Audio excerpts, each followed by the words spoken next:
Chapter 1740. This kind of experiment was very tedious and boring to do. Most of it was done by instruments, but Lu Jin deliberately wanted to show Gun Yinji his abilities. He did it himself and did it with relish. Gun Yinji also watched with relish. When she heard her phone ring and saw that it was Xie Qingying, she almost had the urge to hang up. However, for He Jichu's sake, she thought about it and answered the call. Gun Yinji, did I interrupt your lantern festival with Mr. Peter? Xie Qingying asked first, her voice a little stiff. Gun Yinji frowned. There's nothing going on between me and Mr. Peter. We're just friends. Why would we celebrate the lantern festival together? She really hadn't spent the lantern festival with Peter. Xie Qingying felt very uncomfortable. Countless speculations rolled through her mind, but in the end, she suppressed her emotions and said in a low voice, Young master, he went to deliver something to you today. Someone secretly took photos of you. Gun Yinji, secretly taking pictures? Who's so free? Gun Yinji was speechless. Today is the 15th of the first lunar month. Instead of celebrating the festival at home, he's secretly taking photos outside? Are you kidding me? Xie Qingying nodded lightly. Who else? When Shui. She sent me a photo. I was angry, blocked her, forgot to save the photo, and then she took it back. I have no proof. Whether you believe it or not, I'm informing you anyway. The corners of Gun Yinji's mouth twitched. When Shui was quite a character. She was watching her so closely. Did she know that she was testing her and her parents' DNA? Gun Yinji rolled her eyes and asked, Is it convenient for you to talk? I'm in the car. Xie Qingying looked out of the car. It was getting late, and she was almost home. Oh, then let's text. Gun Yinji smiled. You can give me more details. Is it inconvenient for you to talk? Xie Qingying couldn't help but ask, Am I disturbing you? No. I'm watching someone else do an experiment. It's very interesting, Gun Yinji said with a smile. She hung up and sent Xie Qingying a text message. When did Shui send you the photo? What does it look like? Can you describe it? Xie Qingying didn't believe it at all when she heard that Gun Yinji was watching other people do experiments. Where should I watch the experiment on the 15th day of the first lunar month? However, she didn't say much and only sent a screenshot of Shui's retracted photo to Gun Yinji. Gun Yinji looked at the time that Shui had deleted the photos and quickly replied, There's still time. I'll teach you a way to display photos that have already been deleted. This was because deleting the photo didn't mean that the other party had deleted the photo from your phone at the right time. Instead, it replaced the previous photo message with a fixed message. The photos sent by the other party were actually still in your phone's cache.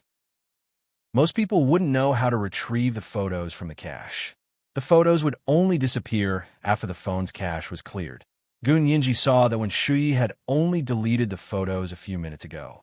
Xie Qingying's phone must still have Shui's deleted photos. Xie Qingying was especially surprised. You can recover a deleted message? Gun Yinji nodded with a smile. Sure. Then, he gave Xie Qingying a series of instructions for her to follow. Xie Qingying was using an iPhone, so it was more difficult to retrieve photos from the cache than it was for Android. Usually, only a jailbroken version could do it. But with Gun Yinji around, none of this was a problem. When she was over there, she had learned a lot of practical hacking knowledge from Zhao Yangzi. Jailbreaking an iPhone was just a routine procedure for hackers. Xie Qingying followed Gun Yinji's instructions and operated the phone step by step. It was as if she had opened the door to a new world. When she retrieved the two photos that Shui had deleted from the cache, she was already full of admiration for Gun Yinji. This young girl was truly amazing. Beauty and brains coexisted, and her figure and charm were both amazing. No wonder He Jichu still had feelings for her. Xie Qingying was determined to keep her distance from Gun Yinji. With mixed feelings, she saved the two photos on her phone and forwarded them to Gun Yinji. Then she replied, I still have something to do. I just wanted to remind you. Happy Lantern Festival. Gun Yinji also replied, Happy Lantern Festival. Xie Qingying closed the chat and looked up to see that the car had already stopped in front of her house. Qingying, are you okay? Xie Qingying's best friend got out of the driver's seat, opened the door for her, and helped her out of the car. Xie Qingying's drunkenness was almost gone. She smiled and nodded at her best friend. Thank you. Go and accompany your boyfriend. I'll go back and get some sleep. Her best friend sighed. I'll help you in before you leave. Xie Qingying was helped into the house by her best friend. She washed up and went to bed, but she couldn't sleep. She was in a state of excitement. After her best friend left, Xie Qingying took out her phone and started to call He Jichu. However, He Jichu had been working and didn't pick up her call. Gun Yinji rested her chin on her hand and stared at the photos on her phone in a daze. Lu Jin set up the equipment and asked them to start the full DNA sequence test for Wendayo and Liang Meili. He turned around and saw Gun Yinji holding her phone in a daze. What's wrong? Who called just now? When Lu Jin was working, he was very focused and paid little attention to what was happening around him. Gun Yinji frowned and looked up.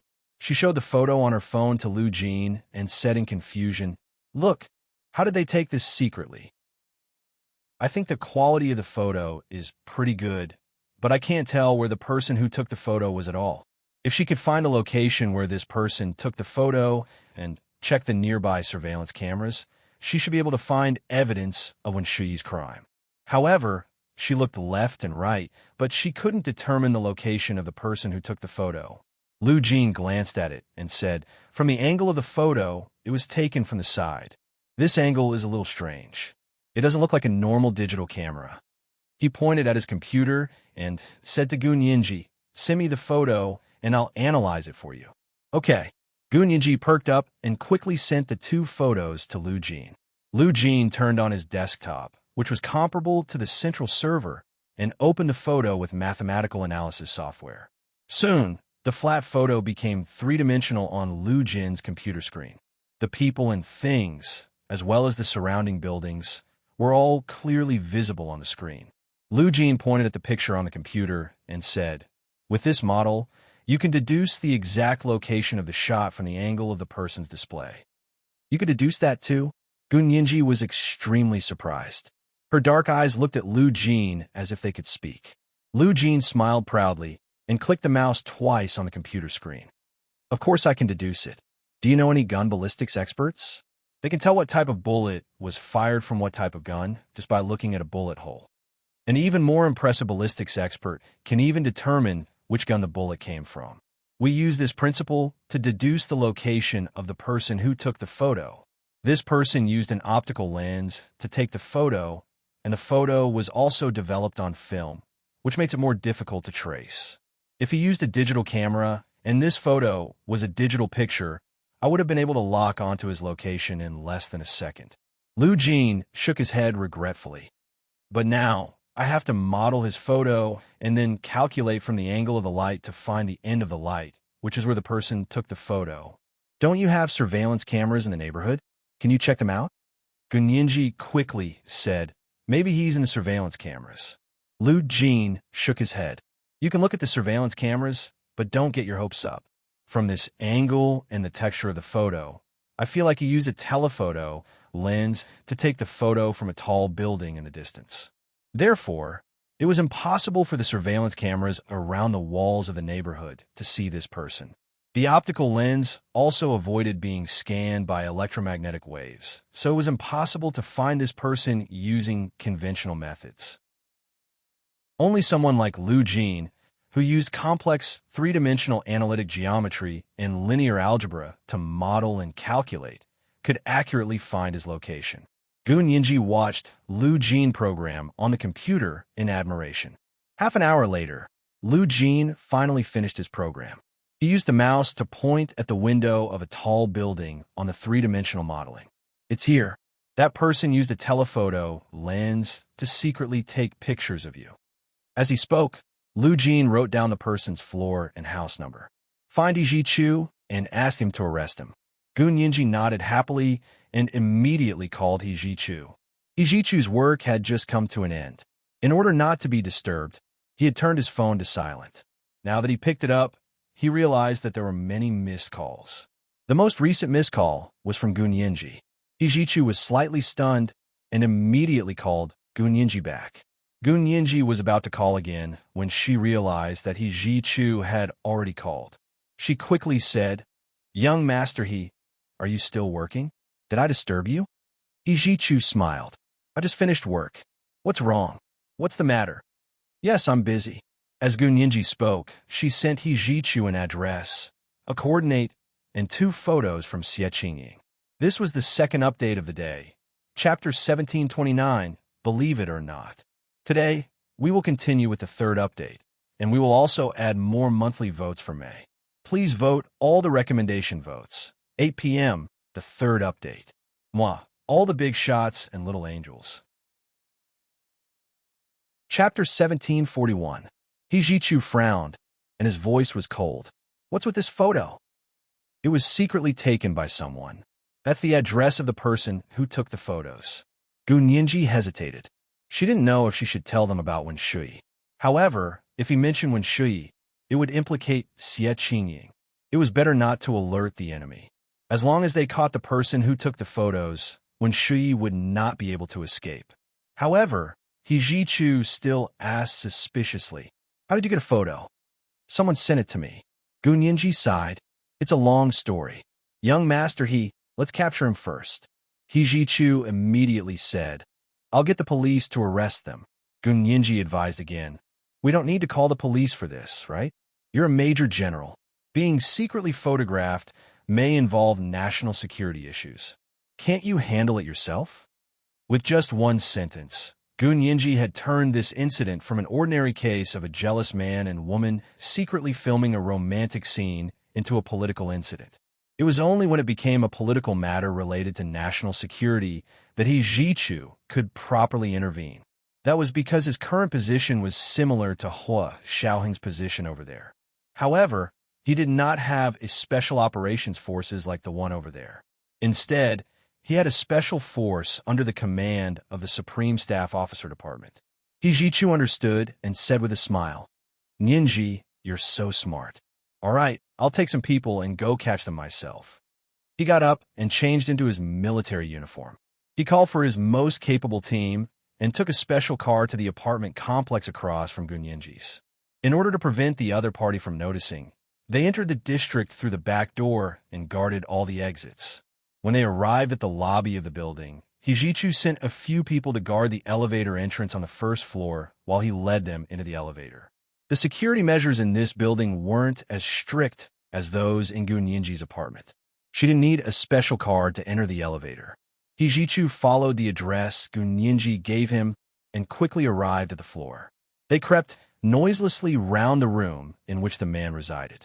When everyone was in position, Hijichu made a gesture. The youngest member of their team came and knocked on the door. The man behind the door was fiddling with his camera equipment.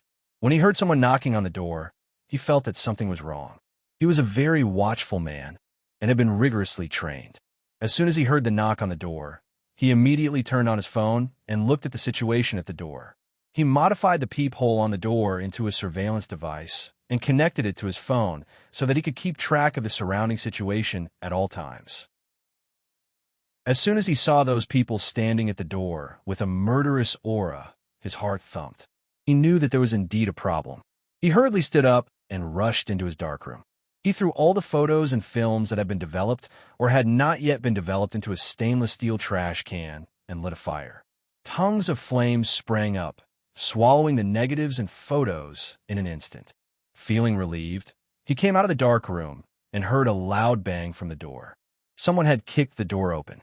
Several people wearing bulletproof vests and carrying rifles rushed in.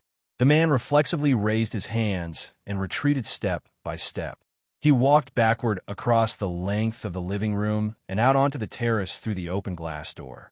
The balconies here were all enclosed, but they were protected by pieces of glass windows. He stood in front of the glass window and looked at them nervously with his hands raised. Hijichu walked up from behind the soldiers with guns and looked at him coldly. He raised his hand and waved. This man is suspected of secretly photographing a major general in the army and endangering national security. Take him away. The man's heart sank. He didn't understand how he had been exposed so quickly. Could it be that Wen Shui had betrayed him? The man's mind raced as he thought of several ideas in an instant, but none of them worked. He gritted his teeth and suddenly lowered his raised hands. He put one hand into his trouser pocket as if he was going to take something out. The guard standing next to He in charge of his safety, didn't hesitate to shoot first. This was an important part of their training. Like the American police, when faced with a criminal suspect who was likely to fight back with a gun, the first element was to strike first. They had a saying, "It's better to be accused standing than to be carried out lying down." Guns were banned in the Huaxiao Empire, so the police here didn't need to be as frightened as the American police during their missions. However, the enemies He and the others faced weren't ordinary bandits, but spies or traitors with close ties to foreign countries. Most of these people had guns hidden on them. Therefore, when the man lowered his hands and took something out of his trouser pocket, the guards next to He immediately opened fire. His marksmanship was very accurate. Bang! Bang! The two shots hit the man's arms on both sides. The man's entire body shook, and he almost fainted from the pain. His arms hung limply by his side, and he didn't have the strength to do anything else.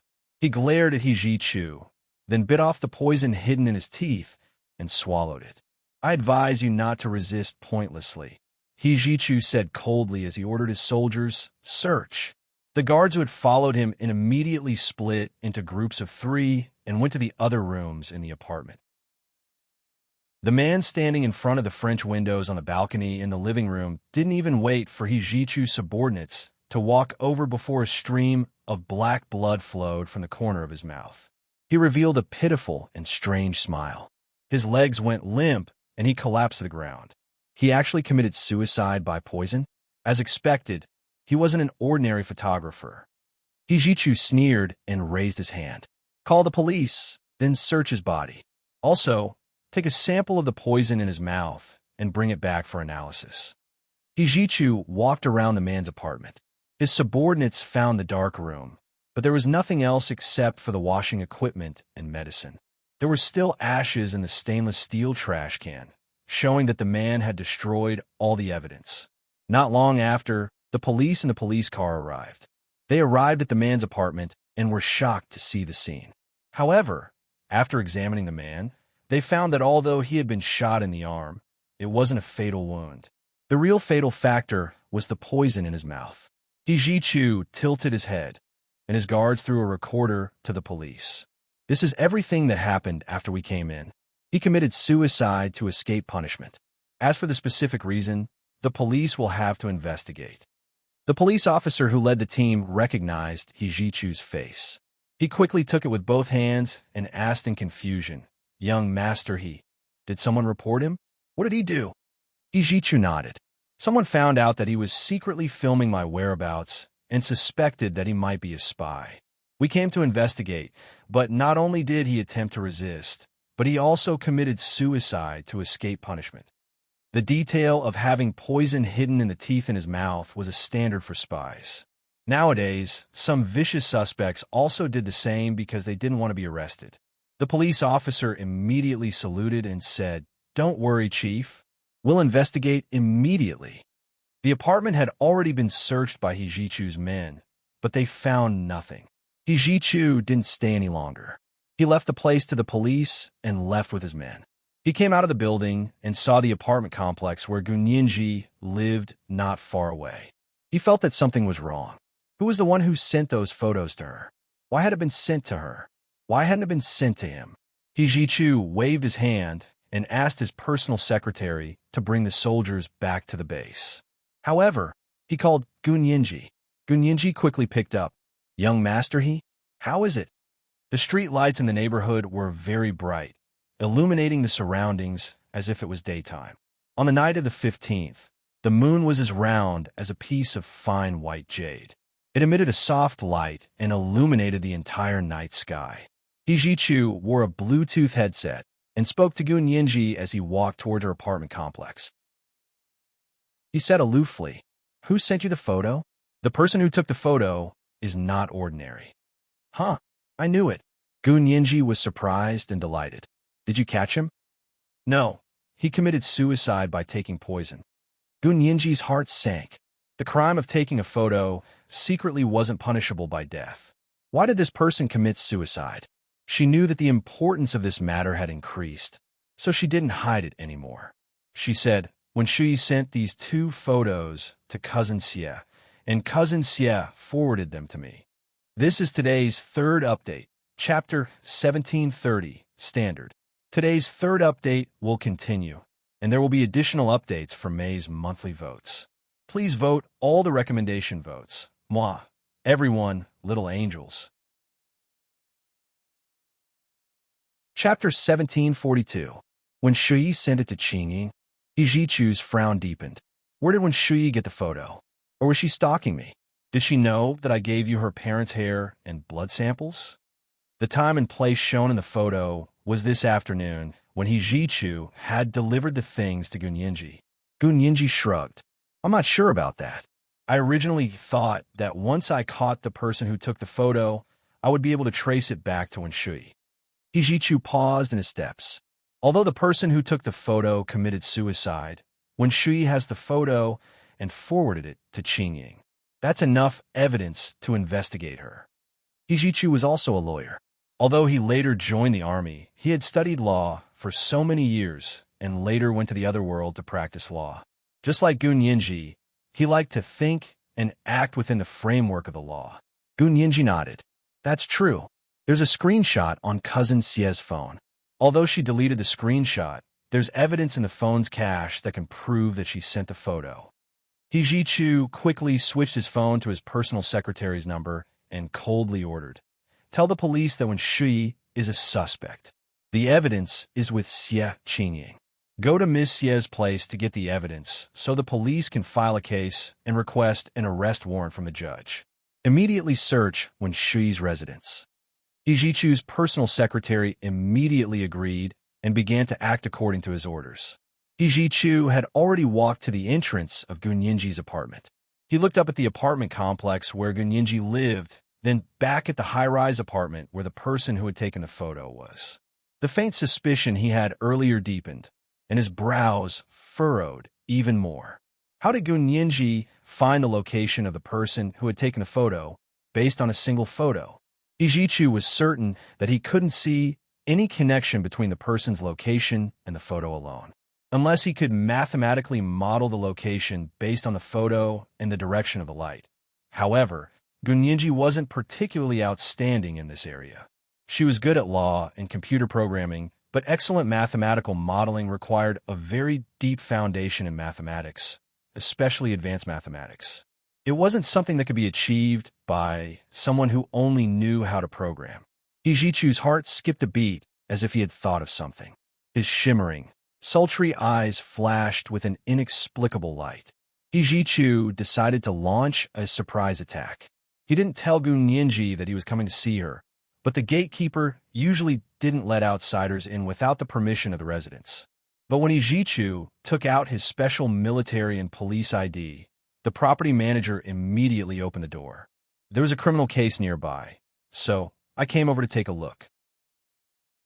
I hope you can assist in the investigation, Yijichu said calmly. Yes, Chief. Please let me know if you need anything. The property manager respectfully saluted Yijichu. Yijichu wore his military uniform, and the tassel and star on his shoulder indicated his rank and status. The property manager happened to be a retired soldier, so he instinctively saluted Yijichu when he saw him. Yijichu glanced at him and chatted amiably with him. He asked him which unit he was in, what service he was in, and how long ago he had been discharged.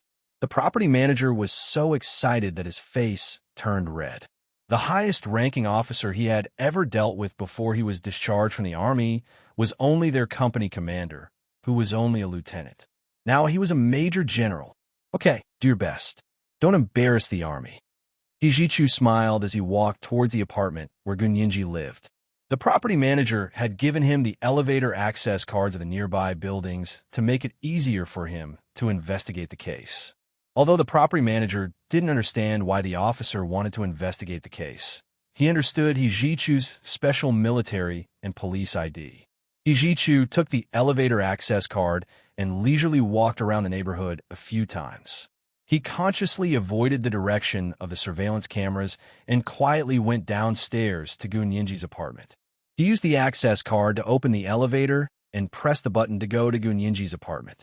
Soon, the elevator stopped on Gunyinji's floor. The elevator door opened, and He Ji-chu, wearing a well-ironed winter military uniform, walked out of the elevator. He looked at the location of the floor and walked to a more secluded spot next to the elevator. He took out his phone and calmly called Gun Yinji. Yinji, there are some discoveries at the scene that I want to tell you in person. Gun Yinji was still in the laboratory in Lu Jin's apartment. He Ji-chu had just hung up the phone, so she thought he had left. When she picked up the phone, she realized that He Ji-chu hadn't left yet. Gun Yinji subconsciously thought that he was still waiting for her outside the apartment complex. She quickly said, "Then I'll be right down. Wait for me for a while." Okay. He Ji-chu hung up the phone, but his hand was still tightly gripping his phone. He felt nervous for no reason. He didn't know if his guess was right, but Gun Yinji had shown some unusual clues that pointed his guess in the same direction. Soon, the door of an apartment opened in the corridor, and Gun Yinji hurried out. He Ji-chu's eyes flashed. That direction wasn't Gun Yinji's apartment. Gun Yinji opened the door of her apartment opposite and went in to change her clothes. Just as she opened the door of her apartment, she looked up and saw He Ji-chu standing at her door with a smile.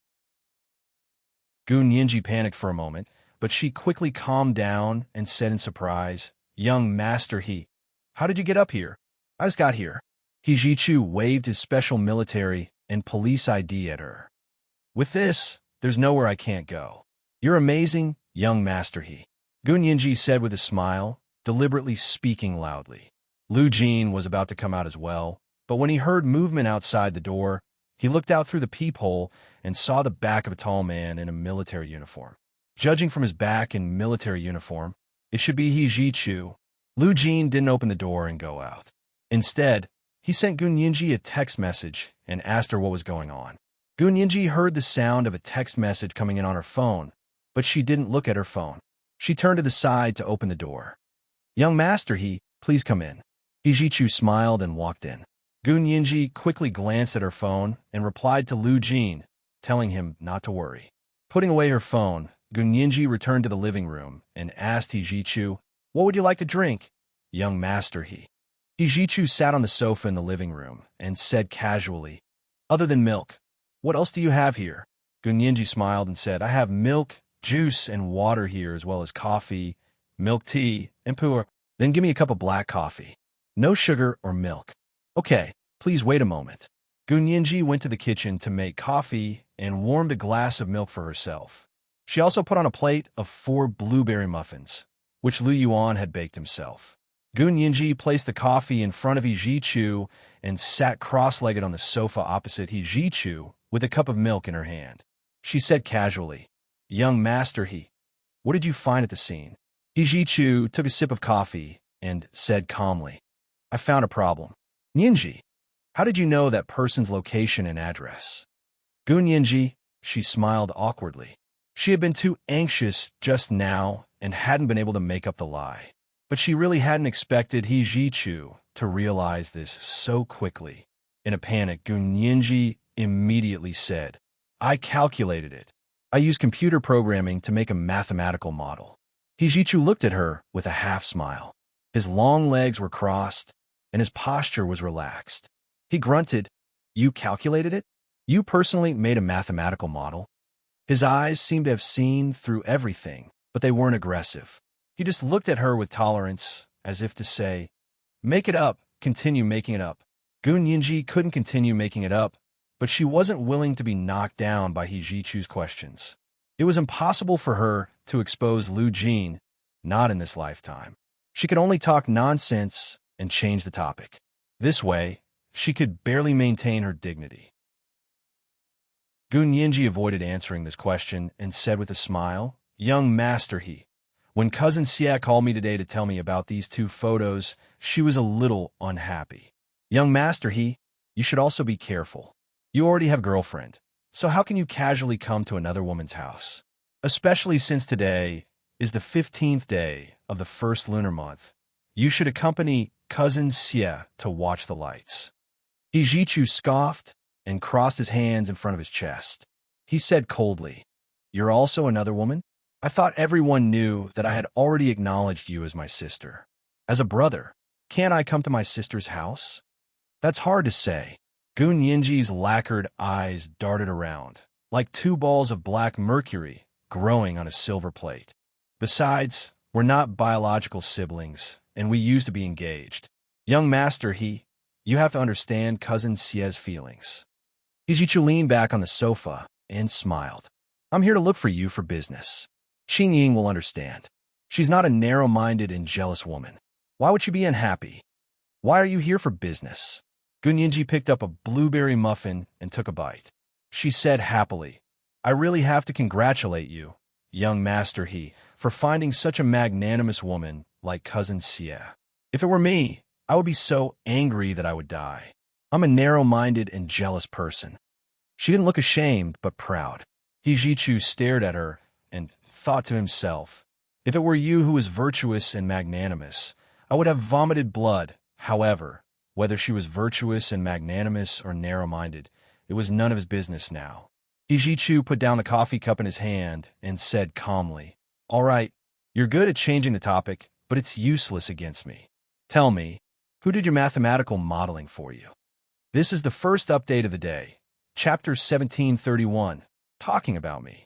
Today is the second update, and tomorrow will continue the third update.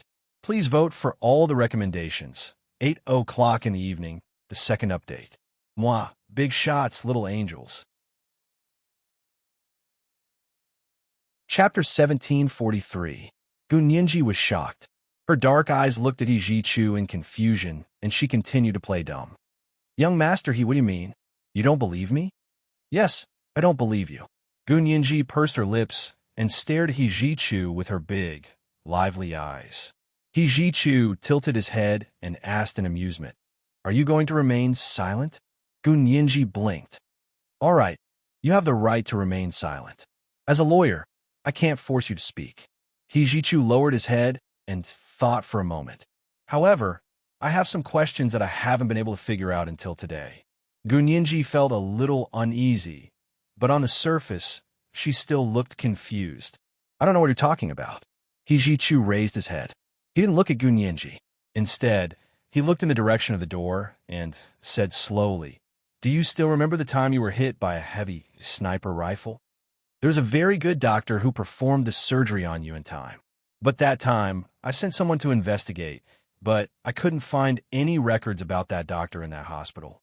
The doctor in the hospital thought he was an expert invited from the Qin Corporation's private hospital, but the doctor from the Qin Corporation's private hospital was stuck in traffic that day and didn't have time to go over. Gun Yinji expressed her confusion and spread her hands. I was seriously injured and unconscious at the time. I didn't know what was going on. Yes, that's a very strong reason. Hijichu nodded and continued. Before the new year, I was ambushed and injured by an acoustic weapon. You were the chief surgeon and performed gamma knife surgery on me. Although gamma knife isn't a real scalpel, just because the computer is powerful, you can perform gamma knife surgery? Doesn't that mean that all people who study computer science can work part-time as surgeons? Gun Yinji still didn't say a word, but her eyes began to drift. Yinji, I know you're very smart and indeed a genius, but your strengths are in law and computer programming. Other than that, you haven't shown anything different in other fields. And even if you're an all-round genius, you're not born knowing. You need to learn. It's just that geniuses have a shorter learning time than others, and they learn more deeply. You haven't learned any medical knowledge at all. How did you have the guts to perform surgery on me? Hijichu looked over, seeing Gun Yinji's eyes darting around. The smile on his face became even more obvious. Besides, my safety is not that insignificant in your heart. You can let a novice practice surgery, right? Then there's today's mathematical modeling. This requires a lot of mathematical knowledge. Even a graduate student majoring in mathematics might not be able to do it. Yinji, are you still trying to hide it? Gun Yinji looked down and shook her head. Young master, I don't know why you think that. When you were injured by an infrasonic weapon, it was better for me to perform the surgery than for Qin Yaowang. Would you rather Qin Yaowang operate on you? As for how I found that person today, please forgive me for not being able to tell you. Young master, he insists that there is mathematical modeling. I don't understand it either. I can only say that everything was within the scope of the law. There was no violation of the law. Gun Yinji looked at He Jichu stubbornly. She no longer avoided his gaze. And young master He, why do you keep staring at me? I didn't follow anyone, secretly take photos of anyone, nor did I seduce or seduce anyone. Why don't you focus your attention on tracking down the masterminds behind the scenes? He Jichu looked at her deeply for a while and looked away as if nothing had happened. He said, "How do you know I'm not investigating? If I report everything to you in detail, would you be willing to listen? If you're willing, I'll ask you for instructions in the morning and report to you in the evening twice a day. Do you want it?" Gun Yinji was defeated by He Jichu. She quickly put on a smile and waved her hand. "No need, no need. I'm just reminding you. I'm at ease with young Master He's work. Okay, then remember it. If you can't give a good reason for these things, don't let others notice them." He Jichu stood up from the sofa. "It's fine if I know, but if others find out, I don't think you've seen what kind of storm it will cause." Gun Yinji's heart skipped a beat. He Jichu's words seemed to have a deep meaning. Her gaze swept across He Jichu's face. She couldn't tell what he was thinking at all. Did he know, or was he trying to trick her? Gun Yinji tried her best to compose herself and said aloofly, "This is the first time I've heard young Master He talk about these things. If young Master He didn't say it, I don't think anyone would notice." He Jichu smiled, revealing 2 rows of white teeth. "So you want me to keep a secret? I don't have any secrets to keep." Gun Yinji shrugged. "But young Master, he also knows that some people will cause waves even when there's no wind. What's more, with young Master He's endorsement, the waves will be even bigger. My small boat can't be heavy. Don't worry." He Jichu patted her head. "I'm leaving. Today is the 15th of the first month." He looked at his watch. "It's almost over. Didn't you go out to watch the lights?" "I'm not interested in lights." Gun Yinji yawned appropriately. "Take care, young Master He. I'm going to sleep." He Jichu turned to look at her, then turned around, opened the door, and left. Gun Yinji walked him to the elevator door and waved at him. "Young Master He, did you send someone to arrest Wen Shui? I can arrest her as long as I have evidence." He Jichu nodded. "I'll call you tomorrow."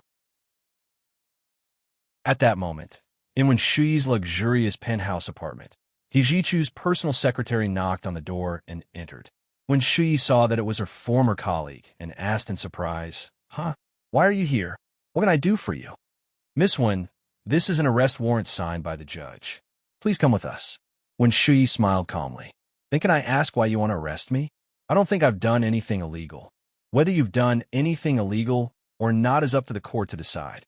He Jichu's personal secretary said calmly, "We have conclusive evidence to prove that Miss Wen is suspected of a felony for stalking and secretly filming a high-ranking military officer of our country." "Me? A high-ranking military officer stalking you?" Wen Shui seemed to have heard a big joke. She pointed at her nose and asked, "May I ask what evidence you have?" "I have real evidence to prove that I've been in this apartment all day." "Of course, you didn't stalk him yourself. You sent someone to stalk him and secretly take pictures." He Jichu's personal secretary shook out a printed photo. "Do you understand?" When Gun Yinji saw this photo, she was convinced that Xie Qingying had sold her out. She was kind enough to help her, but she didn't appreciate it. Forget it. He Jichu and Gun Yinji would teach her how to behave in the future. When Shui said calmly, "So it's this set of photos. I was just about to go look for young Master He. Can I show you something, please?" He Jichu's personal secretary ordered one of his men to follow Wen Shui into the bedroom. Wen Shui took out the express delivery package and put the 2 photos on the table back into the package. She returned to the living room and handed the package from the same city express delivery to He Jichu's personal secretary. "Look, I received this today. I don't know who sent it, and there's no address on it. When I opened it and saw the photos inside, I realized that there was a problem. So I quickly sent it to Miss Xie Qingying, hoping that she would forward it to young Master He and Miss Gu." He Jichu's personal secretary smiled. "So Miss Wen is completely innocent?" When Shui nodded. "I'm innocent. Since this photo was sent to you by someone else, why didn't you send it to young Master He or Miss Gu? Why did you send it directly to Miss Xie?" When Shui shrugged and said, then I have to be able to send it to someone else. Young Master, he and Miss Gu had already blacklisted me. I couldn't contact them in any way, so I sent it to Xie Qingying. She was Young Master, his girlfriend, and she was also Gu Ninji's cousin. If I wanted to remind Young Master, he and Miss Gu, Miss Xie was the best candidate. He Jichu's personal secretary was speechless by her words. His instincts told him that things were going to be bad. This person blamed the whole thing on someone else, and she didn't know anything about it. Yet, the way she got the photos was really through the same city express delivery. The package only had the recipient's address, and the sender's address was not filled in at all. This happened from time to time in the same city express delivery, where the management was not so strict. When Shui raised her hand, "You have to help me put in a good word. There's some misunderstanding between Young Master, he, and Ninji. Someone is deliberately setting a trap to frame me. I can go with you, but I have to tell the judge the truth." This is the second watch of the day. Chapter 1732, I'm Innocent. Today is the second watch, and tomorrow we'll continue the third watch. Please vote for all the recommendations. Moi, all the big shots, little angels. Chapter 1744. Hijichu's personal secretary glanced at her and said calmly, "Then please explain to the judge, Miss One. You have to explain to the judge why this person sent these photos to Miss One and not to someone else." When Shui smiled gently and raised her hand to tidy up her newly styled hair, she said regretfully, "Yes, I want to know too. But if someone wanted to frame you, will they still tell you the reason? I think Young Master, his personal secretary, is lowering her intelligence by asking such a question." Hijichu's personal secretary almost vomited blood at Wen Shui's words. He turned around angrily and ignored her. He stood at the door with his own people and glared at Wen Shui. Wen Shui turned to her maid and instructed, "Don't worry, I'll be fine. Call the Qin Corporation's legal team and tell them that I've been taken away. Ask them to come see me." As she spoke, Wen Shui asked the people guarding the door, "Don't tell me you won't allow my housekeeper to help me find a lawyer? This is my civil right. If you stop me, do you believe that I'll sue you until you're discharged from the army and stripped of all your rights as an officer?" Hijichu's personal secretary gritted his teeth. He snorted with a fierce face. "Didn't you already ask your housekeeper to call? Or is Miss Wen always used to acting first and reporting later?" How would I dare? I'm just worried that I'll offend someone again." Wen Shui shook her head helplessly. "When you don't like someone, whatever that person does is wrong. Walking is wrong, opening my mouth is wrong, and even breathing is wrong. I'm used to being misunderstood. But no matter how big a misunderstanding is, it can't be used as evidence to frame me." Wen Shui's expression froze. "I'll prove my innocence to the judge. Your Young Master, he is a law student, and Young Master, he's mother, Lawyer Qin, is a pioneer in the domestic legal field. I believe the law will prove my innocence." Hijichu's personal secretary couldn't say a word. With a livid face, he escorted her out of her high-end apartment. After escorting Wen Shui to the detention center, Hijichu's personal secretary sent all the videos recorded on the recorder to Hijichu. As soon as Hijichu got into the car, he received the video and started watching it. Hijichu snorted when he saw that Wen Shui had pushed all the blame away. Even sending the photos to her had become a false accusation. He really knew how to play with the rules. He sent the videos to Gun Ninji with a message. "Ninji, are you asleep?" Gun Ninji had originally planned to sleep. Hijichu's probing tonight had made her heart skip a beat. She didn't even dare to go to the apartment across the street. Just as he got into bed and was about to fall asleep, he heard his phone ring. Another message came in. She took it and saw that Hijichu had sent her a video. She quickly accepted it and replied to Hijichu's text. "I haven't slept yet. Young Master, are you home?" Hijichu shook his head and replied, "Not yet. At the entrance of your apartment complex." Gun Ninji quickly replied, "It's too late. Go back and rest early. I'll text you after I watch the video." Hijichu thought about it and started the car. "Okay, I'm leaving. Good night." "Good night." After Gun Ninji replied, she slipped out of bed and turned on her laptop. She connected it to Lu Jin's surveillance system and adjusted it to the direction of the entrance of the apartment complex. Sure enough, she saw that Ijichu's car had already driven away. She breathed a sigh of relief and turned off the computer. She returned to bed and began to watch the video Ijichu had sent her. After watching it, Gunyenji was silent for a while. It turned out to be a video of Ijichu's personal secretary arresting Wen Shui. This personal secretary was really cautious. The entire process of the arrest had been recorded so that she wouldn't be backstabbed.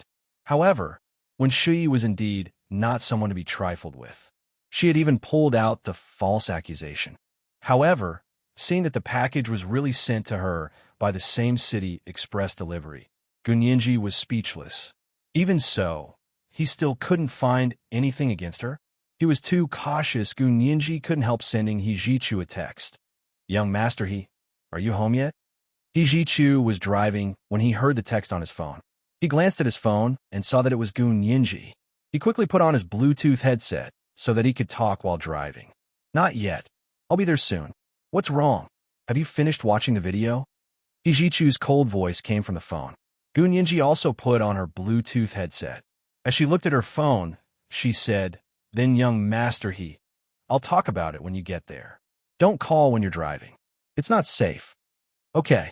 Ijichu smiled and looked up to see that the He residence was already in front of him. He quickly drove the car in and parked it in the garage before calling Gunyenji again. "I'm here." Gunyenji smiled and quickly said, "So fast? I don't believe it." Ijichu turned on the video and showed her the He family's mansion in front of him. Gunyenji nodded softly and got back to business. "Young Master what should we do? Wen Shui is too cautious, isn't she?" Ijichu walked to his suite on the second floor and said, "If she wasn't so cautious, she would have gone to prison a long time ago. How could she be so arrogant in front of us now?" "That's true." Gunyenji sighed. "Didn't you realize that she was such a person back then?" Ijichu thought about it and said, "If I don't have evidence, I won't spout nonsense. But she used to be a very serious and hard-working person, but now her serious and hard work has been used in crooked ways." "Really?" Gunyenji thought of the first time she met Wen Shui and pursed her lips. "Her attitude toward me has never changed. From the first time she met me, she didn't like me and tried all sorts of tricks to trip me up." Gunyenji really didn't have any concrete evidence. If she did, she would have dealt with her a long time ago. This was an intuition, especially a woman's intuition. Ijichu sighed. "Nyenji, I'm sorry. If you had told me that you didn't like her earlier, I would have kicked her out a long time ago. She's your right-hand woman. How would I dare?" Gunyenji chuckled. "Besides, I was only your student at that time, and you were so picky about me. I must have eaten a bear's heart and a leopard's heart to tell you that I didn't like your assistant, right? Besides, don't you think I have no right to say such a thing? As a student, being picky about her tutor's assistant was really courting death." Ijichu closed his eyes. He was actually speechless. At that time, he had almost gone crazy looking for Gunyenji. He had desperately chased her to this world and spent another 3 years to find her. But after he found her, he realized that she had completely forgotten about him. That kind of heart-wrenching feeling made him unable to face her with a normal attitude. That was why his attitude was moody. That was why Gunyenji felt that he was high and mighty and unapproachable. It was all his fault. He had lost her, so he deserved to be punished. Ijichu was speechless for a long time. Gunyenji felt that there was an awkward silence between the two of them, so she quickly changed the topic.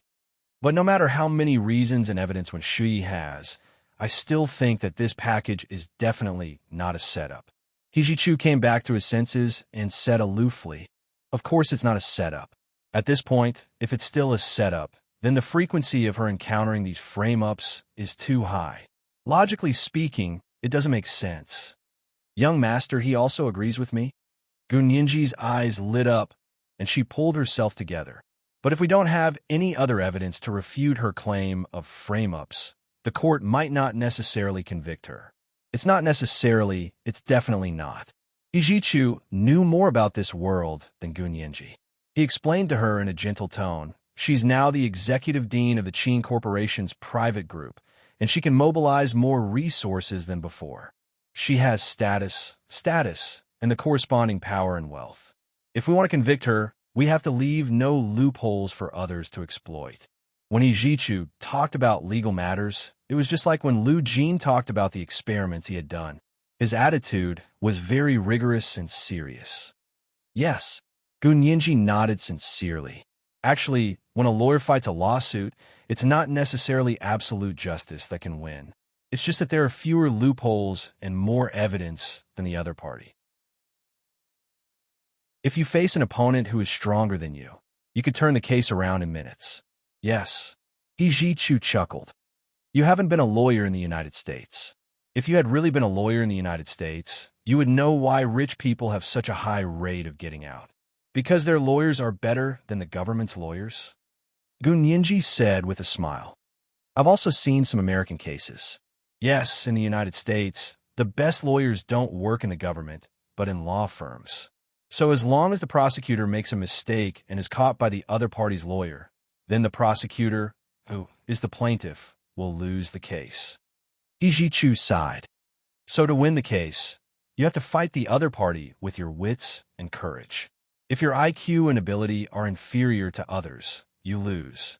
This is justice in the eyes of the law. Hearing this, Gun Yinji became worried. What about when Shuyi this time? Will she let her exploit a loophole again? That depends on how much evidence we can collect, He Jichu said slowly. The person who secretly took the photo has already committed suicide, which means the most important clue has been cut off. Then what should we do? Gun Yinji was a little anxious. Can't we really get anything on her? There's a way. He Jichu went into his room and closed the door. He said softly, repair the plank road in the open, but do it in the dark. This was the first update of the day. Chapter 1733. There's a way to deal with her. We'll continue with the third update today, and we'll add more monthly votes for May. Remind everyone of your monthly votes and recommendation votes. Today is Monday, and recommendation votes are especially important. The second update at 1 p.m. and the third update at 8 p.m. Moi, everyone little angels. Chapter 1745. Gun Yinji repeated the phrase and asked in confusion, is this how we deal with her? Where was the plank road? What did Chun Song mean? According to the historical records, Han Xin, the general of Emperor Gaozu Liu Bang of the Han Dynasty, deceived Xiangyu by repairing the 500-mile-long plank road. Then, he and Liu Bang led the main army to bypass the Yi River, enter Chinsong, and arrived at the Guanzhong Plain. With this as the foundation, they won the final victory. He Jichu smiled as he sat down in front of the computer.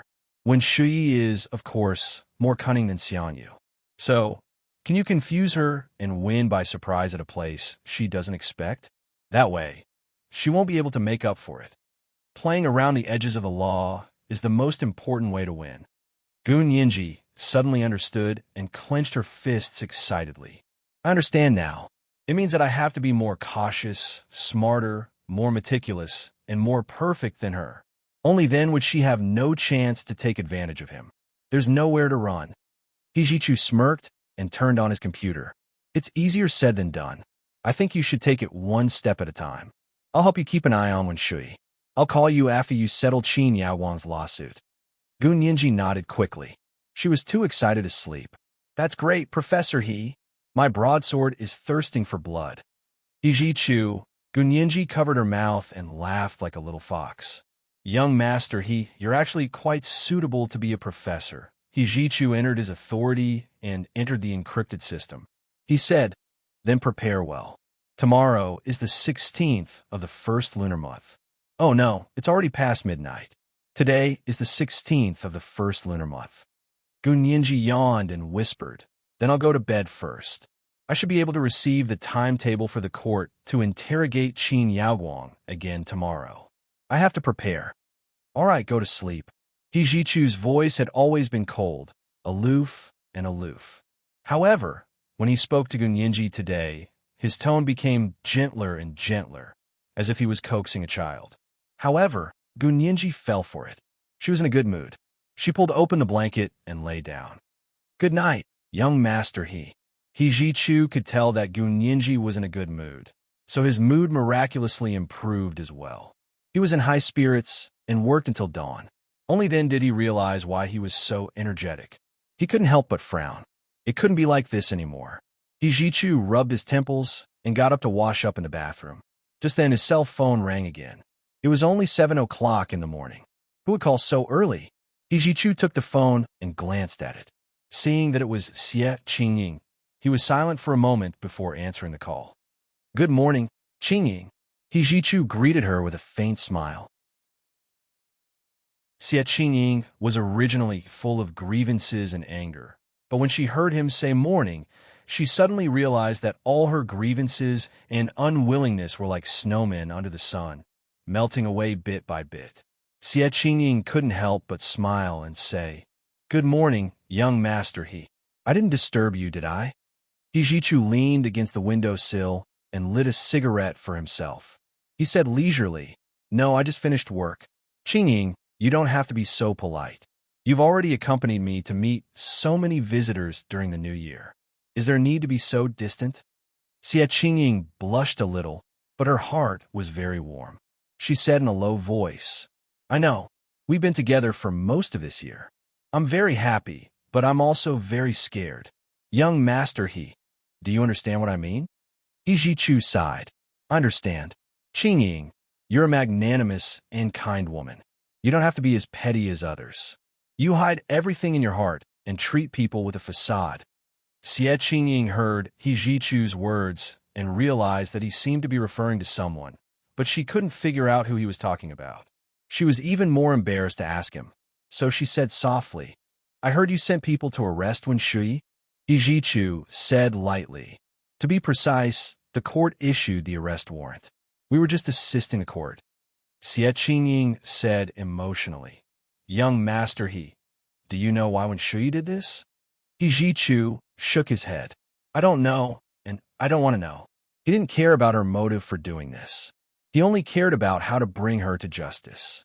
Young master he, you really have a heart of steel," Xie Qingying said with a faint smile.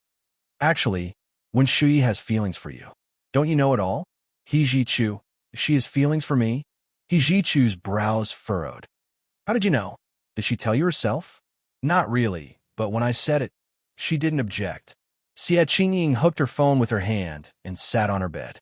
She asked nervously, "Young master he, I know that after Ninji left, Wen Shui took Ninji's place and stayed by your side. Tell me the truth. Do you really not have feelings for Wen Shui?"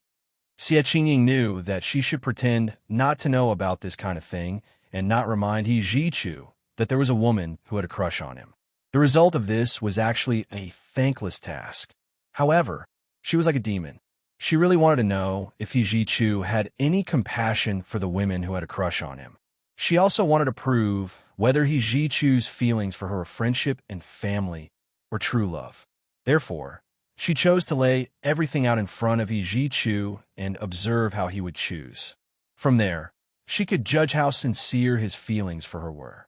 Hijichu's face darkened. "Qingying, did I give you an illusion? Or did Wen Shui give you an illusion? Why do you think I would have feelings for Wen Shui? Really?" Xie Qingying was surprised and delighted. "Young master he, as long as you say it, I will always believe you. There was never such a thing." Hijichu's head hurt. "Wen Shui didn't replace Nianji when she was at my house for the past few years.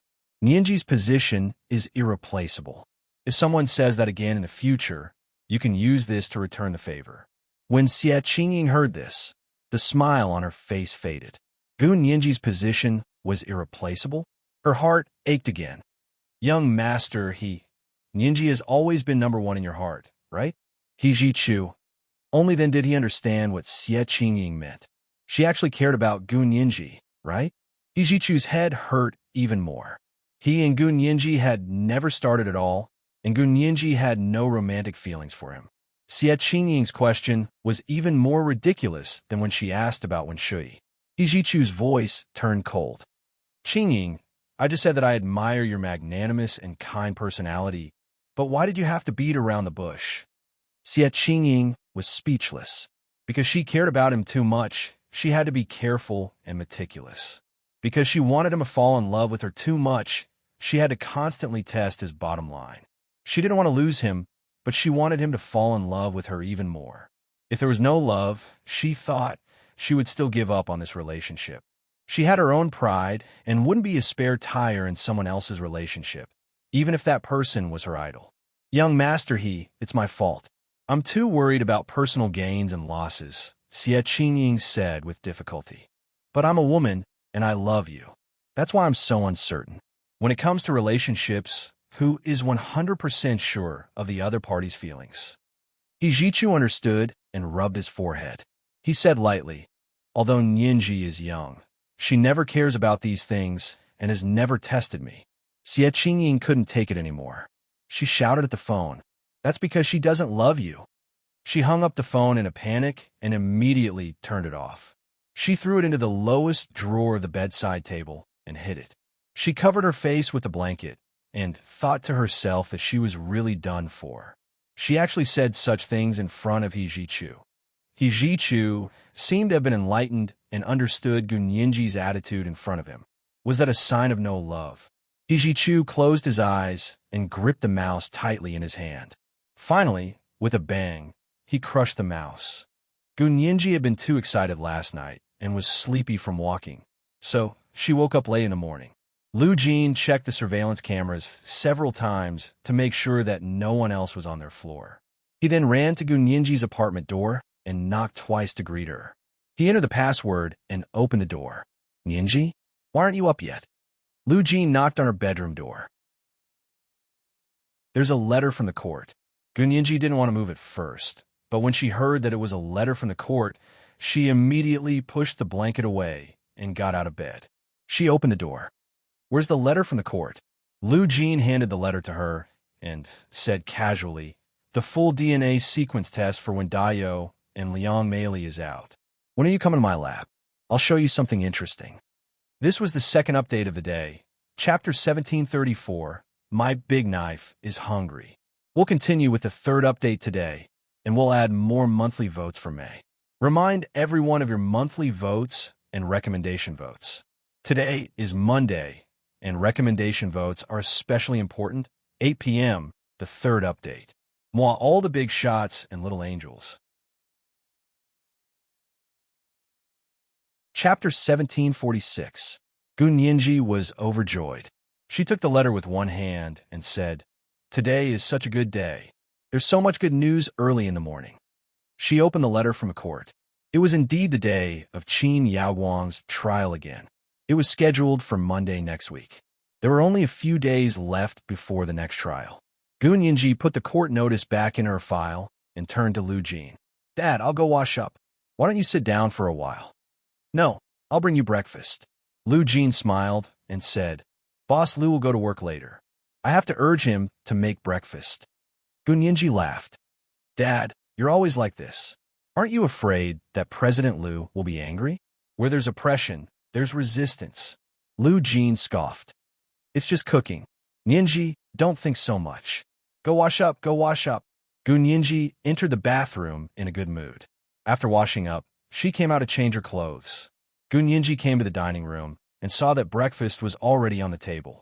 A plate of small and cute soup dumplings, a bowl of yellow millet porridge, a plate of sticky purple potato balls, and a bottle of warm milk. Gunyinji's appetite was piqued. She sat down and ate everything like a tornado. Lu Jin sat opposite her and smiled until his eyes narrowed. You haven't eaten well these past few days, have you? Remember not to be so busy in the future. Gunyinji cursed silently. Aren't you the same? There was no difference between day and night when it came to experiments. Even eating only required filling one's stomach. She didn't urge Lu Yuan to cook anymore. She wished she could just eat a piece of bread. Then you too. I haven't eaten well these past few days, and you haven't eaten well either. Gunyinji smiled and made a face at Lu Jin. After breakfast, Gunyinji went to Lu Jin's laboratory in the opposite apartment. The big screen on the wall of the laboratory showed the results of when Dayo and Liang Meili's DNA sequence test. Lu Jin pointed at her with a laser pointer. Nianji, look. This is the results of Liang Meili's DNA sequence test. This is the results of when Shuyi's DNA sequence test. When Shuyi's DNA sequence had been tested a few days ago, and when Daio's had just been tested, Gun Yinji rested her chin on her hand as she looked at the long and short black lines. Her eyes nearly popped out of her head. Lu Jin rambled on about the professional knowledge of DNA testing, then said, the DNA test showed that Liang Meili was not Wen Shuyi's biological mother. Liang Meili isn't Wen Shuyi's biological mother? I thought Liang Meili was a long-lost daughter of the Qin family. Ha, I was overthinking things. Gun Yinji couldn't help laughing. That's easy. Wen Shuyi's biological mother must be a woman from the Qin family, right? Lu Jin laughed as well. Under normal circumstances, when Wen Shuyi's maternal genes are more than 90% related to the Qin family, most people would first think about Liang Meili and believe that Liang Meili is related to the Qin family. However, the DNA test found that this does not apply to Wen Shuyi's situation. So Wen Shuyi's biological mother is someone else? Gun Yinji's eyes sparkled as she asked, who is it? Can we find it? Does Wen Shuyi know that her mother isn't her biological mother? And what about her father? Shouldn't we ask her father who her biological mother is? The smile on Lu Jin's face widened. That's the interesting part. Tell me. Gun Yinji couldn't wait any longer. She sat up straight and looked at Lu Jin with a thirst for knowledge like a primary school student. Lu Jin clicked on the laser pointer connected to the computer, and the big screen on the wall changed to another set of DNA comparison charts. This is the full DNA sequence test results of Wen Daio. This is still the full DNA sequence test results of Wen Shuyi. Lu Jin circled 2 places with a laser pointer. The DNA test shows that Wen Daio is Wen Shuyi's biological father. Gun Yinji was confused when she saw Lu Jin's smug expression. Isn't that normal? What's so interesting about this? Isn't Wen Daio Wen Shuyi's father? Lu Jin laughed uncontrollably and said loudly, that's not normal. He looked at Gun Yinji and enunciated each word clearly. Wen Daio and Liang Meili were infertile patients. Back then, they couldn't have children, so they went to the Qin orphanage and adopted a newborn baby girl. That baby girl was Wen Shuyi. Holy sh**t. This news was too shocking. Gun Yinji almost jumped up from her seat. What? Wen Shuyi was adopted from an orphanage? I couldn't tell at all. I mean, Liang Meili was so good to her. Even her biological daughter couldn't compare to her. She even took the blame for her and went to prison. TSK. How could she face Liang Meili? Lu Jin was also filled with emotion. He said, back then, I was the one who diagnosed them and personally tested their fertility. Wen Daio's sperm wasn't active enough to allow a woman to conceive naturally. Liang Meili's egg cells were born with defects and couldn't form a fertilized egg at all. She couldn't even do a test tube baby, so I suggested that they adopt a child to raise. Gun Yinji was stunned for a moment and quickly said, Dad, you also tested Wen Daio and Liang Meili? Then they really have a lot of face. It's not that they have a lot of face. Lu Jin coughed uncomfortably. Mrs. He personally instructed me to do the test, so I did it casually. Mrs. He? Gun Yinji asked in confusion. Which Mrs. He? He Jichu's mother. Lu Jin knocked Gun Yinji's head with his hand. Other than her, who else is worthy of being called Mrs. He? How stupid. Dad. I didn't remember for a moment. Gun Yinji hugged Lu Jin's arm and acted coquettishly. Young Master He's mother is so nice. She's just nice. At that time, Wen Daio and Liang Meili had been married for many years and had no children. Wen Daio often beat and scolded Liang Meili. Mrs. He couldn't stand it anymore, so she asked me to help them see what was going on. And then, the test showed that it wasn't just one person's problem, but 2 people's problem. Lu Jin shrugged. Gun Yinji understood. There is actually no need for Lu Jin to do this kind of thing himself, but He Jichu's mother, Qin Suan, had come forward to help her gardener find a doctor to treat infertility, so she had come to Lu Jin. Gun Yinji smiled slyly and said, Dad, you've also been an infertility doctor before. A large part of Qin Yaowang's biological genetic laboratory is related to the treatment of infertility. She has also applied for a lot of funding from the state in this area. At that time, I was working with Qin Yaoguang on biological genetic research, so I also did some tests for difficult and complicated diseases in this area. Gu Nianji blinked. But didn't you say that when Daio's sperm wasn't active enough to allow a woman to conceive naturally? Then where did Wen Shui come from? She had thought that when Daio had secretly had a child with another woman, but after thinking about it carefully, she felt that it wasn't right, because Lu Jin had just said that when Daio's sperm wasn't active enough to allow a woman to conceive naturally. Of course it was born of a woman. Lu Jin's smile faded a lot. I have to look up the information on the Qin orphanage's adoption of Wen Shui back then to see what was going on. He hadn't paid any attention to this small gardener family back then. He had helped Qin Suin and tested the reason for Wen Daio and Liang Meili's infertility, then left them alone. They later went to the orphanage to adopt a baby girl. Qin Suin was the one who told him about it. Gu Nianji frowned. But the Qin orphanage's base camp is in the south. Isn't it a little too late to investigate now? Let Boss Lu send someone to investigate. He has some capable people under him, and they're the best at doing these sneaky things. Go, Nianji, can we find out something before the court session next Monday? The most important thing is not to alert the enemy. Gu Nianji walked around Lu Jin's laboratory, constantly thinking about this matter. I'll go talk to Boss Lu. Lu Jin quickly sent Lu Yuan a text message. Gu Nianji crossed her arms and turned to look at the DNA test results on the big screen. She suddenly asked, Dad, you've tested their DNA sequences. Can you prove that they have Huaxia genes or Japanese genes? She remembered that in the other world, the genetic sequencing of all humans had been completed. The genes of every human race, and even the main ethnic groups of every country, had been tested. Lu Jin nodded and said casually, Yes, they have complete Huaxia genes. They don't have the unique Japanese gene fragments. Including Wen Shui? Including Wen Shui, Lu Jin said firmly. The corners of Gu Nianji's mouth twitched. She thought to herself that Wen Shui was a Huaxia through and through. This was today's third update, Chapter 1735, Good News. We'll continue with the third update today, and we'll add more monthly votes for May. Remind everyone of your monthly votes and recommendation votes. Today is Monday, and recommendation votes are especially important. Moi, all the big shots and little angels. Chapter 1747. Gu Nianji's footsteps slowed down. She leaned her back against the wall of the laboratory and pondered silently. Ever since she had reunited with Hua Xiaoheng had told her about what he had found in the other world after she had disappeared.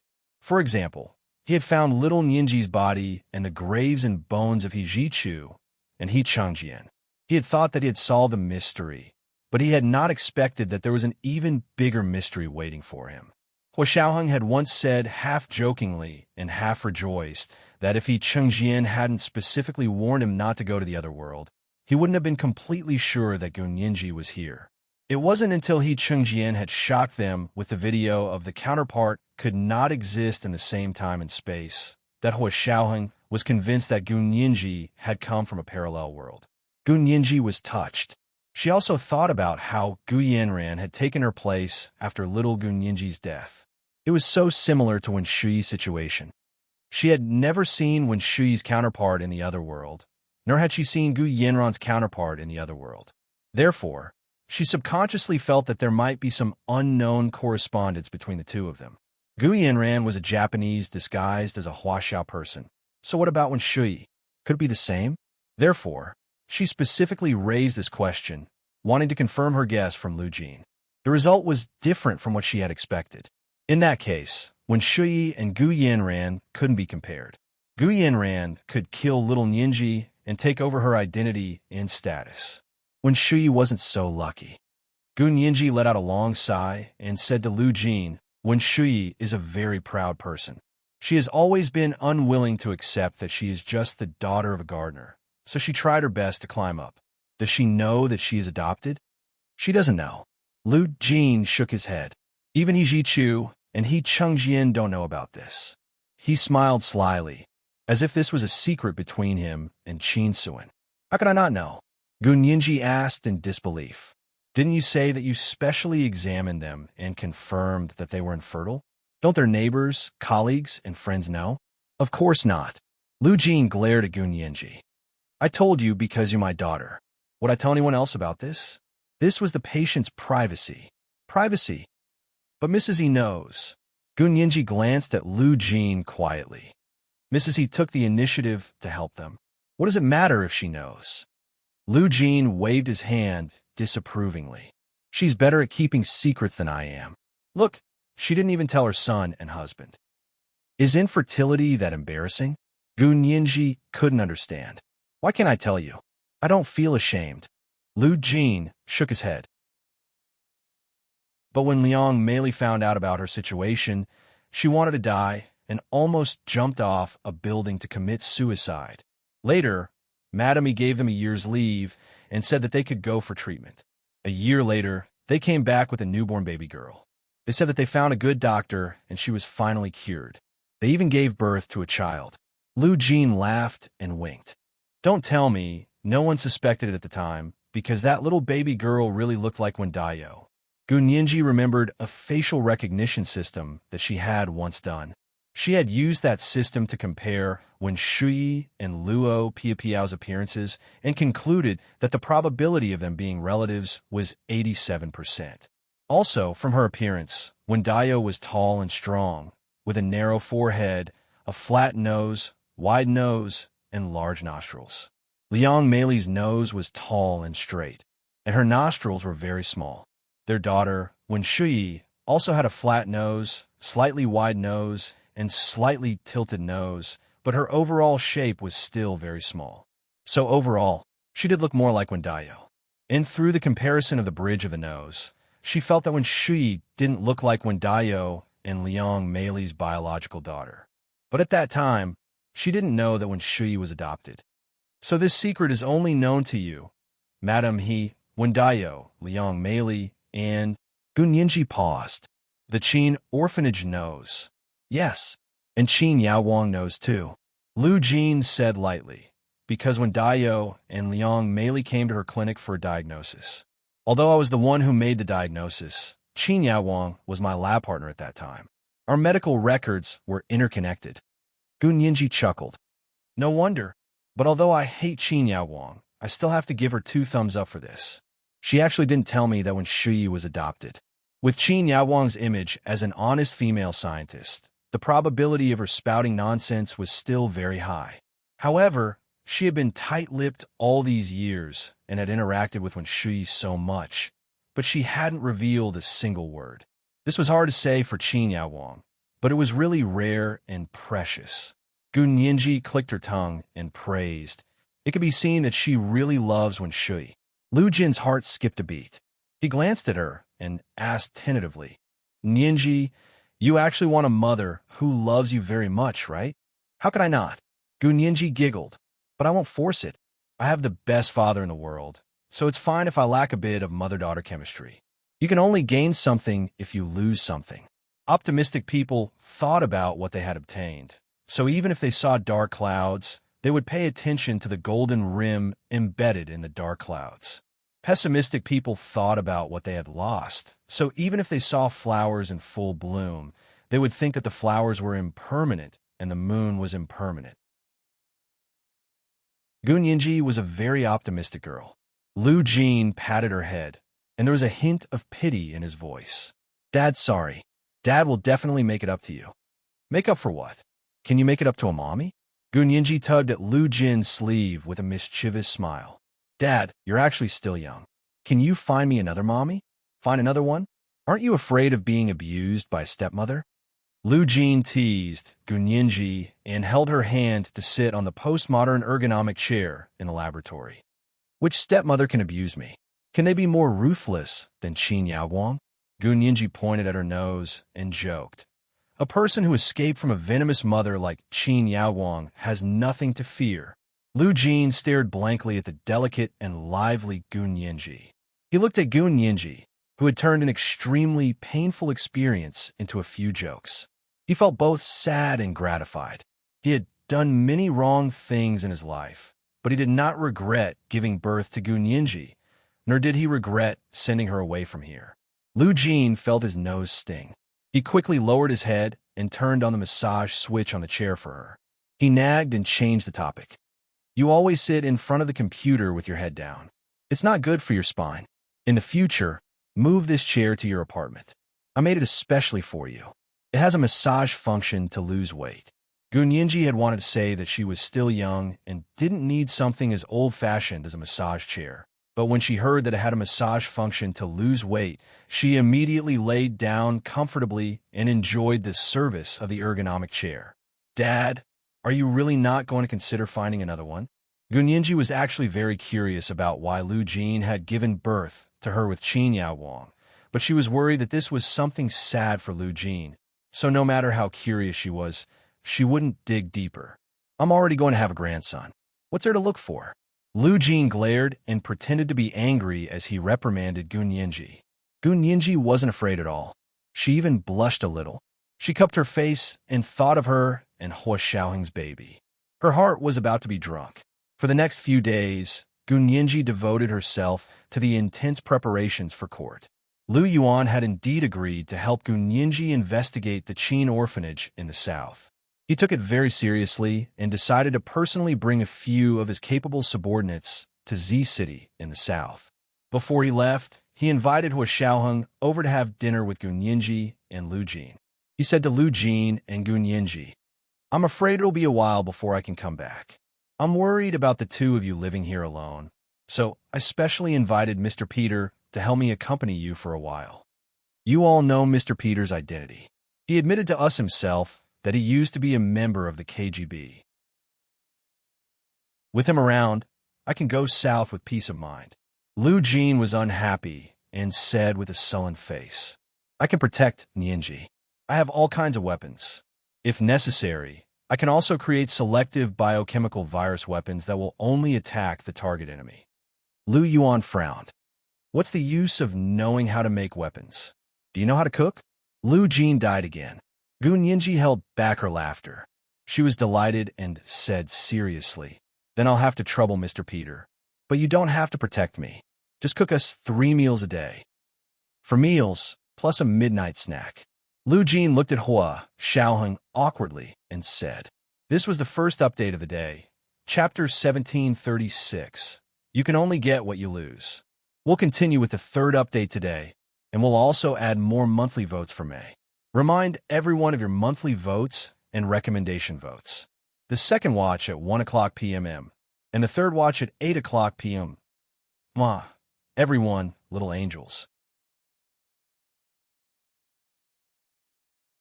Chapter 1748.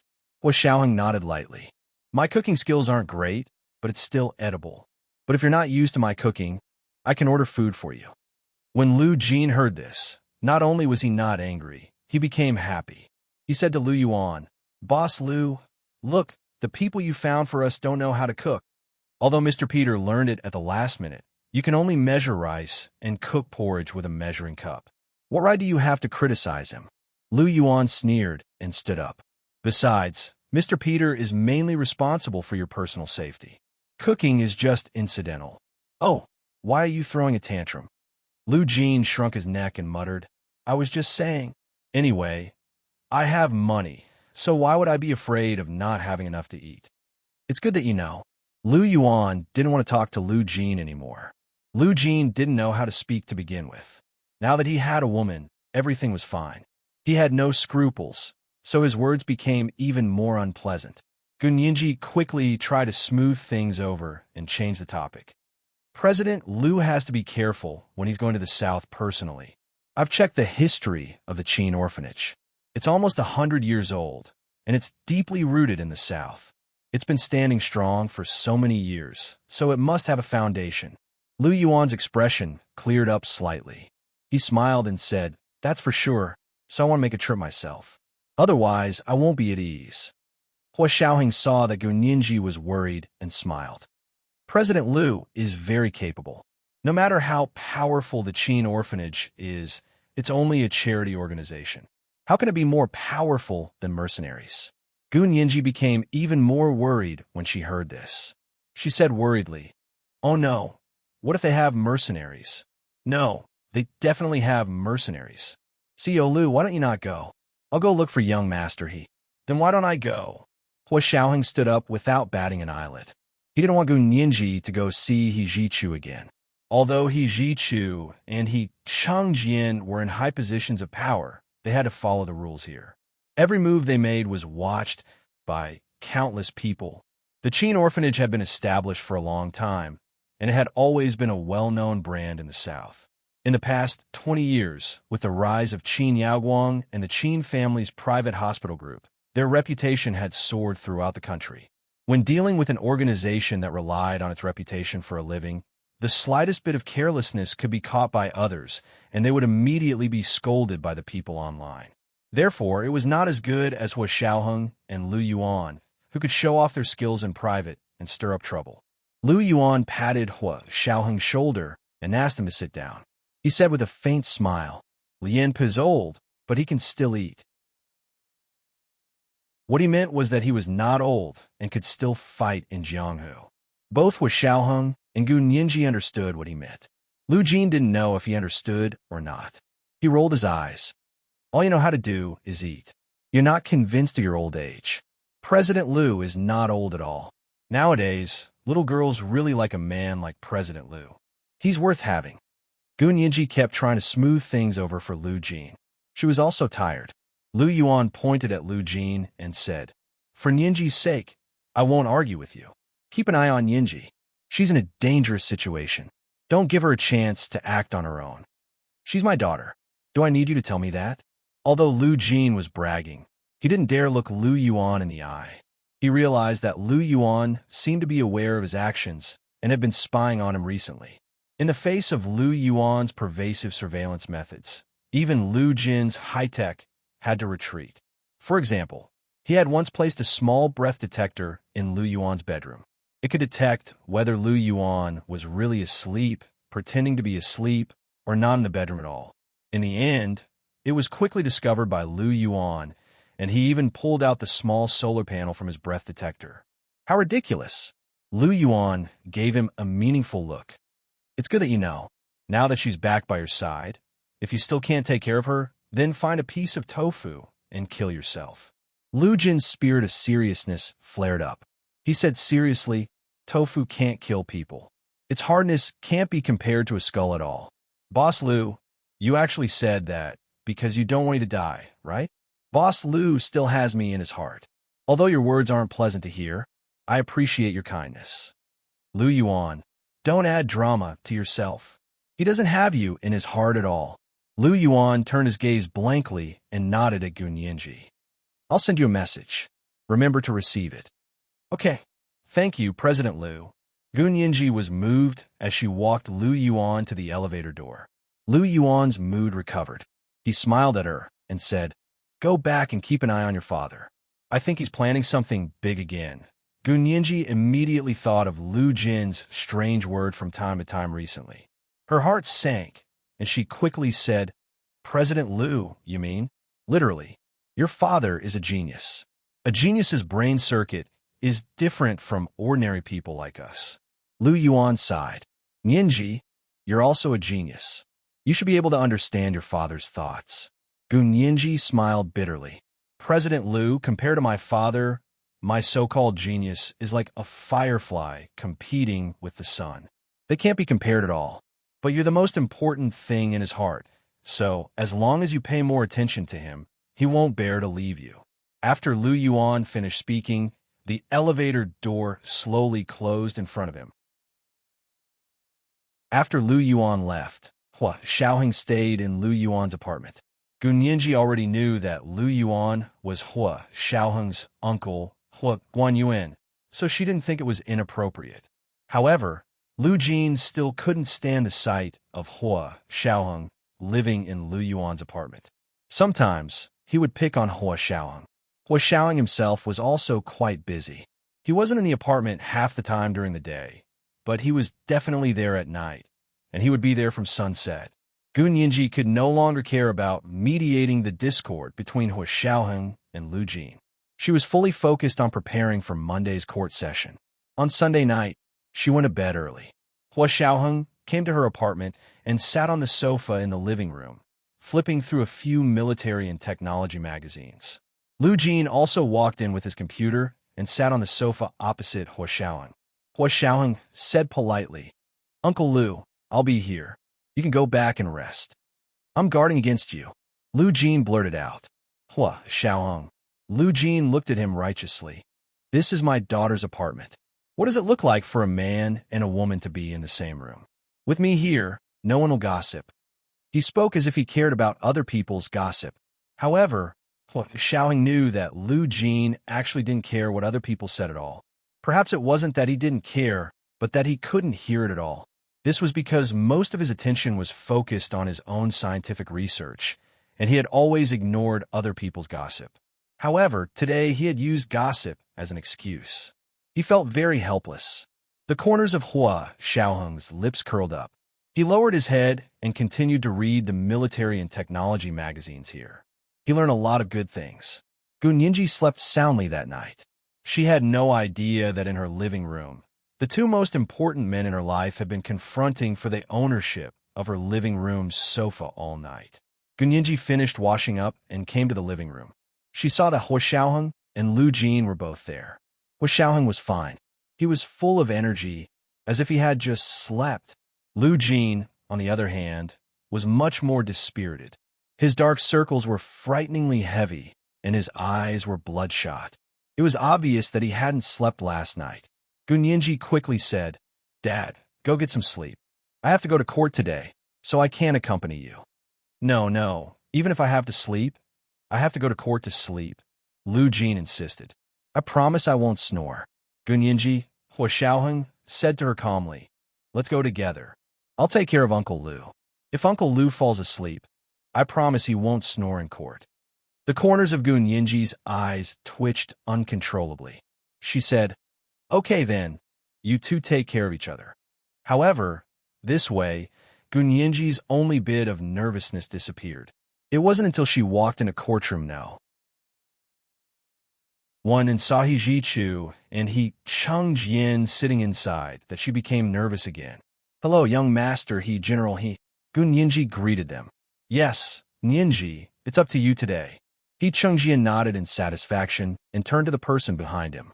"Qingying, will your media release the transcript of today's trial? According to the law, we can broadcast live text, but not video or audio." Xia Qingying walked out from behind He Cheng-jian and He Ji-chu. She was tall and voluptuous, but standing next to He Ji-chu, she didn't stand out much. "Cousin Yinji, you can do it." Xia Qingying reached out to her. Gun Yinji smiled and shook her hand. "Cousin Xia, I will." The two of them separated and walked to their seats.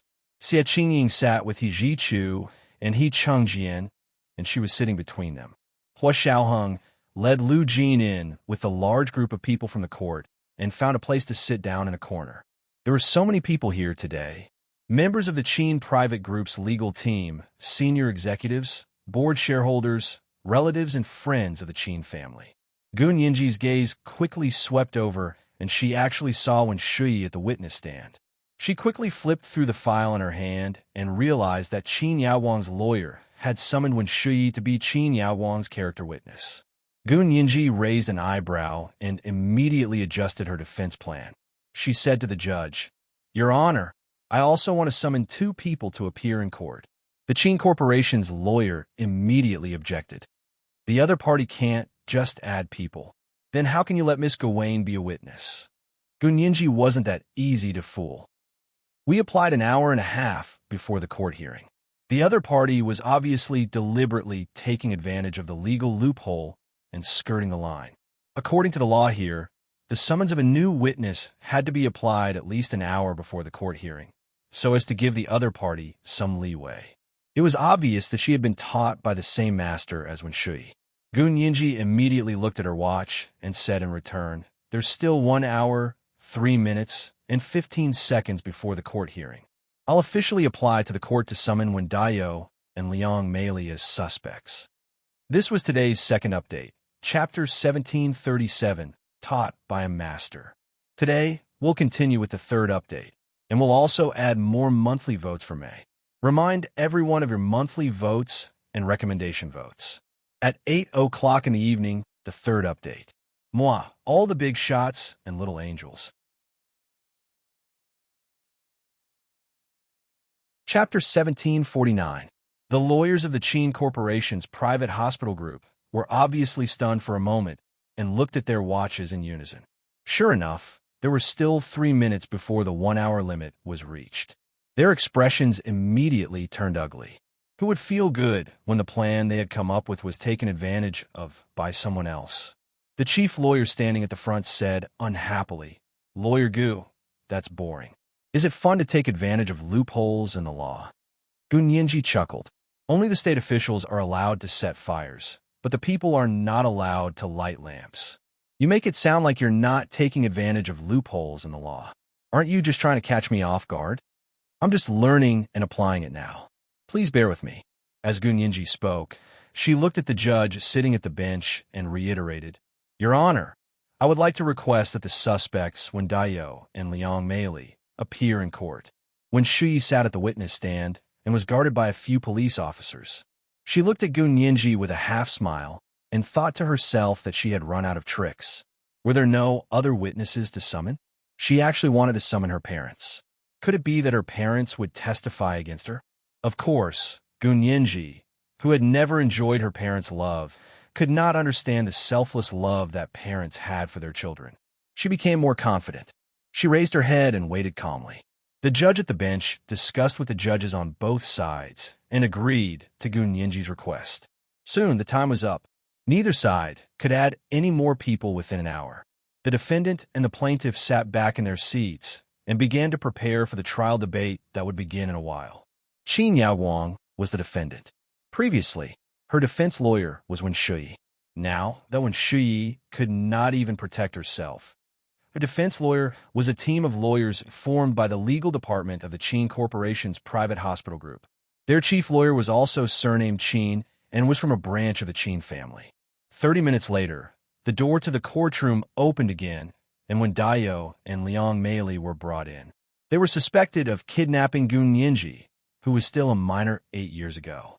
The two of them admitted to almost all the crimes. Without finding any new clues, the case was basically closed and the verdict would be announced soon.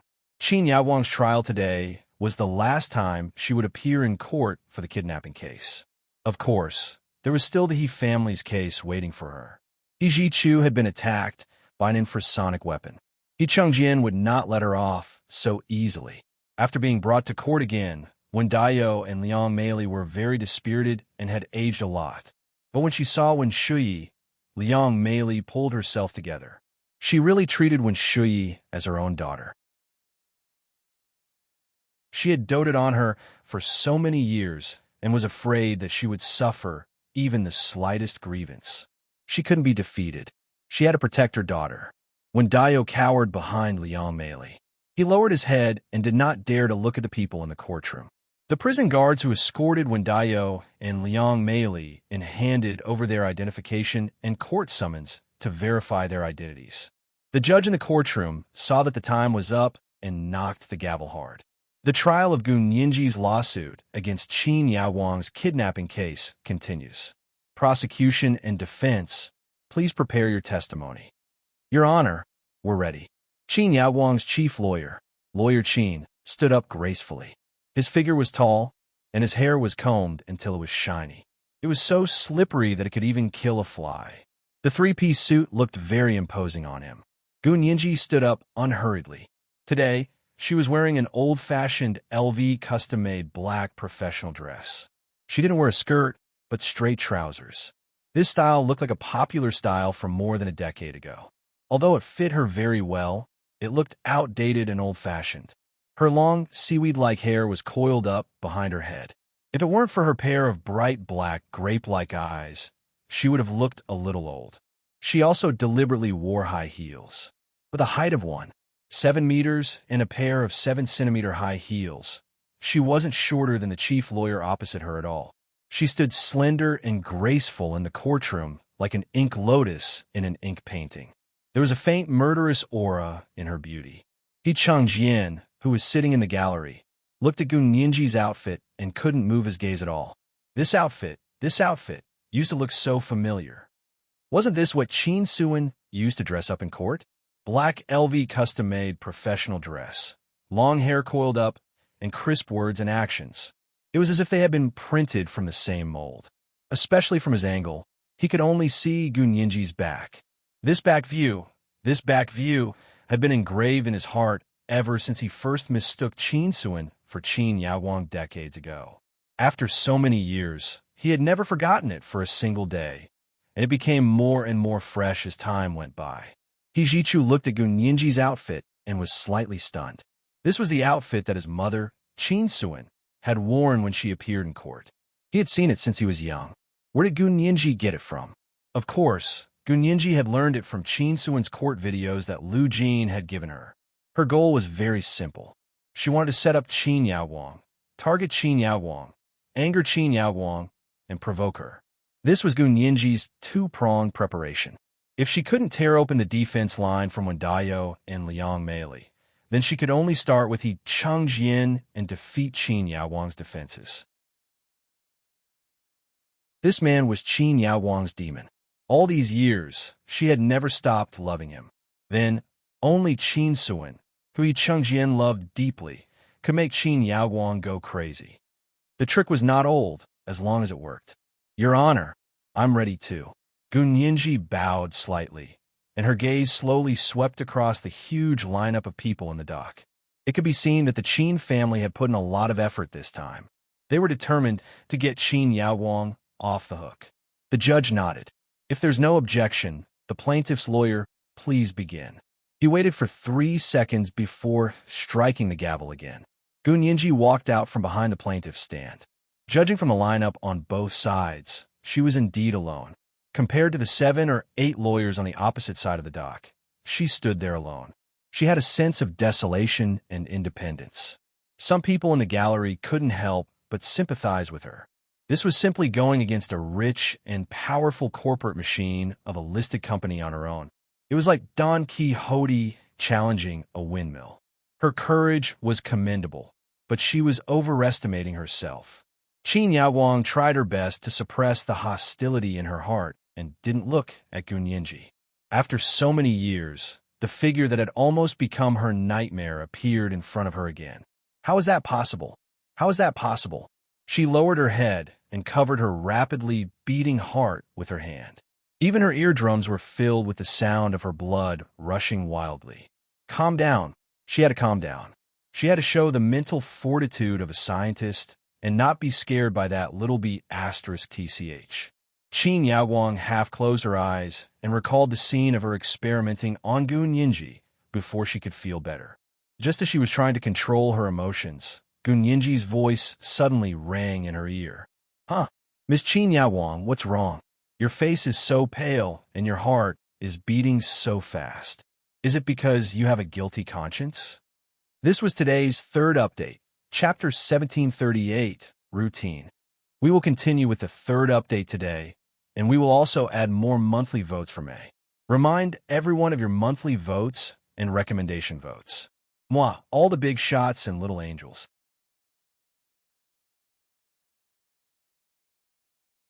Chapter 1750. Qin Yaowang suddenly opened her eyes and saw Gun Yinji's half-smile. She was so shocked that she almost jumped up from the dock. You get lost. Qin Yaowang dodged desperately as if she didn't know Gun Yinji. Gun Yinji raised an eyebrow and slowly straightened her body. She smiled and said, You want to pretend to be mentally ill? Miss Qin Yaowang, don't you think it's too late to pretend now? Lawyer Qin, the chief lawyer next to Qin Yaowang, kicked her lightly. Qin Yaowang came back to her senses and realized that she had lost her composure. She clasped her hands under the dock and sat back down. She closed her eyes tightly, pursed her lips, and resumed her silent expression. Qin Yaowang's chief lawyer breathed a sigh of relief and looked up at Gun Yinji. He said loudly, Objection! The plaintiff's lawyer used imaginary humiliation to threaten my client and put a lot of psychological pressure on my client. Gun Yinji smiled and turned to look at the judge and jurors in the courtroom to see what they had to say. The three of them chatted for a while in the courtroom and said to Gunyinji, plaintiff's lawyer, please watch your words. Don't stray too far from the point. They didn't say that she shouldn't say that about Qin Yaowang, but they didn't encourage her to continue. This was like hitting each other 30 times. Gunyinji nodded. Thank you, Your Honor, and the two jurors. After saying that, she turned to Qin Yaowang and spoke faster.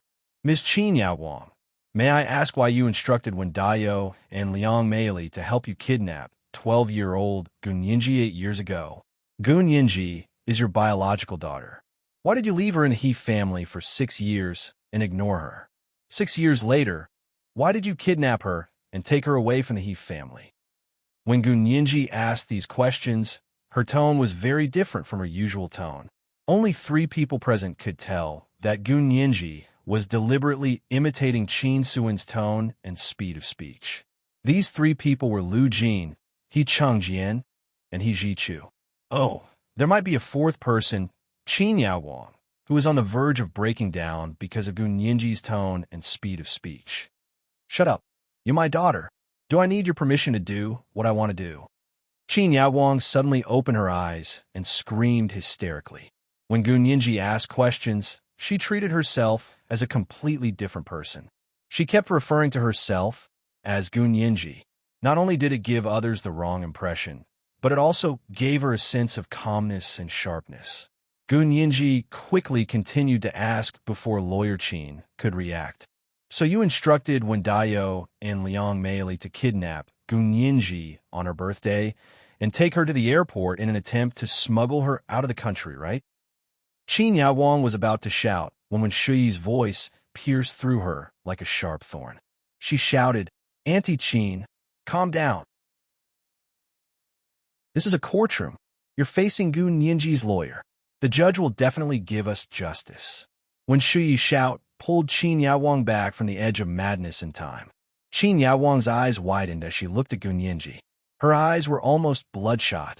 The chief lawyer beside her, Lawyer Qin, came back to his senses from the shock and said to the judge again, My client is agitated. We would like to apply for a 10-minute adjournment. The judge looked at Qin Yaowang, who looked like she was about to collapse, and called for the healthcare doctor prepared by the court to examine Qin Yaowang. Qin Yaowang's blood pressure and heartbeat were indeed abnormally fast, and cold sweat broke out on her back, as if her emotions had been greatly affected. The healthcare doctor nodded to the judge. The defendant had better rest for 10 minutes to see how it goes. The judge banged his gavel. Adjournment for 10 minutes. As soon as the judge said adjournment, Qin Yaowang was immediately taken out of the courtroom by the bailiff and went to the lounge next to her to get oxygen. Her chief lawyer followed her in and stayed by her side. Liang Meili looked at Wen Shuyi, who was sitting on the other side of the witness stand. The love in her eyes was about to overflow. Shuyi, you've lost weight. Before she could finish her sentence, she was taken away by the bailiff. When Wen Dayo walked past Wen Shuyi, he stopped for a moment. He looked at Wen Shuyi, and his eyes gradually became confused. Shuyi, what happened to your face? Nothing. I went to the south to get a facial, Wen Shuyi said calmly. Dad, you have to take care of Mom. I think she looks haggard. Okay. Wen Dayo nodded nonchalantly. You have to take care of yourself. He signaled with his eyes for Wen Shuyi to rest assured.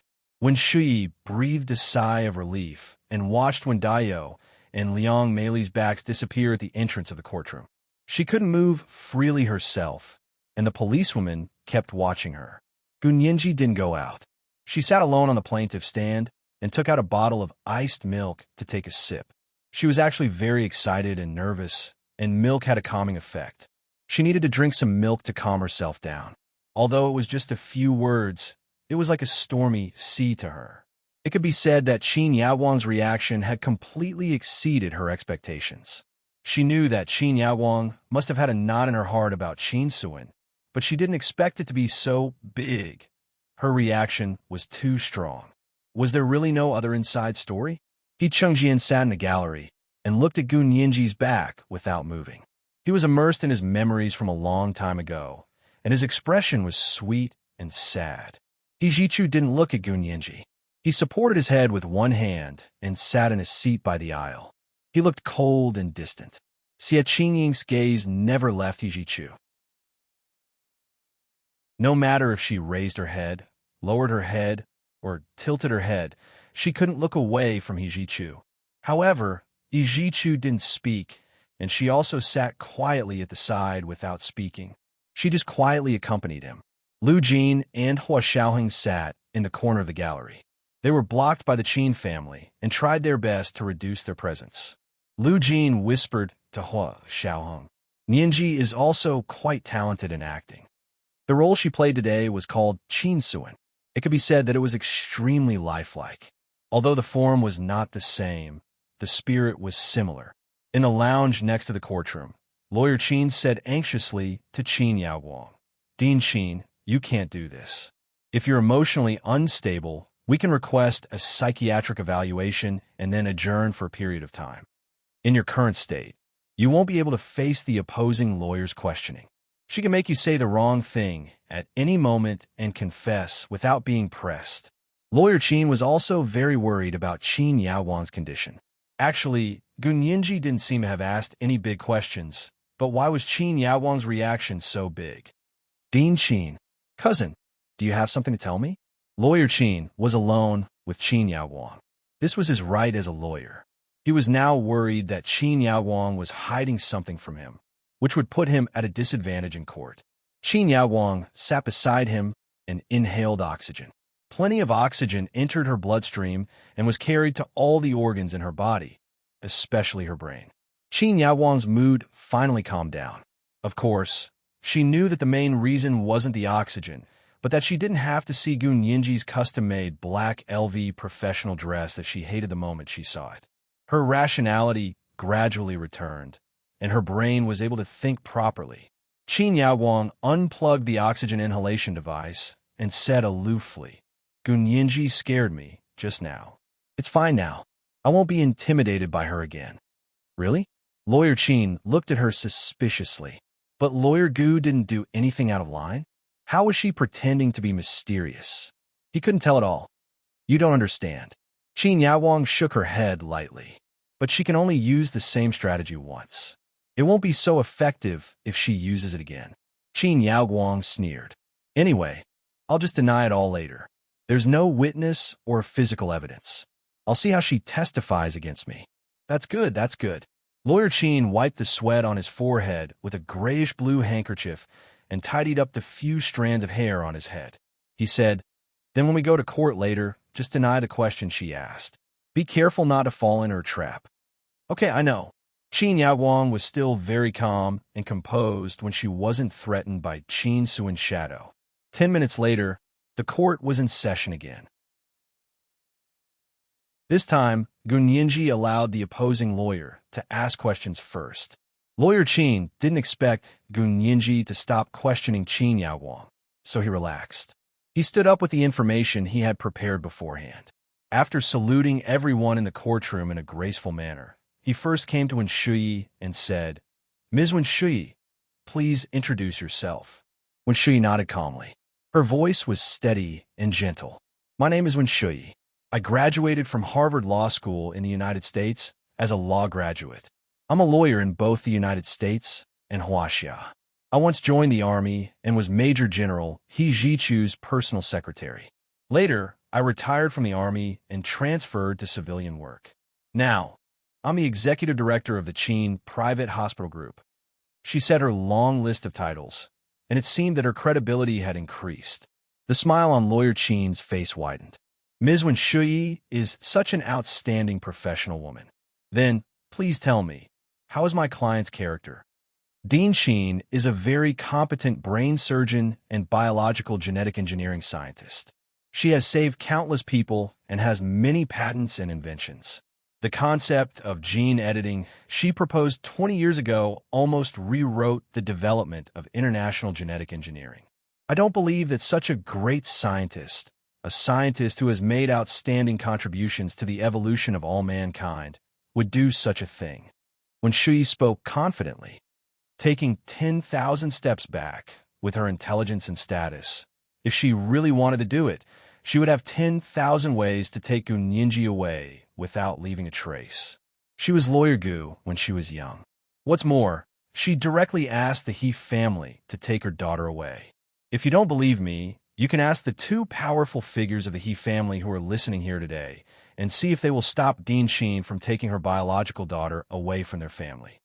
It was something that could have been done legally and openly. Why would Dean Sheen give up on what's close at hand? It's completely illogical.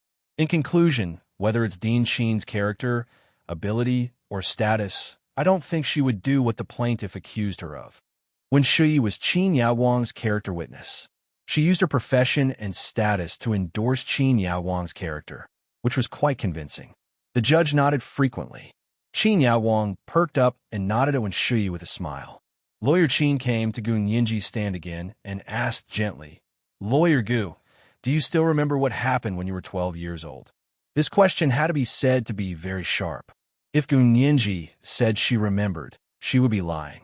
If she said she didn't remember, she would be lying before. However, she had been prepared for this question from the moment Gu Nianji had accused Wen Daiyou and Liang Meili of kidnapping her. Therefore, she replied calmly, "It depends on what you're asking. I'm 20 years old this year.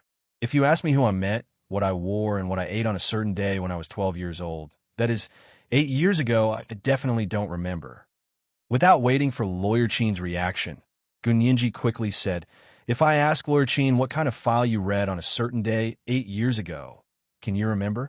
The corners of Lawyer Qin's mouth twitched, and he said coldly, "Lawyer Gu, as long as you answer yes or no, there's no need to say so much. I'm sorry, your question is too broad. It's impossible to answer with only yes or no." Gu Nianji insisted on her opinion and didn't give the other lawyer a chance. Lawyer Qin looked down at the information and had no choice but to change the question. "Then may I ask, do you remember who took you away from the He family 8 years ago?" "I remember," Gu Nianji said lightly. "It was the He family's gardener, Wen Daiyou and Liang Meili." "How do you remember that?" Lawyer Qin asked sarcastically. "Because this matter was very serious, so serious that it left a huge shadow on my youth. Lawyer Qin, believe me, if you were kidnapped when you were 12 years old, you would also remember the person who kidnapped you." Lawyer Qin, he was speechless, so he continued, "Are they in court?" "Yes." "Then why did you bring them to court as witnesses?" "Because they were only the executors of the kidnapping plan. Someone else was in charge of the kidnapping plan." Gu Nianji glanced at Qin Yaowang. Everyone could tell that she meant that Qin Yaowang had instructed it. But they denied that my client had instructed the kidnapping plan. Lawyer Qin used his hand to push up the gold-rimmed glasses on the bridge of his nose. "Lawyer Gu, are you trying to frame them, force them to confess, or are you trying to mislead everyone?" Gu Nianji stood up with a smile and said, "May I ask if you're done?" Lawyer Qin was stunned. "You haven't answered my question yet." "My answer is that I didn't frame them, I didn't force them to confess, and I didn't mislead everyone. I speak with facts." Gu Nianji stood up with a copy of the DNA test data and said to the judge in the courtroom, "Your Honor, may I interrogate Wen Daiyou and Liang Meili now?" This was the first update of the day for 1,000 words. Chapter 1739, not similar in appearance, but similar in spirit. There were 2 updates today. A reminder of everyone's monthly votes and recommendation votes. At 8 o'clock in the evening, the second update. P.S. I wish the little angels who are taking the college entrance examination tomorrow a good exam and don't think about reading.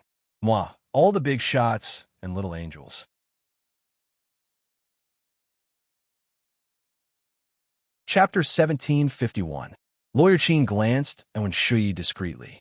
Wen Shuyi lowered her eyes and gently rubbed the space between her eyebrows with her hand. Her slender fingers inadvertently made a few signs.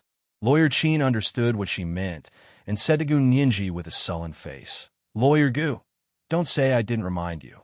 Wen Daiyou and Liang Meili are the parents of my client's character witnesses. They're just ordinary gardeners and gardeners. They are honest people and can't stand your intimidation." Gu Nianji walked over and said airily, 8 years ago, someone who could use violence to kidnap a 12-year-old girl isn't very honest." Lawyer Qin's face turned red at Gu Nianji's words. He couldn't help saying, "They haven't been sentenced yet, and you're already convicting them?" I'm not convicting them. I'm just stating the facts. Gunyinji didn't even look back. She had already stood in front of Wendayo and Liang Meili.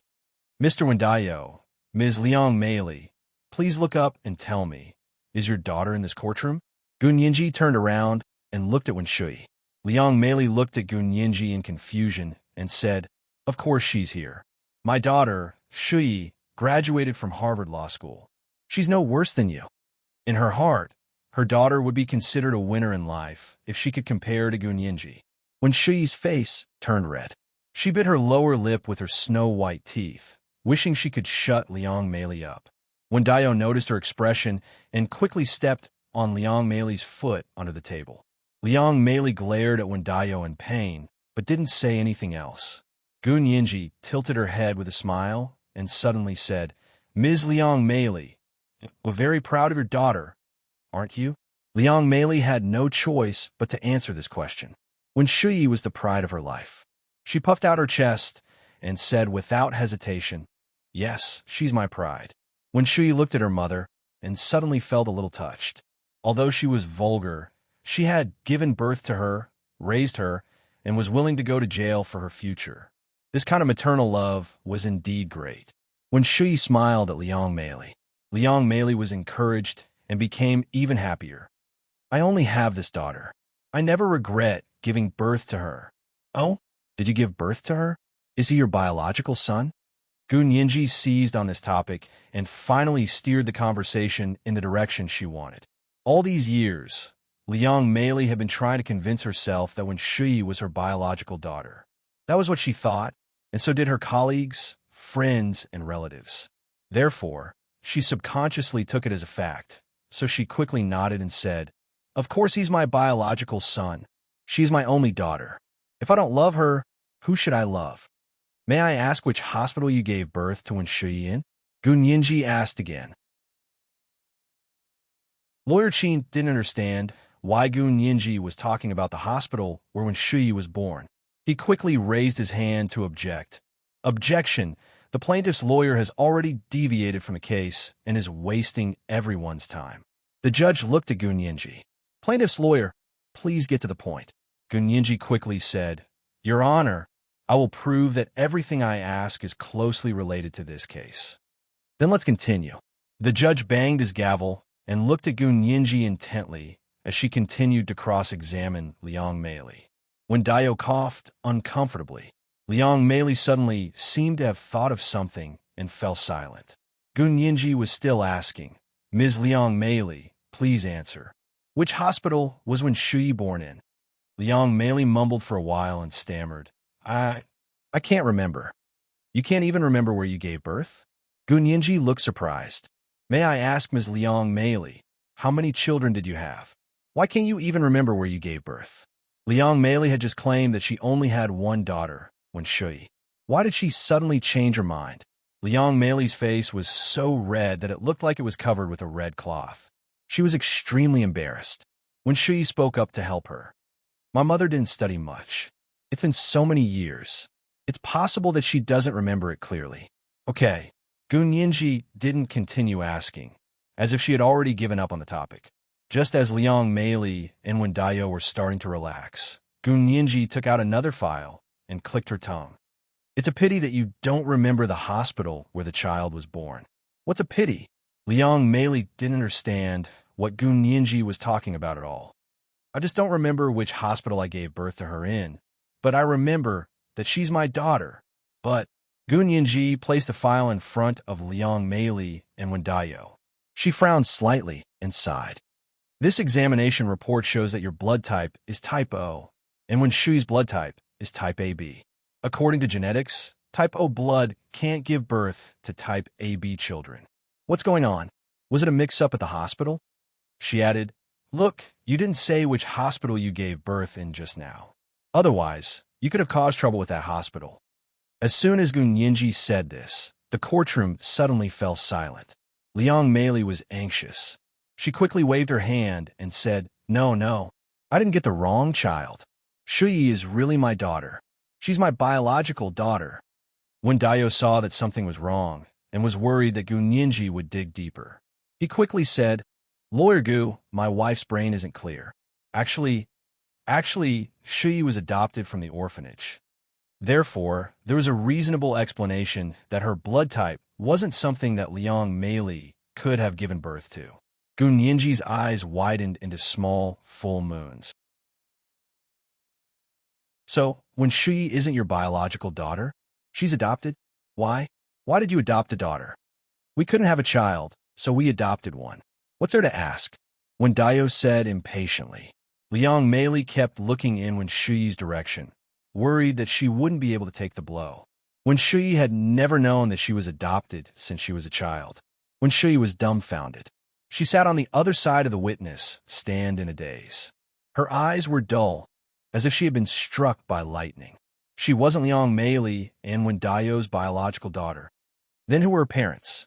When she heard that Liang Meili might not be her biological mother, when Shui's first reaction was that she had been mistaken, and when Dayo proved that she had been adopted from the orphanage, when Shui suffered a second round of blow.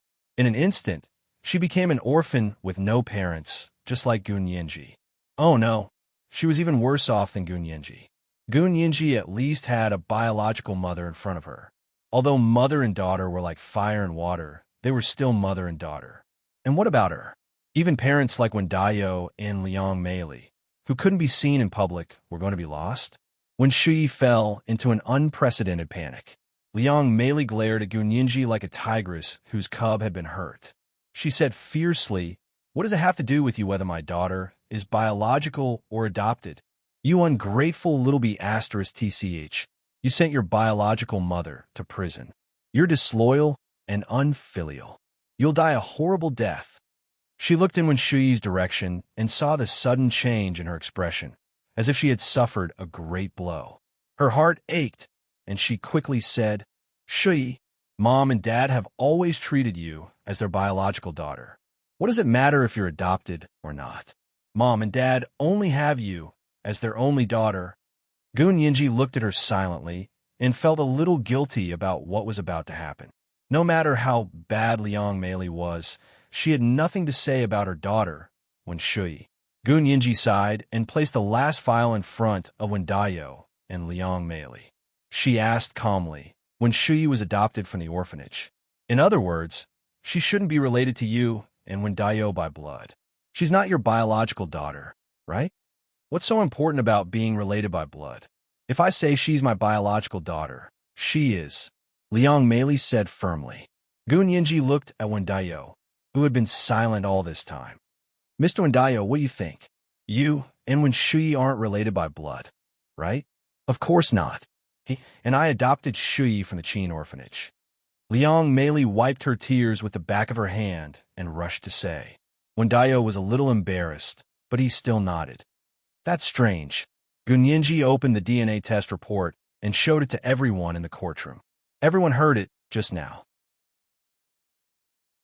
When Shui was adopted by Liang Meili and Dayo from the Qin orphanage. She shouldn't be related by blood to Dayo and Liang Meili. But this DNA test proves that Shui is Dayo's biological daughter. There was a moment of silence in the courtroom. Then there was a loud bang.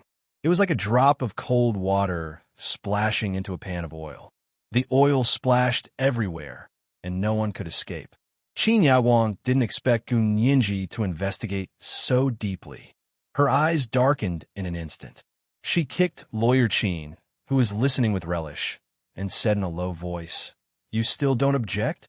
Let her control the pace." Lawyer Qin hurriedly stood up and called out, "Objection." Gun Yinji interrupted. Dayo, why did you put your biological daughter in the Qin orphanage and let your wife adopt your biological daughter? Is Shui your illegitimate daughter? Liang Meili finally came back to her senses and shouted, "I don't believe it. I don't believe it. How is that possible? Why not?" Gun Yinji threw the DNA test report in front of her. "Take a look for yourself. If you don't understand it, find someone to read it to you, or take your husband and your daughter to any DNA test agency to check again." The muscles on Liang Meili's face twitched and trembled. She thought about how countless people had said that Shui looked like her father over the years. At that time, she had been smug and felt that she had a good eye. The daughter that she had casually adopted from the orphanage actually looked like her husband, Now it seemed that she was a complete idiot. This Wen Shuyi was clearly the daughter of Wen Dayo and his mistress. She hated that she had been raising a daughter for a mistress for so many years. Liang Meili suddenly grabbed her hair and howled. She threw herself on Wen Dayo and cried and hit him. You scourge! How dare you look for a mistress? How dare you let me adopt the child that the mistress gave birth to for you? You're not human. You're not human. You yin %%. Liang Meili's last words were so vulgar and unpleasant that Gunyinji couldn't take it anymore. She continued, Liang Meili, do you want to know who Wen Shuyi's biological mother is? This is the second watch of the day, chapter 1740. There are 2 watches today. A reminder for everyone's monthly votes and recommendation votes. P.S. I wish the little angels who are taking the college entrance examination tomorrow a good exam and don't think about reading. Moi, everyone little angels.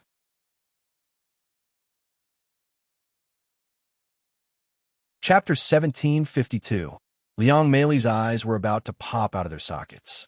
She said repeatedly, Who is it? Hurry up and tell me, who is it? Liang Meili was so aggressive that she could kill anyone who stood in her way.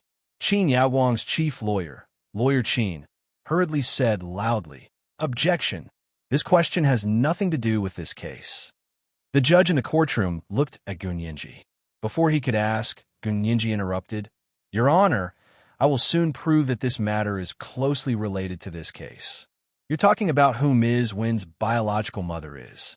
May I ask what this has to do with my client? Lawyer Qin was very dissatisfied with the judge's bias in favor of Gunyinji.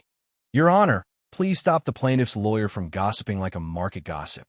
Gunyinji couldn't help laughing. She nodded and repeated, Yes, what does the matter of Ms. Wen Shuyi's biological mother have to do with your client, Qin Yaowang? I didn't say they were related. Look, it shouldn't have anything to do with them at all. Gunyinji was actually walking a tightrope. She had started with Luo Piapiao's DNA to find out Wen Shuyi's kinship with the Qin family. However, Luo Piapiao had already been blown to pieces. She couldn't bring up the results of Luo Piapiao's DNA test, so she could only beat around the bush and let Wen Dayo and Liang Meili reveal it themselves. Liang Meili didn't know who Wen Shuyi's biological mother was, but Wen Dayo definitely knew. Gunyinji's gaze stopped on Wen Dayo's uneasy face, and she said to Liang Meili, Why are you asking me, Ms. Liang Meili? Shouldn't you ask your husband? He must know who your daughter's biological mother is. Liang Meili's anger instantly turned to Wen Dayo. She screamed and pounced on Wen Dayo again and again, slapping his head and back repeatedly. Wen Dayo covered his head and dodged in a sorry state. It wasn't easy for him to be protected by the bailiff. Liang Meili was also restrained by the 2 female bailiffs. She was short and stout. She had lost a lot of weight during her imprisonment, but she had also aged a lot. She had originally worn a neatly made brocade coat and black velvet trousers in court today, but now they were a mess. Liang Meili was being held by the 2 female bailiffs. She was still hysterically scolding Wen Dayo. How dare you cheat on me? I'll fight you to the death. The judge frowned and banged his gavel. Silence. There is no noise in the court. Take Ms. Liang Meili out to calm down. The 2 female bailiffs took the staggering Liang Meili out. Gunyinji looked at the timid Wen Dayo and walked over. She stared into his eyes and asked, Mr. Wen Dayo, can you explain why your illegitimate daughter appeared in the Qin orphanage? Did you know she was your biological daughter when you adopted her? Wen Dayo hugged his head and squatted in the corner of the witness stand in the courtroom against the wall. He ignored Gunyinji's question. Gunyinji waited patiently by the side for a while. Seeing Wen Dayo's fearless expression, her face turned cold, and she said, Do you think everyone doesn't know just because you didn't say it? Let me tell you, there are a lot of people who know. The adoption records of the Qin family's orphanage, Wen Shuyi's birth certificate, and the census system of the entire imperium. As long as I input her DNA data, see if I can find the DNA of her immediate family that matches. It was actually impossible to find Wen Shuyi's immediate family with this method. That was because the government census system did not have a complete DNA database. At present, the only DNA database in the government system was the criminal DNA database created by the police system. Anyone with a criminal record would have their DNA stored in the system for easy inquiry. If these people committed a second crime, they would be immediately discovered. When Shuyi's biological mother, judging from Luo Piapiao's relationship, was definitely a woman from the Qin family. However, if this person did not have a criminal record, it was impossible for her DNA to be stored in the police system. Therefore, it was impossible to use this kind of DNA data retrieval method to find out who Shuyi's biological mother was. To put it bluntly, Gunyinji was just using this kind of high-sounding gimmick to scare Wendayo. Wendayo was indeed frightened. He loosened his grip on his head and slowly turned his head to look at Gunyinji. But at that moment, Qin Yaowang's lawyer finally gave it his all. He quickly reacted and sneered. Lawyer Gu is really good at bluffing people. I never knew that our country's census system could check DNA data. Why don't you try to scare an honest man? Wendayo immediately turned around and continued to squat in the corner with his head in his hands. No matter how hard anyone tried to pull him up, he couldn't get up. Gunyinji pursed her lips and slowly straightened her back. She lowered her eyes and pondered for a while. She decided to continue playing psychological warfare. She couldn't directly point out the relationship between Shuyi's biological mother and the Qin family. She couldn't even give any hints. All she could do was make Wendayo expose himself. But how could she do it? Qin Yaowang's chief lawyer took the opportunity and immediately said, "My client's character witness, Ms. Shuyi, isn't in good condition. I want to apply for a half-hour adjournment so that the doctor could take a look at her." The judge discussed it with the two judges and agreed, 15 minutes. The court will resume in 15 minutes. He then said to Gunyinji, "Lawyer Gu, if you still can't prove that your question has something to do with this case, this court will prohibit you from bringing up questions related to Ms. Shuyi's background again." Gunyinji could only smile and say, "Thank you, Your Honor, for giving me this opportunity to prove my point." After the court adjourned, Gunyinji didn't speak to anyone and walked out of the courtroom alone. She went to the cabinet where she kept her belongings and took out her phone. She wanted to check some information, but saw that Lu Jin had sent her a text message. "Look at your email." Gunyinji quickly opened her email and found that Lu Jin had sent her a letter. This letter was actually Wendayo's resume from birth until now. All these years, where he had been, what he had done, everything was listed clearly. And most importantly, this data was obtained from a public and legal place. It could be used as evidence in court. It wasn't like Luo Piapiao's DNA data, which could only point them in the direction of the investigation, but could not be publicly used as legal evidence. Gunyinji skimmed through it and immediately had an idea. Some of the content was really interesting. 15 minutes later, when Shuyi and Liang Meili had both calmed down, even Wendayo was much more composed. However, when they walked in, their expressions were still not very good. When Shuyi didn't look at Liang Meili and Wendayo at all, Liang Meili's emotions were even more complicated. She thought that she should hate Shuyi because she was the daughter of a mistress. But she had raised her with her own hands. She had been by her side since she was born, fed her milk by milk, and raised her. How was the effort she had spent on her all these years different from that of her biological daughter? Liang Meili couldn't hate Shuyi at all. Gunyinji watched as they sat down on both sides of the witness stand. Originally, the witnesses were supposed to appear in court one by one, but Gunyinji needed them to appear in court together, so she had specially applied to the court. As far as the court was concerned, there was no fixed rule for how witnesses should appear in court. It depended on the results of the discussion between the prosecution and the defense and the court. Gunyinji looked down at the message Lu Jin had just sent her.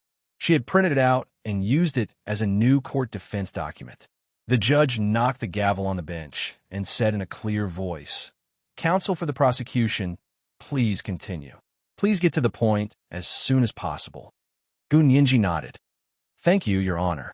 She took the documents to Wendayo's witness stand and began to ask him, "Mr. Wendayo, what is your date of birth?" Wendayo was stunned and subconsciously glanced at Lawyer Qin. Lawyer Qin nodded slightly at him. Wendayo told Gunyinji a date of birth. Gunyinji asked again, When you were 30 years old, you participated in a medical experiment conducted by the United Nations Population Fund in Huaxia. May I ask what kind of experiment it was? When Daio's head jerked up. His mouth was wide open, and his eyes were about to pop out. He looked at Gun Yinji as if he didn't understand how she knew about this at all. He had participated in the medical experiment because he was attracted by the high cost of the experiment. He only needed to masturbate a few times to donate sperm, and he would get 1,000 yuan. It was really easy to earn. However, this method was still a little shocking to the conservative Huaxia Empire at that time, so they all tacitly kept it a secret. The people who came to participate in the experiment wore masks, and no one knew each other. After leaving, they immediately went their separate ways. Wendayo wanted more money, so he came several times. Mr. Wendayo, may I ask what kind of experiment it was? Gun Yinji knocked on the witness stand in front of her and asked again. Wendayo's dark red face alternated between red and white, and the change in his expression was very obvious. Although he didn't say anything, from his expression, it was definitely true. Aren't you going to say it? Gun Yinji continued to look at her information. I have a piece of information published by the United Nations Population Fund here. It describes the purpose and results of the experiment. This experiment was to study the reproductive and genetic functions of the Huaxia Empire, especially the unique gene fragments of the Huaxia Empire. Mr. Wendayo, I'm just curious. You donated your sperm when you were 30 years old, and then when Shui was born. If you didn't have a mistress and didn't cheat, then someone used your sperm and another woman's egg cells to synthesize a fertilized egg and then gave birth to Shui? She looked at the information in her hand and asked, but that's not right. Why did the child you gave birth to after donating sperm to the United Nations Population Fund appeared in the Qin orphanage? Also, the information shows that when you adopted Shui, she was just born. It had been several years since Mr. Wendayo donated his sperm. Mr. Wendayo, do you think we would believe your clumsy lies? You clearly had a mistress. You clearly had an affair. Gun Yinji's expression became stern. You clearly tried to use medical experiments to confuse the public. I didn't cheat. I don't have a mistress. Wendayo was anxious. Liang Meili jumped up again. She felt that Gun Yinji's words made sense, so she started to hit Wendayo again. She shouted, "You're still lying to me. You're still lying to me. Tell me, who is that damn mistress?" Wendayo was distracted by Liang Meili, and he had to try his best to prove his innocence. He shouted, "I don't know why Shui was in the Qin orphanage either. Din Qin might know. She was the one who asked me to adopt Shui and said that she was my biological daughter. At that time, Din Qin was also helping the United Nations Population Fund with that medical experiment." This was the first update of the day. Chapter 1741, Self-Exposure.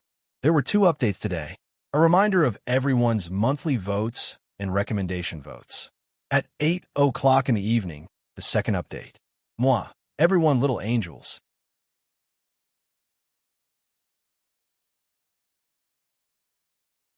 Chapter 1753. A trace of panic flashed through Qin Yaowang's eyes, and she quickly glanced in He Chengjin's direction. He Chengjin's expression was calm and indifferent. His gaze was fixed on Gun Yinji, and he didn't look at her at all. Qin Yaowang bit her lip. Her mood was like a pickled cabbage that had been rolled in a jar of sauce. It was salty and bitter. Gun Yinji looked at Qin Yaowang with a smile. Although she looked calm on the surface, she was actually sweating profusely. It hadn't been easy. She had finally pointed the finger at the Qin family. Gun Yinji also wanted to know why the egg cells of a woman from the Qin family had combined with Wendayo, the gardener, to give birth to Shui. She actually didn't care which woman from the Qin family had donated the egg cells. It didn't matter to her at all. She only wanted to grab hold of Qin Yaowang's weakness and make Liang Meili completely target Qin Yaowang. Gun Yinji coughed and smiled. "Ms. Qin Yaowang, do you want to explain why when Shui appeared in the Qin orphanage? Who exactly is her biological mother?" Mr. Wendayo just said that you told him that when Shui was his biological daughter and instructed him to adopt her. Qin Yaowang's face was extremely cold, and her voice was bone-chilling. She said with a straight face, This is just a scientific experiment. There's so many fertilized eggs. How would I know who her biological mother is? Then how do you know who her biological father is? Gunyinji asked like a curious baby. That's really strange. Most people know their mother, but not their father. You only know your father, but not your mother. TSK. Could it be that when Shui actually jumped out of a rock? I said it's a scientific experiment. Every donor's sperm has a serial number, so it's easy to check. Qin Yaowang straightened her neck impatiently. What does this have to do with you? Aren't you crossing the line? Scientific experiment? Only the donor's serial number? No egg donor's serial number? Gunyinji walked to Qin Yaowang's dock and placed her hands on the table of the dock. She looked down at Qin Yaowang, and her gaze darkened. Or is Dean Sheen saying that you helped the United Nations Population Fund use the donor's sperm and egg cells to conduct artificial insemination experiments? Qin Yaowang snorted. This is a project funded by the United Nations Population Fund. It's legal. If you don't believe me, you can check it yourself. Gunyinji smiled and said deliberately, but I remember that our country has legislation that prohibits such experiments. In other words, experiments on human reproduction are explicitly prohibited. That's why scientists like Dean Sheen have to bypass the law and use their own eggs to conduct human genetic reproduction experiments, right? Of course. Qin Yaowang suddenly raised her head and said with a fake smile, "You were born like this. What's wrong? Can I?" She seemed to have caught hold of Gunyinji's weakness and laughed out loud. Gunyinji, aren't you a very good lawyer? Why don't you know the principle of no retroactivity of a law? When we assisted the United Nations Population Fund in this experiment, our country had not yet enacted a law prohibiting experiments. Gunyinji nodded and said seriously, "Now that I think about it, it seems to be right. Ms. Wen Shui is 26 years old this year. When she was born, our country did not have the relevant laws to prohibit this experiment. That's because our country's relevant laws were enacted 20 years ago with the strong support of Ms. Qin Suan. That's right. Dean Sheen remembers very clearly that when you did this experiment, it was indeed before the relevant laws were enacted. Of course, the laws prohibiting experiments couldn't stop you. It's good that you know." Qin Yaowang felt that she had finally gotten back at him. She felt extremely happy and glanced at He Changjian a few times. However, He Changjian had already retracted his gaze and looked down at the back of the seat in front of him. No one knew what he was thinking. Gunyinji let go of her hand and placed it behind her back. She emphasized again, "So, Dean Sheen, you admit that you were already conducting experiments on human genetic reproduction before the relevant laws were enacted. Not only did you conduct experiments, but you also successfully gave birth to an artificially inseminated baby, like Ms. Wen Shui?" Qin Yaowang snorted. "Anyway, Wen Shui was born before the law prohibiting experiments took effect. Don't even think about suing me for breaking the law." "No, I don't need to sue you for breaking the law. I'm just thinking." Gunyinji turned around and looked in He Jichu and He Changjian's direction. Dean Sheen and the United Nations Population Fund are using our citizens to conduct human genetic reproduction experiments on our soil. Does the government know about this? She shook the information in her hand. This is all the relevant experimental information published on the official website of the United Nations Population Fund. Although it's been more than 20 years, the information online has never faded. I hope the relevant authorities will investigate the medical experiments conducted by the United Nations Population Fund in the Huaxia Empire more than 20 years ago and see what kind of genetic data they collected. As for Dean Sheen, I have something else to ask you. You admit that Ms. Wen Shui was your test subject for genetic experiments, don't you?" Qin Yaowang snorted and rolled her eyes as she looked at Gunyinji from head to toe. "You too. I know I am." Gunyinji tilted her head with a smile. "But you gave birth to me. Who gave birth to Ms. Wen Shui?" Qin Yaowang laughed coldly in her heart and said calmly, "I didn't give birth to Wen Shui. What does it have to do with this case?" "It has a lot to do with it." Gunyinji smiled faintly. "If Dean Sheen doesn't tell me, then I'll have to investigate it myself." Gunyinji raised her voice and turned to the judge in the courtroom. Your Honor, I request for a search warrant. Objection. Qin Yaoguang's chief lawyer said loudly. The plaintiff's lawyer has wasted too much time on unrelated matters. We request that we quickly get to the point and stop pursuing the origins of my client's character witnesses. How is it unrelated? Gunyinji was also angry. She turned to look at Lawyer Qin and said coldly, Qin Yaoguang, don't think that I won't be able to find out who it is just because you haven't told me. She walked slowly in the courtroom and said as she thought, Actually, it's not difficult to find this woman. First of all, if Wen Shuyi was really a test tube baby through artificial insemination, then we can definitely find out the woman who donated the egg cells. This woman is Wen Shuyi's biological mother. At that time, there was a list of sperm donors, and there was also a list of egg cells donated. We just need to get the list and compare the DNA data of these people with the United Nations Population Fund. Qin Yaoguang chuckled and said arrogantly, Go and check it out. If you have the ability, go ahead and check it out. I'll check it out. Gunyinji didn't back down. But before I check the data, I still need to check the DNA of all the medical staff who participated in the experiment. Qin Yaoguang's expression changed, and she suddenly stood up. Ridiculous. Why do you want to check the DNA of the medical staff? As a lawyer, how dare you seriously invade personal privacy? Qin Yaoguang, when you cooperated with international organizations and sold the genetic data of our citizens, why didn't you think of invading personal privacy? Gunyinji retorted. Qin Yaoguang waved her hand and said angrily, How can this be the same? They all signed a consent form. We didn't sign the consent form when you investigated our medical staff. Isn't this an invasion of personal privacy? Okay then. Gunyinji was waiting for her to say this. That's easier. Hand over the list of people who signed the consent form, and I'll check them one by one. Let's see who Wen Shuyi's biological mother is. If I can't find Wen Shuyi's biological mother on your list, either you're lying or Wen Dayo is lying. Gunyinji glanced at the flustered Wen Dayo and saw that he was cowering and lowering his head. He didn't dare to look at her at all. Qin Yaoguang was as cold as ice. She looked at Gunyinji as if knives were about to fly out of her eyes. Gunyinji continued to reason. Actually, there's another problem. Qin Yaoguang knows that Wen Shuyi is Wen Dayo's biological daughter.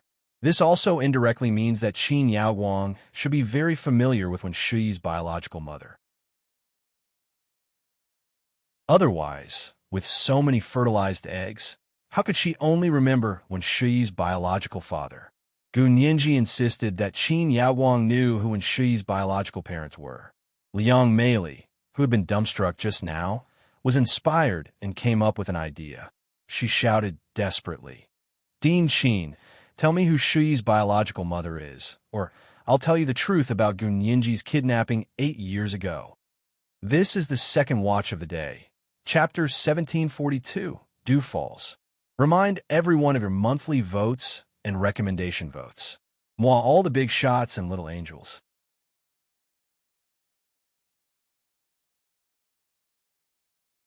Chapter 1754. Liang Meili's quick-witted shout simply shocked everyone present. Gunyinji finally breathed a sigh of relief. There was a fine layer of sweat on her back, and her forehead was also wet with sweat. Where the tip of her nose was facing the light, she could see tiny, sparkling diamonds of water. It was also sweat. However, the spearhead was still pointed at the Qin family, and even at Qin Yaoguang. Gunyinji wanted to throw her head back and laugh out loud. Unfortunately, she couldn't. She only felt exhausted. Liang Meili really wasn't smart, and her IQ was even lower than that of an ordinary person. That was why she had spent so much effort and repeated it over and over again. She was just short of pointing at her nose and asking her to speak and risking being dissed by the judge. Liang Meili finally thought of this excuse. Gunyinji raised her head and looked in Qin Yaoguang's direction. Qin Yaoguang felt terrible. She sat in the dock, and her expression seemed to be covered with a layer of rubber. She couldn't make an expression even if she wanted to. The chief lawyer beside her was so shocked that he was almost speechless. What did Liang Meili mean? Could there be an unknown truth about the kidnapping case back then? Lawyer Qin stood up and shouted at Liang Meili. Liang Meili, do you know what you're doing? Not only are you suspected of giving false testimony and obstructing justice, but you're also threatening my client in public. Do you think the court is a market for bargaining? After saying that, he turned to the bench and said excitedly, Your Honor, Liang Meili and Wendayo are no longer suitable to be prosecution witnesses. I request that they be expelled from the court and sentenced to death according to the law. Gun Yinji clicked her tongue and walked up to Lawyer Qin. She tilted her head and looked him up and down. She said slowly, Lawyer Qin, Liang Meili and Wendayo are important suspects in this case. Do you think they're witnesses I found? Didn't you ask them to testify in court? Yes, can I? If you don't understand, you can learn more about tainted witnesses. Gun Yinji smiled as she watched Lawyer Qin's face turn from red to white. She glanced in Qin Yaowang's direction. Ms. Qin Yaowang, I advise you to tell us who Ms. Wenshui's biological mother is. Otherwise, if you hide it for others, you'll be the one in trouble. As she spoke, Gun Yinji bowed to Qin Yaowang and whispered, Are you that selfless? If you're really that desperate to cover up for her, I have to think carefully. What kind of deity is Wenshui's biological mother? Is it worth it for you to go to jail and refuse to reveal her true identity? Qin Yaowang retreated in disgust and said coldly, Don't get so close to me. I feel disgusted when I see you. You're disgusting, yet you still gave birth to me. It's obvious that you're disgusting her mother. Gun Yinji shrugged. This level of words had no effect on her. At this moment, she felt that it was great that she had no memory of her life before she was 12 years old. Without the memories of that time, it meant that there was no burden on the past. If she could still remember, she might also have longed for and relied on maternal love, right? With Qin Yaowang's attitude, she would definitely be hurt a lot. It might even become her greatest weakness after she became an adult. Freud said that a person's character, conduct, and behavioral characteristics after adulthood are formed from childhood. When you are still ignorant, your behavior patterns and life experiences are pretty much fixed in one direction. Gun Yinji had always felt that this statement was particularly irresponsible. Attributing all bad habits and wrongdoings to childhood experiences was actually the subconscious of the cowardice and avoidance of certain Western adults. Lu Sun had said that true warriors dared to face a bleak life and dared to face the dripping blood. This was the main difference in attitudes towards life between the East and the West. Of course, Gun Yinji was a standard believer in the Eastern attitude towards life. She looked at Qin Yaowang and put her hands behind her back. She smiled meaningfully. Ms. Qin Yaowang, are you going to tell me or not? Tobornitob, this is really a Hamlet-like problem. Qin Yaowang felt like she was stepping on air and falling from a height of tens of thousands of feet.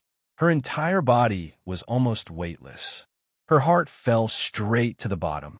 She was surrounded by impenetrable walls, and there was no light or sound in the room. She was alone in the darkness, unable to find a way out or see where she was going. However, she couldn't shout or ask for help, just like how she had observed the 2-year-old Gun Yinji's performance when she was locked up in a small dark room on the surveillance video. She closed her eyes and felt dizzy. Her face lost all color, and she vaguely recalled that Gun Yinji was only 2 years old back then, yet she was able to walk out of such a secret room confinement. She was even able to smile at her, raise her hand and call her mom, and let her hug her. What had she done? She slapped her to the ground, then used the equipment to test her brain waves, electrocardiogram, pulse data, blood pressure, and the healing of the wounds. The fair and chubby little girl was stunned by her slap. She sat on the ground in a daze and looked at her. Her small lips were slightly open, and the skin at the corner of her mouth was broken. Blood seeped out of her lips. She felt annoyed and stepped forward to kick the 2-year-old girl in the heart again. She watched as her little body rolled under the table and hugged the corner of the table, shivering. She never crawled out again. This little B***TCH deserved to stay in the dark, just like her annoying father. She deserved to be beaten up like a rat in the gutter. Qin Yaowang recalled the situation and gradually calmed down. Opening her eyes, Qin Yaowang glared at Gunyinji. She thought to herself that a scourge could live for 1,000 years. From the age of 2 to 6, this little bee *TCH had been beaten up by her in all kinds of physical experiments, toxicological experiments, and pathological experiments, but she was still alive and well, and she had actually grown up to have such a figure and appearance. Qin Yaowang was angry, jealous, and hateful. She tried her best to hide her true emotions, and the expression on her face almost contorted. Gunyinji saw that Qin Yaowang didn't say a word and felt that the bait wasn't too much. She rolled her eyes and walked back to Liang Meili, who was looking at Qin Yaowang eagerly.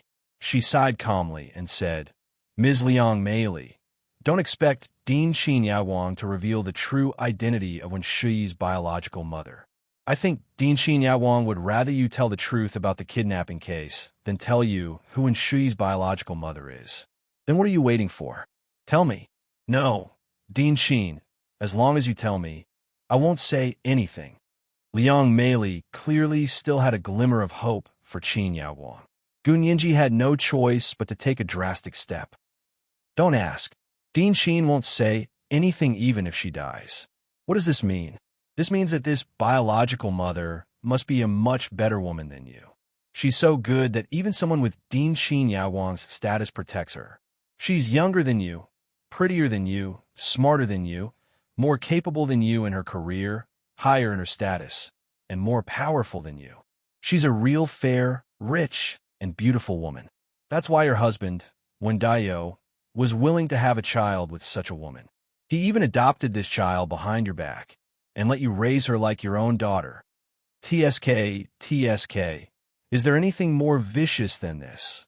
Gunyinji deliberately found the words that could pierce a woman's heart, especially for a more traditional and uneducated woman like Liang Meili. Men were their life. Although they had the ability and opportunity to live independently, their minds were not independent. They could only exist by relying on men. Therefore, these words were as lethal as a nuclear bomb to Liang Meili. Her rationality and emotions had suffered an indescribable blow. Liang Meili's eyes gradually turned red. Her hands slowly clenched into fists, and she walked out of the witness stand step by step. The female bailiff next to her wanted to stop her, but Gunyinji reached out to stop her. She said calmly, "I'll take full responsibility." The female bailiff looked at the judge worriedly. The judge was also in a difficult position.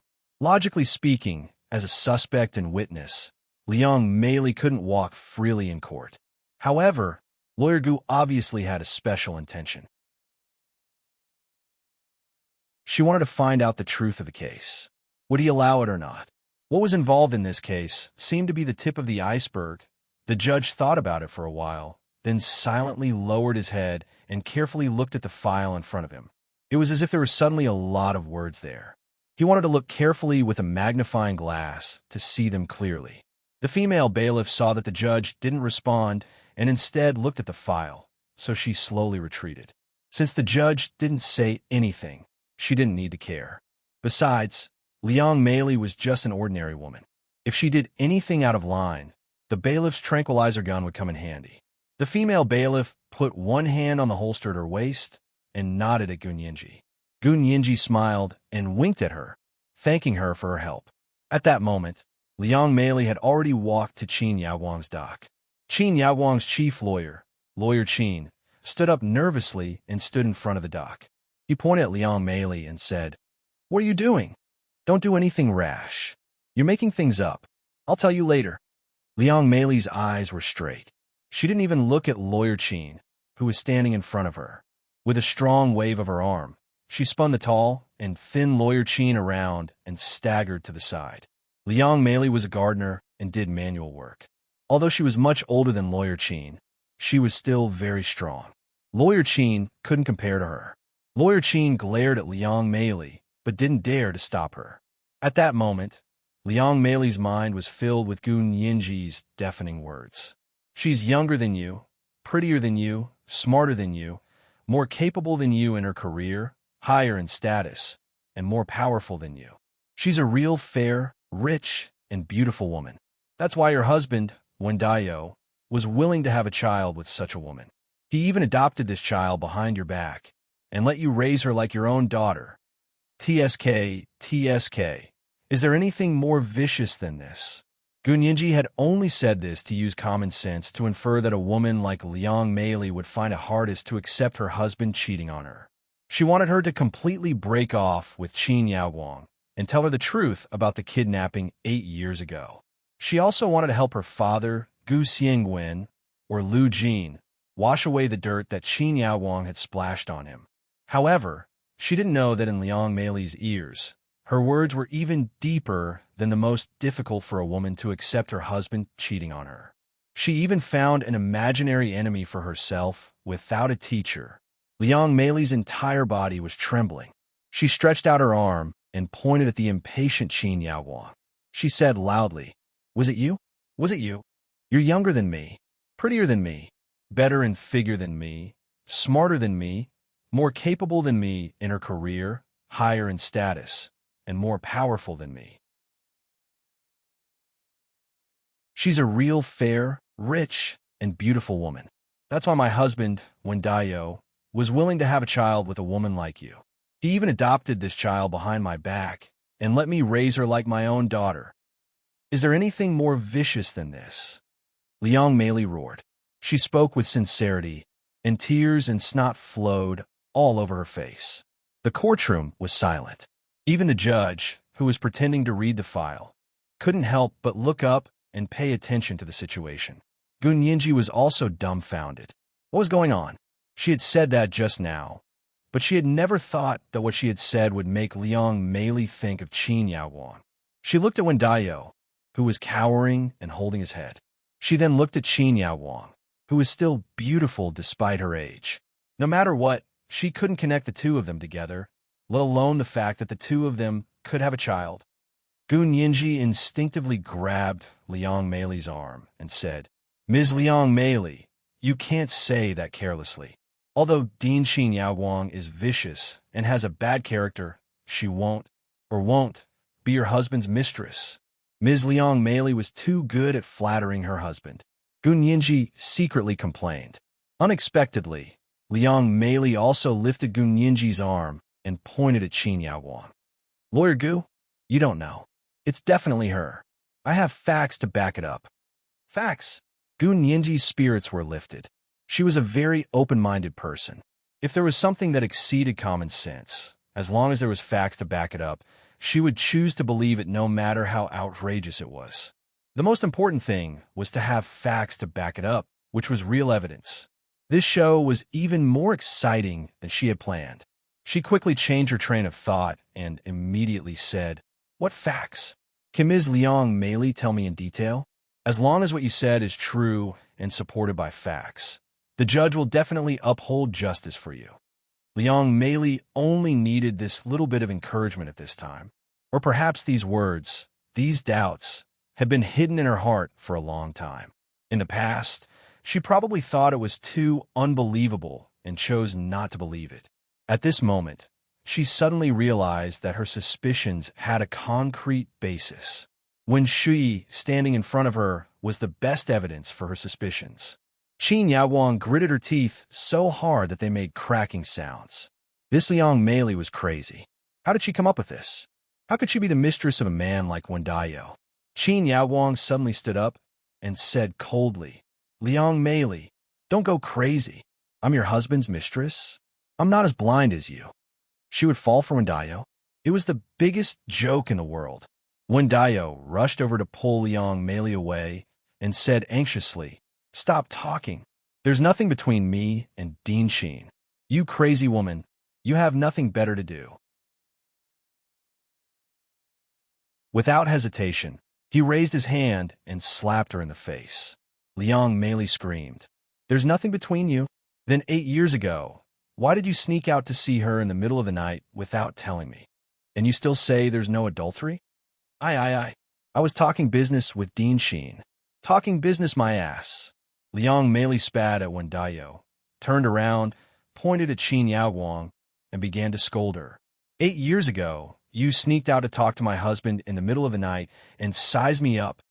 Qin Yaowang didn't expect Liang Meili to know about what happened back then. At that time, she had looked for Wen Daiyou to plan to kidnap Gunyinji. However, she was tongue-tied and found that she couldn't find a suitable retort. She could only sneer and say, "Are you dreaming? What did I talk to your husband in the middle of the night? Where's the evidence? Don't tell me what you said is evidence. I swear to God that what I said is true." Liang Meili actually didn't have any concrete evidence.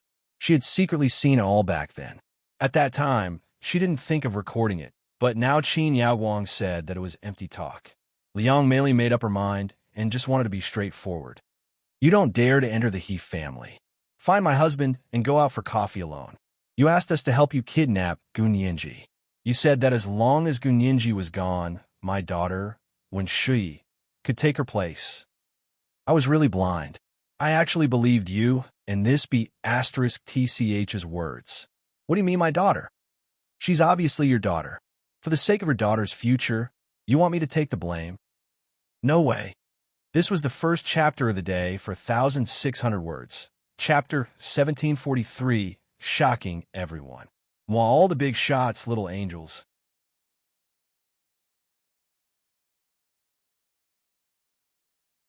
Chapter 1755. Qin Yaowang made up her mind. She gritted her teeth and refused to admit it. She sneered and said, "Is there really no law these days? You're just going to let this crazy woman fabricate facts out of thin air and ruin my reputation?" She stood up from behind the dock and clenched her fist with her hands hanging by her side. She said sternly, "I, Qin Yaowang, was admitted to the best university in Huaxia at the age of 16. After I went to university, I skipped grades one after another. At the age of 20, I received a master's degree and went abroad to study. At the age of 24, I received a double doctorate in biomedicine from Harvard University. I returned to China to start my own biological genetic laboratory and proposed the concept of gene editing, setting off a revolution in biological genetic research. After returning to China, I worked as a brain surgeon at the Qin Corporation's private hospital. For decades, I performed brain surgery on countless patients and saved countless patients who were on the verge of death. Do you think I'm you? A semi-illiterate woman who didn't graduate from high school and dropped out to learn how to grow flowers? You treat this person like a treasure, but in my eyes, he's no different from passerby." Qin Yaowang said passionately and looked in He Chengjian's direction. "I, Qin Yaowang, have only loved one person in my life, and only one person. That is my ex-fiancé, who is also my ex-husband, General He Chengjian. No matter what conflict there is between him and me, no matter if we're together or not, he's the only one who can resonate with me." Everyone couldn't help but look at the dignified, handsome, and powerful He Chengjian. Then they looked at the honest-looking, timid gardener, Wen Daiyou, who couldn't even straighten his back. They were all biased towards Qin Yaowang's words. That's right. How could she still like Wen Daiyou in front of her? Even if Qin Yaowang wanted to raise a man, she had a lot of choices. From an old and charming middle-aged man to a fresh and handsome young man, she had everything. Wen Daiyou was only fit to be a gardener for Qin Yaowang. Qin Yaowang saw that everyone was looking at Liang Meili suspiciously, and her mood gradually improved. To be honest, the thought of her having an affair with Wen Daiyou made her feel disgusted. How could she like Wen Daiyou? So if you want to find a mistress, please look elsewhere. Don't be used by someone with ulterior motives and slander others." Qin Yaowang pointed at the mulberry tree and scolded the locust tree. She glanced at Gunyinji. Liang Meili was tongue-tied by her words, but she still refused to give up. "Then why did you look for my husband in the middle of the night 8 years ago? I don't believe you guys are really drinking coffee. When did I look for your husband?" Qin Yaowang denied it flatly. "How ridiculous. If you have evidence, show it. Don't take out your own imagination and make a fool of yourself." Qin Yaowang's chief lawyer, Lawyer Qin, also stood up and said with a straight face, "Ms. Liang Meili, as Ms. Qin Yaowang's chief lawyer, I must warn you that if you slander my client like this, you could be sentenced to less than 5 years in prison. The civil claim can be fined 10 million yuan." Liang Meili was so angry that the veins on her neck were bulging. I'm not lying. I'm not spreading rumors. She did look for my husband. Looking for your husband, being your husband's mistress, and having children with your husband are two completely different concepts. Ms. Liang Meili, I think you should understand that my client is a famous scientist and brain surgeon both at home and abroad. And what is your husband? Did you graduate from high school? Or did you go to college? Lawyer Chen's face revealed an undisguised, contemptuous smile. You're jumping the line to extort money. Liang Meili, if you admit now that you were misled, I won't hold you accountable. Qin Yaowang gave her a slap in the face. It's just that some people want to do whatever they want just because they're lawyers, but they've made a mistake.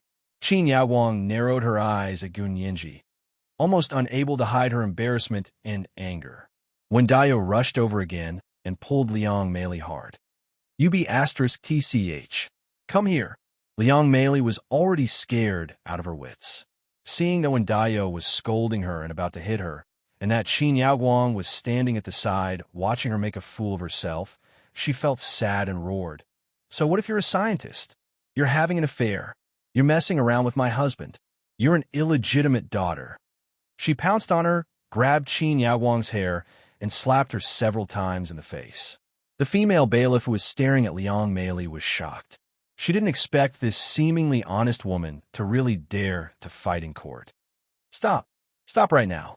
The female bailiff quickly rushed over and grabbed Liang Meili's arm from behind. The other two male bailiffs also rushed over and grabbed Wen Dayo, preventing him from pouncing on Liang Meili. She pretended to want to save Qin Yaowang from Liang Meili's iron claws. She grabbed Qin Yaowang's hair from behind and yanked it hard. She pulled out a large handful of hair and held it in her hand. She shouted at Qin Yaowang and said, "What are you arguing about? Didn't you say that you're a scientist? If you're a scientist, don't talk nonsense. Just use DNA to speak." Then she turned around and pointed at Wen Shui, whose face was as pale as paper. Whether you're her biological mother or not, does it have anything to do with whether you're a doctor or a scientist? Test DNA directly. Test direct family relationship. It's clear at a glance. It's so easy to test direct family relationship in modern society. You're wasting everyone's time talking nonsense. The courtroom once again fell into a strange silence. Everyone had fallen into the illusion that the two of them were completely incompatible. Very few people thought of testing DNA directly, because no matter how they looked at it, Qin Yaowang and Wen Dayo didn't look like people who could have children together. Hijichu curled his lips slightly and gave Gun Yinji a thumbs up from the gallery. Gun Yinji caught a glimpse of it and smiled at him. Lu Jin and Hua Xiaoheng were sitting at the back of the crowd. When they saw this scene from afar, they both scoffed at the same time. After Lu Jin scoffed, he realized that Hua Xiaoheng had also scoffed. He turned to look at him and frowned. "What are you scoffing at? Are you dissatisfied with my daughter?" Hua Xiaoheng pursed his lips and said slowly, "I scoffed at whatever Uncle scoffed at." Lu Jin looked at him suspiciously for a while and muttered, "All of them are staring at my daughter like wolves." Hua Xiaoheng, Qin Yaowang's flushed face instantly lost all color, and she almost collapsed into her seat. She gritted her teeth so hard that the people next to her could almost hear the sound of her teeth chattering. He didn't know if she was frightened or humiliated. Qin Yaowang's chief lawyer was dumbfounded. After a while, he said, "This is ridiculous. This is ridiculous. Does Lawyer Gu also believe that my client and Wen Dayo, this gardener, are having an affair?" Gun Yinji remained calm. "I don't care if they're having an affair or not. I just want to know who Wen Shui's biological mother is. If it's Qin Yaowang, then what Liang Meili said is true." She took a step forward and said even more harshly, "That means that Qin Yaowang was the one who ordered me to be kidnapped by Wen Dayo and Liang Meili from the He family 8 years ago. If Qin Yaowang is Wen Shui's biological mother, then she has a motive to act.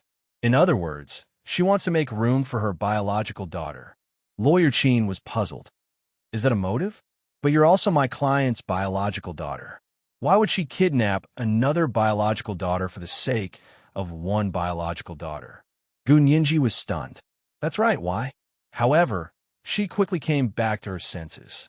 She wouldn't be led astray by others.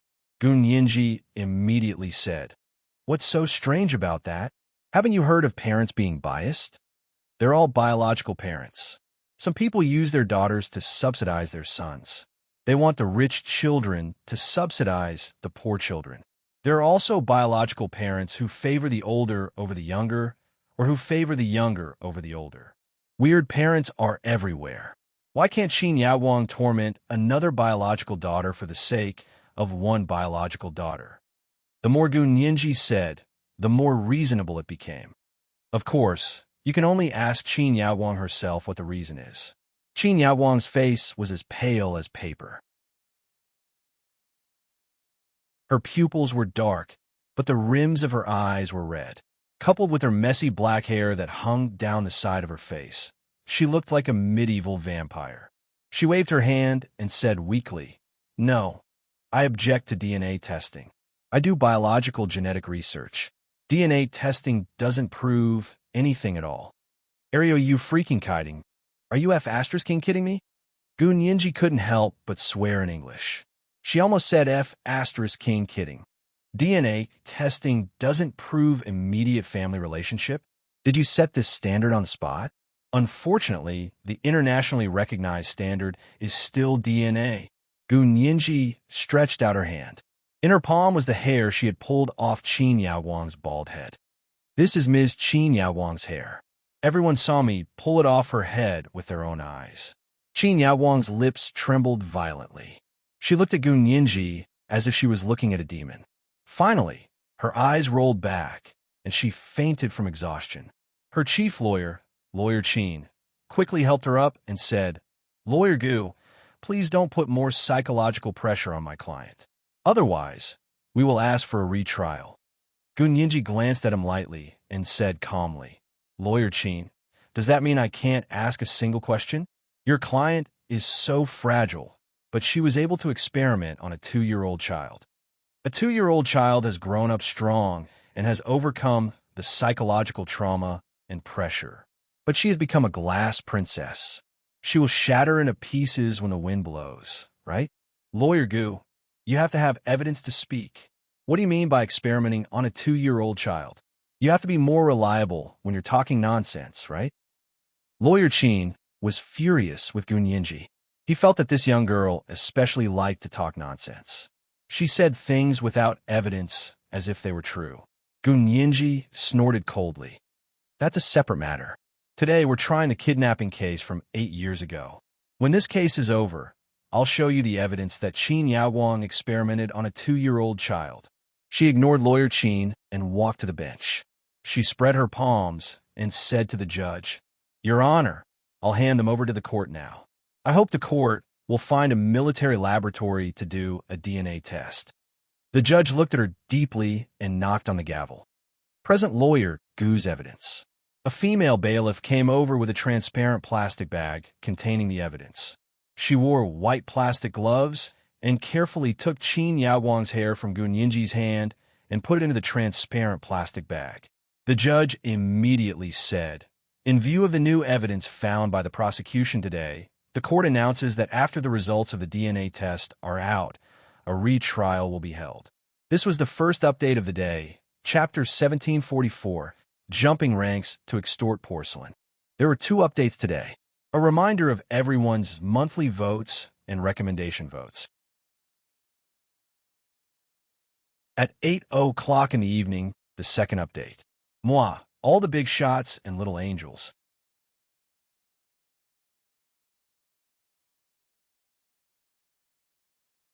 Chapter 1756. Because the Qin Corporation's private hospital was too powerful, Gun Yinji chose to have a military laboratory do a DNA test so that it could be used as legal evidence in court. Of course, she would also ask Lu Jin to help her test it so that she would have a sense of security. However, what Lu Jin tested had no legal origin, so it couldn't be used as legal evidence. There weren't many institutions that were qualified to test DNA to verify immediate family relationships and could be accepted as evidence by the court. The military laboratory was one of them. Moreover, Gun Yinji believed in He Chengjian and He Jichu's abilities. Once they realized the danger, they wouldn't hesitate to cut off the black hand. Therefore, only in the military laboratory could the test results be guaranteed to be correct and legal. The judge left court number 1, and Qin Yaowang was carried out by the bailiff to the infirmary for examination. Her huge team of lawyers followed her. When Shuyi sat alone on the other side of the witness stand, her face was wooden and expressionless, which was very different from her usual smiling face. The Qin family walked past her and didn't know how to face her. Originally, they had some opinions about her suddenly becoming the executive director of the Qin Corporation's private hospital, but after listening to the trial today, they didn't know what to say. They didn't even know how to face her. One by one, they walked past her. At most, they glanced at her. No one spoke to her or greeted her.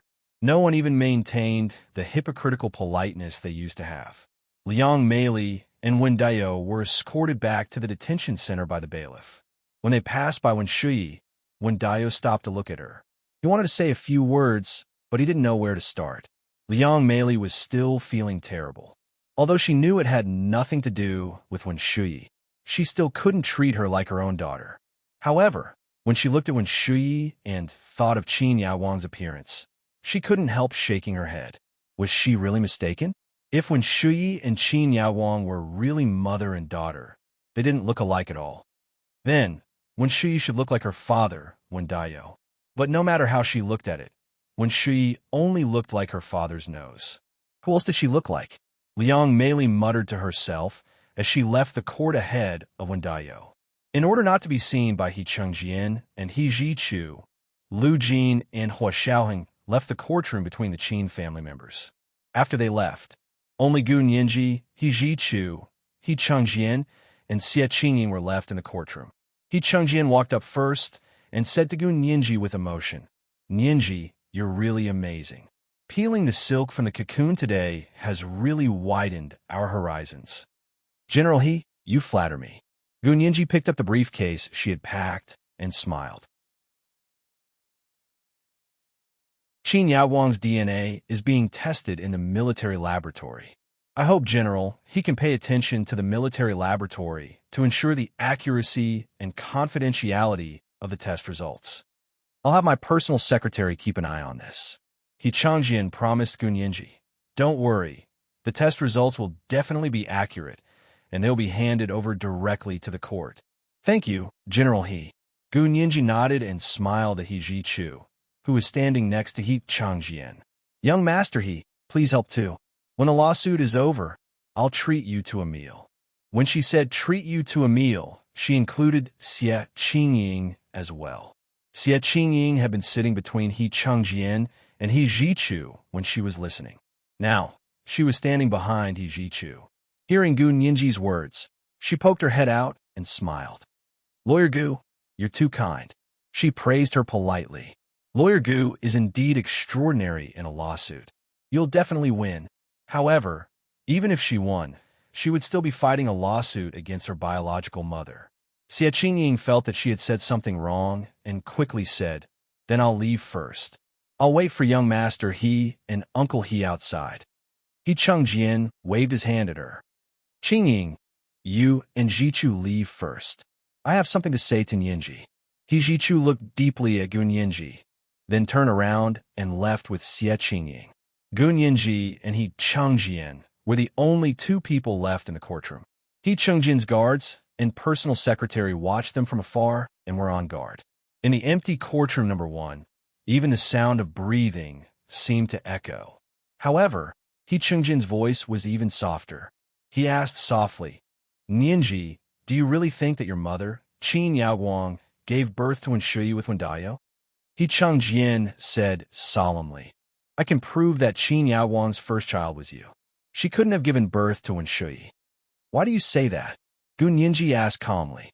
She wanted to know more about the truth of what happened back then. "Because the year when Shuyi was born, I remember that she spent most of her time doing scientific research in the imperial capital. I've never seen her pregnant. It was completely different from 6 years later when she was pregnant and gave birth to you. I only believe in DNA evidence." Gu Nianji thought about it seriously. I'm very happy that humans have mastered biological genetic technology and can accurately verify human direct family relationships. As for how they were born, I really don't care at all.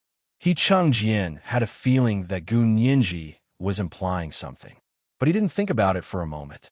At this time, he was also sure that the person who had planned to kidnap Nianji 8 years ago was really Qin Yaowang, although he couldn't understand why she had done it. He had never stopped Qin Yaowang and Gu Xiangwen, nor had he forbidden them from seeing Nianji. On the contrary, he had specifically told them that they could come and see Nianji at any time. The He family's door was always open to them. Qin Yaowang was a typical person who didn't use the main door and insisted on climbing over the wall to do evil. When Gu Nianji turned to leave, she saw that He Chengjian's brows were tightly furrowed. He was still thinking about her words. She couldn't help saying, "Modern science is so advanced that artificial insemination is already a very mature technology. The sperm and egg cells combine to form a fertilized egg, which is then transplanted into the uterus to implant and give birth to a child." After a pause, Gu Nianji continued, "If Qin Yaowang and Wen Daio's fertilized egg were transplanted into another woman's uterus, Wen Shui could still be born. Moreover, her DNA data would show that she and Qin Yaowang were mother and daughter, not mother and daughter with the surrogate mother." He Chengjian's brows relaxed, and he suddenly realized something. "You're saying that Qin Yaowang's egg cells were artificially inseminated with Wen Daio's sperm, and then the surrogate mother gave birth. If you insist that Qin Yaowang never had a child before she gave birth to me, and that Wen Shui is a direct relative of her, then that's the only answer. But why did she do that? Why did she combine her egg cells with Wen Daio's sperm?" He Chengjian was very confused, or perhaps he felt a little uneasy. "I don't know about that, and I don't care." Gu Nianji shrugged. "General He, if you're interested, you can ask Qin Yaowang directly. I think Qin Yaowang treats you differently. She might tell you the truth." Gu Nianji walked to the door and didn't look back. She continued, "If you really want to ask her, you should also ask her why she kidnapped me 8 years ago and framed my father." He Chengjian, of course, he wouldn't ask Qin Yaowang himself. In fact, after Qin Yaowang woke up, she immediately asked her lawyer to bring a letter to see him, but he rejected her. He had always been an extremely suspicious person. The reason why Qin Yaowang was able to make him let down his guard and even marry her was because Qin Yaowang hadn't had any selfish motives all these years. Other than doing her medical and genetic research, she had taken care of He Zhichu's body and poured her heart and soul into his health. The Qin family had never done anything to disobey He Chengjian or harm the interests of the country. That was why he had allowed them to grow stronger. But now, starting from the infrasonic weapons, the Qin family had already stroked He Chengjian's tiger whiskers in the most intolerable thing. Today, not only had it been proven in court that the mastermind behind Gu Nianji's kidnapping 8 years ago was Qin Yaowang, but she had also suddenly appeared as an illegitimate daughter. How could He Chengjian continue to trust her? Strictly speaking, Gu Nianji was also an illegitimate daughter because Qin Yaowang and Gu Xiangwen had never been married. However, in He Chengjian's heart, Gu Nianji's identity was open and above board. She was completely different from Wen Shui, who had no idea how she had been born. Once He Chengjian became suspicious, he would think very far and very deeply. After walking out of the courtroom and getting into his bulletproof car, He Chengjian realized that He Zhichu was the only one there. "Where's Qin Ying?" She left first. He Zhichu wound up the window. "Let's go home." He was in a good mood, but He Chengjian was in a bad mood. No matter who it was, they wouldn't be in a good mood when they found out that the person they used to sleep with still had a face that they weren't familiar with. "Dad, I'll go to the military laboratory in the next few days and personally watch them do the tests." He Zhichu had made up his mind to help Gu Nianji keep an eye on this important evidence. "Okay," He Chengjian said lightly and closed his eyes tiredly. He instructed his personal secretary, "Check the medical experiments that the United Nations Population Fund has done in our country, especially the cooperation project from more than 20 years ago." Also, He Chengjian thought for a moment. call Speaker Long and Prime Minister Xie separately and tell them that I don't agree to continue working with the United Nations Population Fund on pharmaceutical research in biological genetics. Tell them to pack up and get lost. Get as far away as they can. Yes, Chief. When Gu Nianji returned to her apartment, Lu Jin and Hua Xiaoheng came up to her. My daughter is so amazing. Lu Jin was the first to walk up to her and open his arms to hug her. Gu Nianji pushed him away with one hand and said rudely, Dad, did you already know who Shui was? This was the second update of the day. Chapter 1745. Get lost as far as you can. There were 2 updates today. A reminder of everyone's monthly votes and recommendation votes.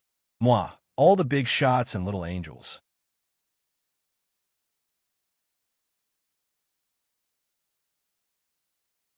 Chapter 1757.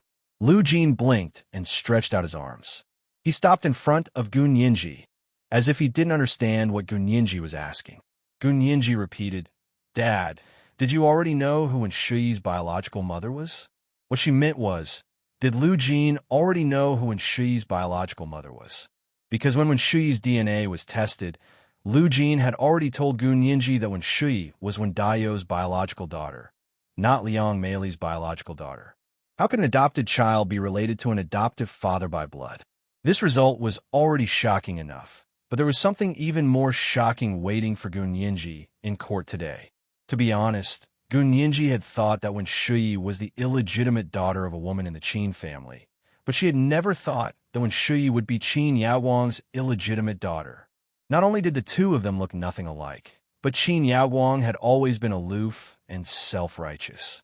All these years, she had only had a soft spot for He Changjian. She was able to wait until the clouds parted to see the moon. She finally married He Changjian more than 10 years after Qin Suan's death because of this pure perseverance and waiting. However, this persistence and waiting had become a joke in front of Shui, the illegitimate daughter. Gu Nianji pursed her lips and stared at Lu Jin with her dark, jade-like eyes. She didn't allow him to dodge or change the topic. Hua Xiaoheng said leisurely, Will Uncle know? Hearing Hua Xiaoheng's voice, Lu Jin came back to his senses. He immediately grabbed Gu Nianji's arm and said nervously, Nianji, I really didn't know who Shui's biological mother was. Do you think I'll believe you? Gu Nianji pushed Lu Jin's hand away and took a step back. She happened to be standing next to Hua Xiaoheng, who was diagonally behind her. The handsome man and beautiful woman standing together was like a delightful scenery, illuminating the slightly dark living room at dusk.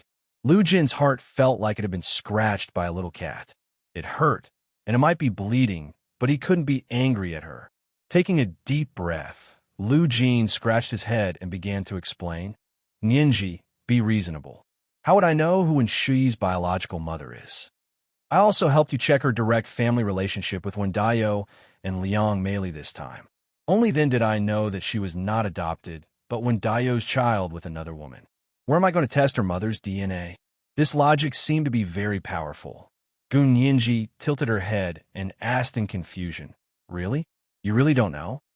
Shui is just the gardener's adopted daughter. Why would I think of anything else? Why would I want to test her DNA for no reason at all? Lu Jin looked at Gu Nianji aggrievedly. From the beginning to the end, she was just the gardener's adopted daughter. I never paid special attention to her. But then she took my place and entered the He family. Gu Nianji crossed her arms and tapped one foot on the ground. She looked very aloof. In front of his only daughter, Lu Jin lowered his head like a child who had done something wrong. He said honestly, at that time I was wanted, so I changed my identity and hid with Boss Lu. As for the He family, we only paid attention to He Changjian and He Jichu, not her. She's different from you. Gu Nianji had grown up under the careful care of the He family from the age of 6 to 12. She was the little princess of the He family. The servants also knew that she was young master He's fiancée and the future mistress of the He family, so they were very respectful to her. Gu Nianji was by He Jichu's side, and it was He Jichu who took care of her carefully. When Shui had entered the He family after Gu Nianji's disappearance, She was already 18 years old. She was more like a nanny by He Jichu's side, taking care of the trivial matters around him. Therefore, when Shui was the one who took care of He Jichu carefully in the He family. From this, it could be seen that when Shuyi's status in the He family was completely different from Gunyinji's at the time. It was understandable that Lu Jin didn't pay too much attention to a nanny. Moreover, at that time, He Chengjian had also sent people to monitor Wen Shui. On one hand, he was worried and wanted to test her, and on the other hand, he wanted to protect He Jichu. Gunyinji thought about Lu Jin's words and had to admit that he made a lot of sense. In that case, you only found out today that Wen Shui's mother might be Qin Yaowang. With a straight face, Gunyinji handed Lu Jin a few strands of Qin Yaowang's hair that she had left behind. Then please test it again. This is Qin Yaowang's hair. Lu Jin nodded and quickly took the hair. He smiled obsequiously and said, I'll check it right away. Check it right away. Gunyinji couldn't bear to see Lu Jin like this. She put down her arms and lowered her head as she stammered. Dad, my attitude just now wasn't very good. Please scold me. No, your attitude was very good. Very good. It was Dad's fault. Lu Jin was worried sick. Yinji, be good. You didn't do anything wrong. Don't apologize. My daughter won't be wrong. Gunyinji, what, Xiaoheng? At this moment, he was a little glad that Gunyinji hadn't grown up with his doting father. Otherwise, he really didn't know how spoiled she would have been. Gunyinji seemed to have heard his thoughts. She glanced at him from the corner of her eyes and snorted. She wrapped her arms around Lu Jin's arm and beamed. I love Dad for standing on my side without knowing what's right or wrong. Dad, I'll always love you the most. Gunyinji's sweet words had always been very good. Even Hui Xiaoheng couldn't handle it sometimes. Not to mention Lu Jin, who doted on his daughter wholeheartedly. When he left Gunyinji's room and returned to his lab to do the test, his face was flushed as if he had drunk a pound of Mao Dai. After Lu Jin left, Gunyinji closed the door and saw Hui Xiaoheng standing beside her. She suddenly felt tired, and her whole body leaned against the door weakly. Hui Xiaoheng looked at her for a while, then walked over. He held the back of her neck with one hand and wrapped his other around her waist. He lowered his head and kissed her. Gunyinji clung tightly to his warm and strong embrace, drawing strength from his kiss. Hui Xiaoheng was an abnormally hard person, but his lips were very soft. When he kissed her, the touch of their lips could almost make her soul tremble. After kissing her fiercely a few times, Hui Xiaoheng carried her horizontally and walked to the sofa to sit down. He wrapped her in his arms and half pressed against her body. He held the side of her face with one hand and leaned against the side of her head. As he spoke, he pecked her cheek lightly. Do you feel bad? He whispered in her ear. What do you feel bad about? Gunyinji looked at him in confusion. Hui Xiaoheng said, when you know that your mother treats Wen Shui better than you. They all had the same mother, so why did she favor one over the other? Gunyinji's eyes were half-lidded, and her soft voice was like a whisper. A little. She didn't care about Qin Yaowang's maternal love, but when she knew that she was the one who had been abandoned, it was impossible for her to not feel any emotions. Only Hui Xiaoheng could sense the most subtle changes in her emotions. Don't be sad. You have me. Hui Xiaoheng kissed her lips bit by bit.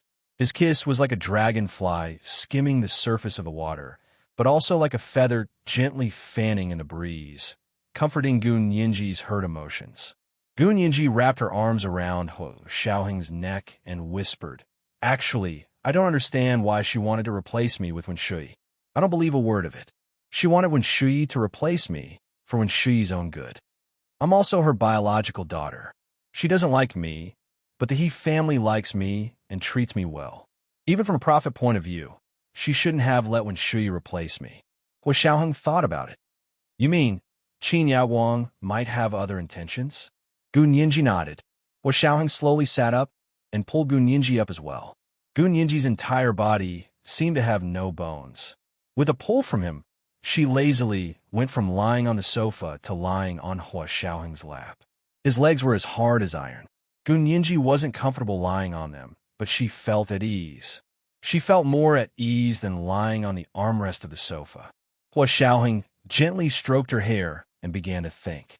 Gu Nianji slowly explained her analysis. The Qin Yaowang I know is actually an extremely selfish person. The most selfless thing she's ever done in her life was probably her love for General He and saving young Master He. Hua Xiaoheng shook his head. That's not selfless. Think about who General He is. Qin Yaowang saved young Master He, and how much benefit the Qin family received from the He family. You said she was selfless when she saved young Master He? I'm afraid even young Master He himself doesn't think so. Gu Nianji, she suddenly opened her eyes. Her black, jade-like pupils were extremely black, but also extremely bright.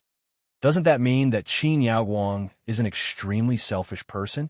She saved young Master He for General He's sake. She wanted him to look at her differently and never be able to drive her away from him. Hua Xiaoheng grunted and changed his hand to caress Gu Nianji's hair.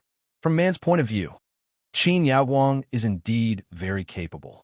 She has her own status, ability, and medical skills. She can save General He's only son. She's not clingy, nor does she ask for anything in return. She just helps him at all costs when he needs her. Not to mention that in order to save his son, she even gave birth to a daughter herself. Very few men can resist such a woman. Even if they don't like her, it doesn't stop them from being normal friends. Gu Nianji couldn't help rolling her eyes when she heard Hua Xiaoheng's conclusion. You also think Qin Yaowang is good? Of course I don't think so. Hua Xiaoheng saw that she was about to go crazy, so he calmly soothed her. I said that very few men can resist, and I happen to be one of the very few. Gu Nianji wanted to laugh again. Her eyes curved, and she said with a smile, You really know how to flatter yourself. Actually, what I want to say is that Qin Yaowang has successfully diverted everyone's attention. Everyone seems to have subconsciously thought that the reason Qin Yaowang ordered Wen Daiyou and Liang Meili to kidnap me was for her other daughter, Wen Shui. But my focus isn't on whether Qin Yaowang is biased. Instead, I have a feeling that she ordered Wen Daiyou and Liang Meili to kidnap me 8 years ago and take me away from the He family for another purpose. She said that she wanted Wen Shui to replace me, but she was actually just a carrot to trick the Wen couple. Hua Xiaoheng's hand paused. You mean, she has another purpose? She definitely has another purpose. Gu Nianji nodded affirmatively.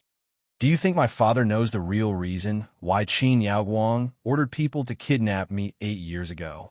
This was the first update of the day. Chapter 1746, one of the very few.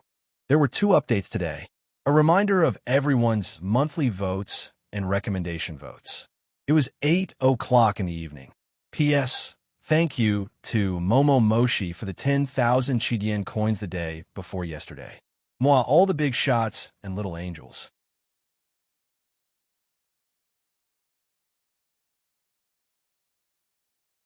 Chapter 1758. Hua Xiaoheng thought about it carefully and said, That's possible. Think about it. He was able to successfully take over from Qin Yaowang 8 years ago, so he should know some inside information. Yes. Gu Nianji sat up and said excitedly, I remember Dad saying that he took me away at the airport, and it seems to be an international flight. He must know where Qin Yaowang is taking me. Hua Xiaoheng frowned. International airport? Is that to smuggle you out of the country? You have to ask your father which country the international flight is going to. Only by knowing this can we deduce Qin Yaowang's real purpose. Okay, I'll go ask now. Gu Nianji jumped up from the sofa and ran to the door. Hua Xiaoheng watched speechlessly as Gu Nianji ran away just like that. He wondered if he had shot himself in the foot. Gu Nianji tiptoed to Lu Jin's laboratory. In the middle of the experimental equipment that was flashing with postmodern silver, stainless steel metal patterns, Lu Jin sat alone in front of the instrument table. He stared blankly ahead. The DNA testing instrument was in operation, so he didn't have to stare at it all the time. However, it was rare to see him sitting there in a daze like this. Gu Nianji was a little surprised, but she didn't show it. She knocked on the door quietly and said with a smile, Dad. Lu Jin shuddered and suddenly came back to his senses. He turned around and saw Gu Nianji standing by the door with a smile. His eyes lit up. Nianji, you're here. Gunyinji walked in with a smile and said, "Dad, what do you want to eat tonight? I'll get Mr. Peter to prepare it." Lu Jin pursed his lips. What delicious food can he make? He might as well order food from a hotel. Gunyinji held back her laughter. Okay, whatever Dad says. I'll get him to order food from a hotel. Good girl. Lu Jin was in a good mood because of Gunyinji's teasing. He pulled her to the ergonomic chair in the laboratory and asked with a smile, "Don't worry, the DNA data will be out soon." Gunyinji nodded and sighed. Dad, do you think Qin Yaowang is really Wen Shi's biological mother? I didn't expect that she had an illegitimate daughter before she gave birth to me. Calling her an illegitimate daughter is a compliment. Lu Jin didn't think much of it. Actually, Qin Yaowang only contributed one egg cell. Then you also know that Qin Yaowang didn't give birth to her herself. Of course not. Lu Jin's words were more credible than He Chengjian's. We're from the same lab. At that time, she spent at least 10 hours a day in the same laboratory. Qin Yaowang stayed up late every day to do experiments. How could she have the time to get pregnant and have a child? And she's never had a big belly. No wonder. Gunyinji understood. She leaned back on the ergonomic chair and sighed. No wonder no one suspected Qin Yaowang's relationship with Wen Shi all these years. They looked completely different, did things differently, and their temperaments were even more different. If Liang Meili hadn't been brooding over Qin Yaowang secretly looking for Wen Dayo 8 years ago and insisted that Qin Yaowang was Wen Dayo's mistress, no one would have thought that Wen Shi had any relationship with Qin Yaowang. They wouldn't have bothered to verify their immediate family relationship, because the two of them looked really different. Lu Jin pursed his lips and stole a glance at Gunyinji. He said in a low voice, "If Wen Shi is really Qin Yaowang's biological daughter, what are you going to do?" "What should I do?" "Let's do it cold." Gunyinji teased. Seeing that Lu Jin's expression seemed a little nervous, she quickly comforted him. "Actually, I just wanted Liang Meili to testify against Qin Yaowang. Now that my goal has been achieved, I don't care about anything else. Do you really think that I'll be sad because Qin Yaowang treats Wen Shi well and not me?" Lu Jin stared at her and emphasized, "You really don't care? Ninji, you have to tell me the truth." Gunyinji held Lu Jin's hand, touched. She thought to herself that not only had Hua Xiaoheng noticed her emotional changes, but he, as her father, was also aware of them. So what if I care? So what if I don't care? Gunyinji shrugged. I wish Qin Yaowang wasn't my mother, but she was. Now there's the possibility that I have Wen Shi, my half-sister. What can I do? How could I not want to live because of this? So I'll just make do. Lu Jin opened his mouth, but quickly suppressed the thought. If he really said it, the consequences would be too serious. Not only would Qin Yaowang go crazy, but there would also be another person who would go crazy. Even he would be afraid. When that time came, he couldn't predict what these two lunatics would do. Did he want his daughter to live in fear for the rest of her life, just like him? Moreover, he believed that if Qin Yaowang revealed everything about Gunyinji, there would be many more people investigating Gunyinji than him. Not only would the Huaxia Empire look for her, but other countries would also not let her go. Was he really going to let his daughter go back to being a lab rat? Then what was the point of living? Lu Jin lowered his head and said in a low voice, "Even a corner dog will jump a wall. You have to be careful." "I know," Gunyinji said in a relaxed mood. Ever since she had acknowledged Hua Xiaoheng, she no longer had that kind of bone-deep fear, because she knew that Hua Xiaoheng would definitely protect her. Gunyinji remembered her purpose for coming here, and her eyes flashed. She smiled and said, "Dad, do you think a cold-blooded woman like Qin Yaowang would really kidnap me for Wen Shi? I wouldn't be surprised if she did anything." Lu Jin smiled slyly. You can't use a normal person's mind to figure out a crazy woman's mind. But I always feel that it doesn't make sense for a selfish person like her to do something like offending the He family, especially General He, for a daughter she has never raised before. Lu Jin, Gunyinji stood up from the ergonomic chair and walked around Lu Jin's laboratory with her arms crossed. She said thoughtfully, "Dad, how did you know they brought me to the airport 8 years ago? Also, Which country were they going to send me to? This could be answered. Lu Jin immediately said, I was monitoring the He family at that time and happened to discover this conspiracy against you. I plan to beat them at their own game and take you away from the He family. You know, Dad can't go to the He family to pick you up in public. But how did you know about their plan? After I found out that Qin Yaowang was targeting you, I tried to find a way to monitor Qin Yaowang and found out about their plan. Oh, Gun Yinji laughed and quickly asked, then where were they going to send me? Of course they were going to... Lu Jin was about to say something when he suddenly understood Gun Yinji's intentions. He quickly swallowed the words that were about to come out of his mouth and glared at Gun Yinji. It's all in the past. What's the use of asking about this? It doesn't matter where they were going to send you. What matters is that they didn't succeed. Gun Yinji stopped in her tracks, and her expression calmed down. Dad, so Qin Yaowang actually had another purpose, right? What about letting Wen Shui take my place? It was just a cover to trick Wen Daiyou and Liang Meili into working for her, wasn't it? Lu Jin, her goal was to send me abroad and into someone else's hands. What was she going to do? What did I have that was worth her taking such a risk?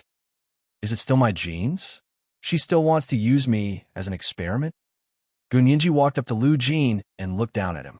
She gradually clenched her fists.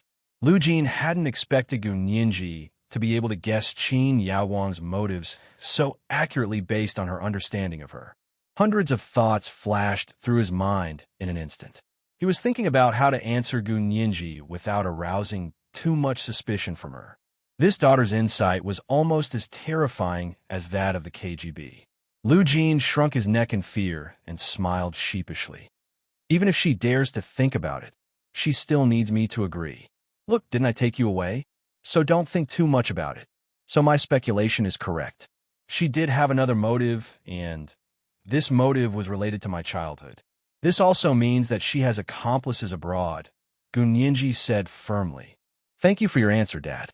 Lu Jin was tongue-tied. What did I answer? I was asking a rhetorical question. Yinji, don't talk nonsense. Lu Jin's forehead was covered in sweat. He had clearly told her not to think too much about it. How was she getting closer to the truth step by step? In the midst of the panic, the DNA data testing instrument in the laboratory rang. Qin Yaowang's DNA data had been tested. Now, her DNA data was going to be compared with Wen Shui's DNA data to verify their immediate family relationship. Lu Jin was relieved and quickly said, I'll go verify Qin Yaowang and Wen Shui's DNA. Yinji, wait for me here. Gun Yinji's attention immediately shifted. At that moment, she was more interested in whether Qin Yaowang and Wen Shui were biological mother and daughter. If they were, the case of Qin Yaowang's mastermind kidnapping her will be closed soon. This was the second watch of the day. Chapter 1747, Don't Talk Nonsense. There were 2 watches today. A reminder of everyone's monthly votes and recommendation votes. It was 8 o'clock in the evening.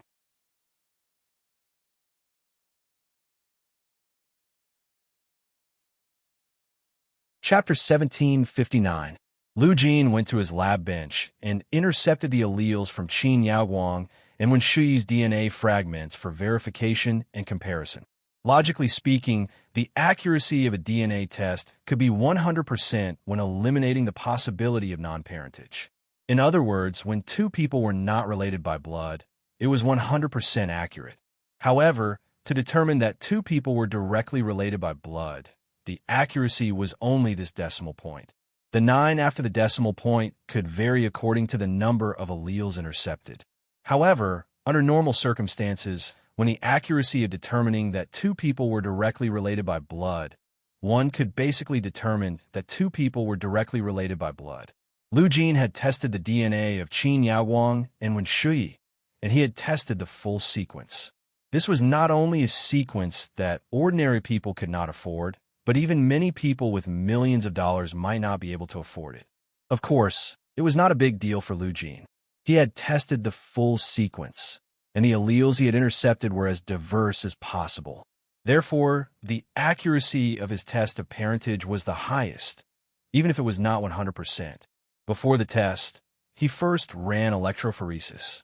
Simply put, It was to let the DNA double helix structure swim under a certain voltage.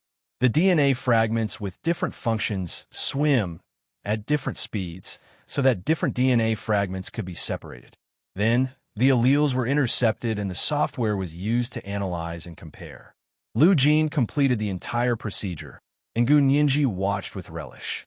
Although she couldn't understand the pictures and data at all, in order to be accurate, Lu Jin spent half an hour using the software to analyze and compare the intercepted allele fragments.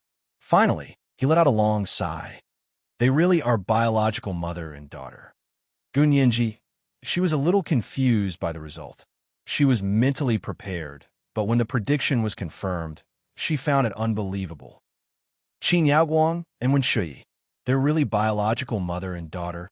Gu Nianji was extremely shocked. That must be surrogacy? But why did she put Wen Shuyi in the Qin orphanage?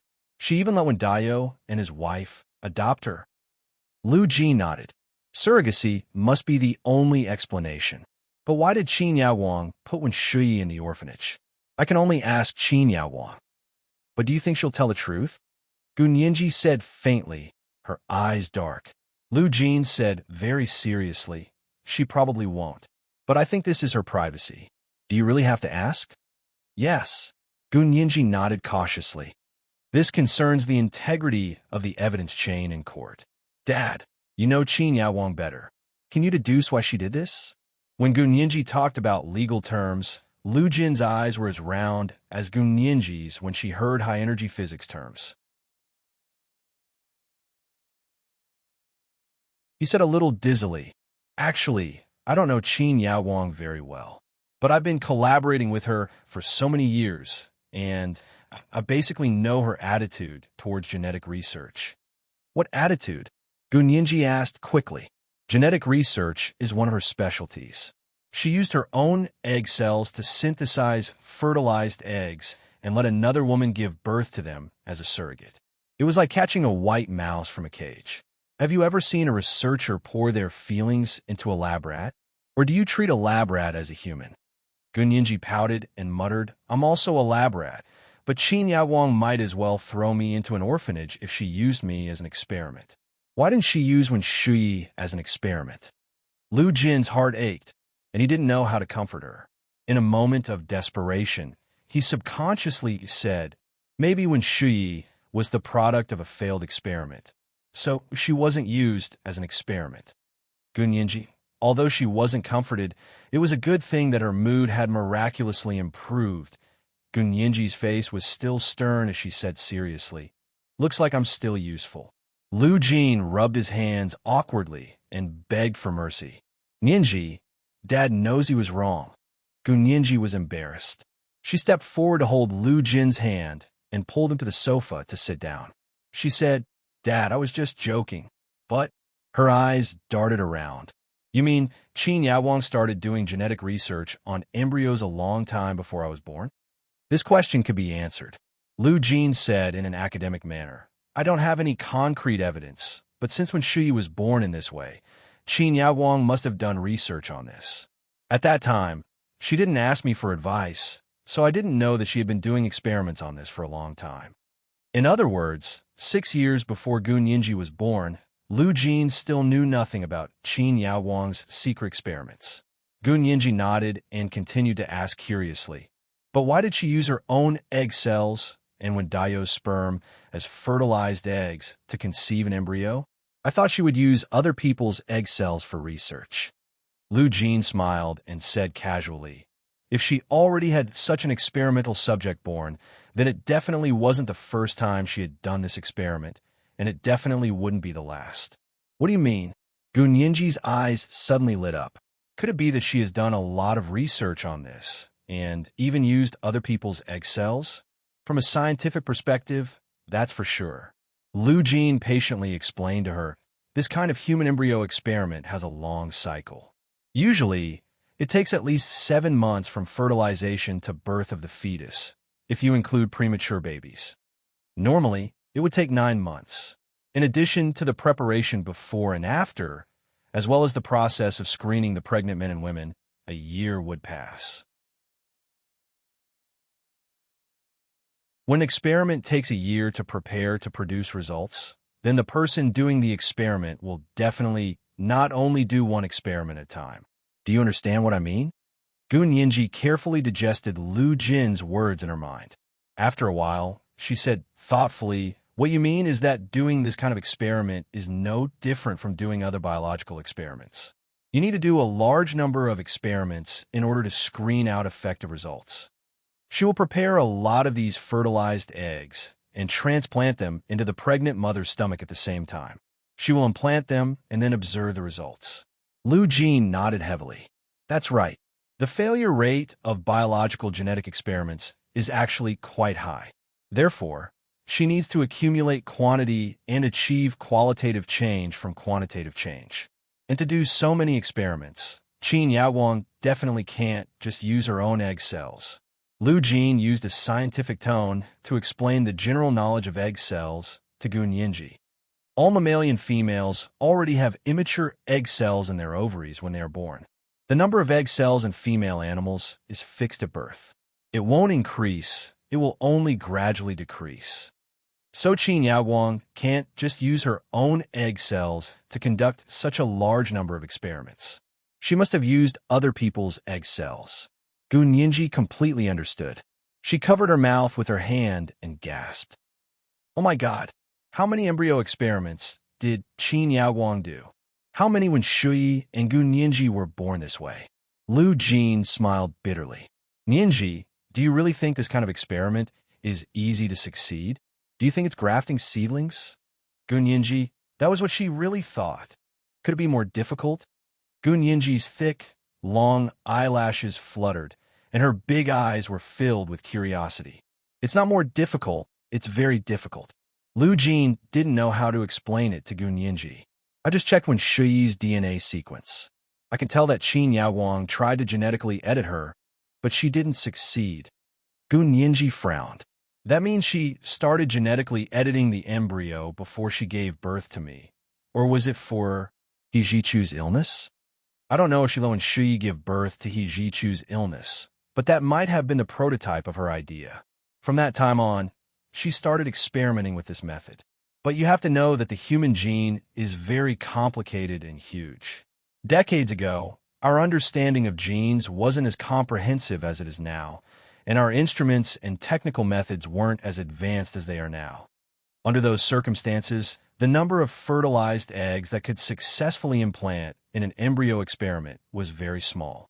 It could be said that only 1 in 1,000 genetically edited fertilized eggs could successfully implant in the mother's body. And after these fertilized eggs developed into embryos, it would be amazing if 1 in 100 could successfully give birth. Gun Yinji was very confused. You mean the pregnant embryos will miscarry? Of course, and the chance of miscarriage is very high. Lu Jin sighed. Because these embryos have been genetically edited, many of them have genetic defects. And the human body has a self-selection function. Embryos with genetic defects are called congenital defects. In a natural state, they will miscarry unless you use unconventional methods to protect the fetus. For scientific experiments, we don't protect embryos with congenital defects. Do you understand what I mean? There are very, very few children who have been successfully born and survived after genetic editing. I suspect that in Qin Yaowang's experiments, Wen Shuyi was probably the only embryo that was born and survived. Gun Yinji nodded slowly. She understood a little, but she had new questions. You said that the embryos that have been genetically edited have congenital genetic defects. Then, is it the same for Wen Shuyi and me? Lu Jin shook his head at first, then nodded. You don't, but Wen Shuyi does. Gun Yinji, why don't I have it? Gun Yinji was very suspicious. Dad, don't say that just to comfort me. I'm not comforting you. You're questioning my professional ability. Lu Jin's eyes widened. I personally did the gene editing. My method is completely different from Qin Yaowang's. She disrupted the order of the original gene fragments and only cultivated He Jichu's defective genes. I, on the other hand, eliminated the non-human virus genes on the basis of your original genes and then use your own genes to expand the expression and supplement them. The result of this is that your genes haven't been changed, but have been optimized to the greatest extent on the original basis. Lu Jin couldn't help but be smug. The fact have proven that I've succeeded. You have the first perfect set of genes in human history, and it's on the basis that your original genes aren't changed. Onion underscore. She started to stare at the mosquito coil again. She knew every word that Lu Jin said, but she didn't understand it when they were put together. This was the first update of the day, Chapter 1748, Gene Optimization. There were 2 updates today, a reminder of everyone's monthly votes and recommendation votes. Today was Monday, special recommendation votes. 8 o'clock in the evening, the second update. All the big shots and little angels.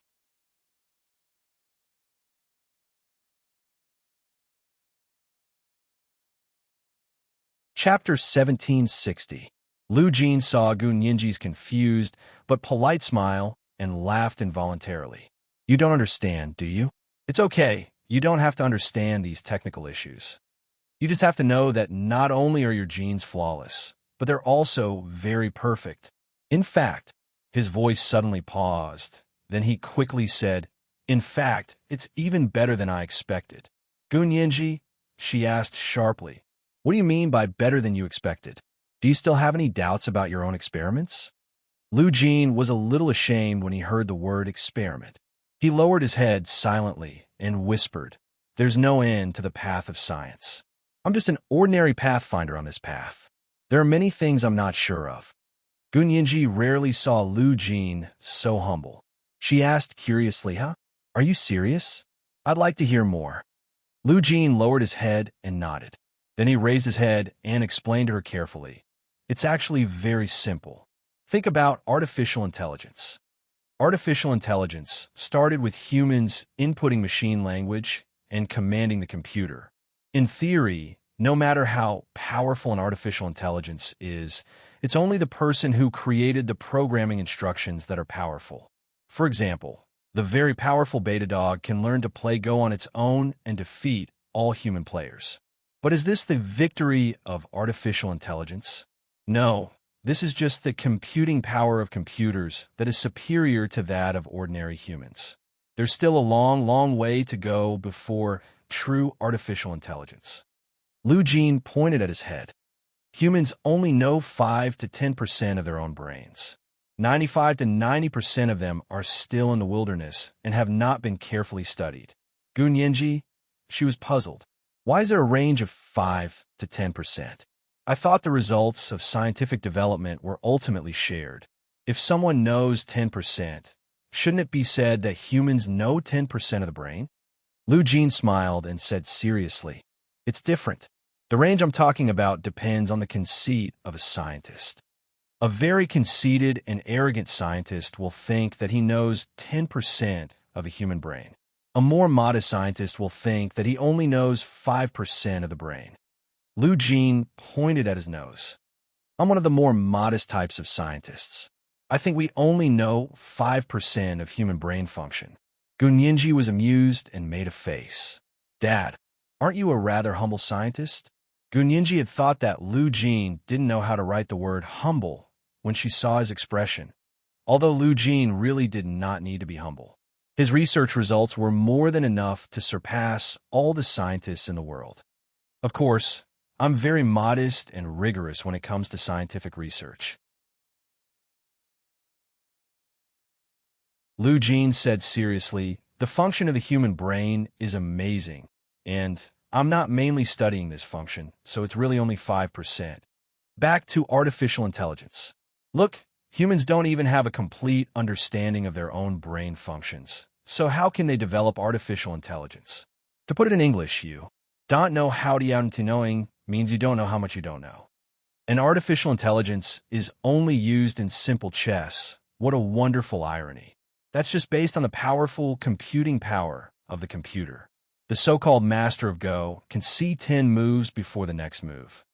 Beta Dog, as a computer, can see 50 moves before the next move with its powerful CPU. What does this mean? This only means that in terms of computing power, computers are better than humans, but this is artificial intelligence? Hee hee. This only reflects the programmer's shallow and ignorant understanding of the adult brain. Lu Jin snorted and waved his hand. A computer defeating a human at Go isn't called artificial intelligence.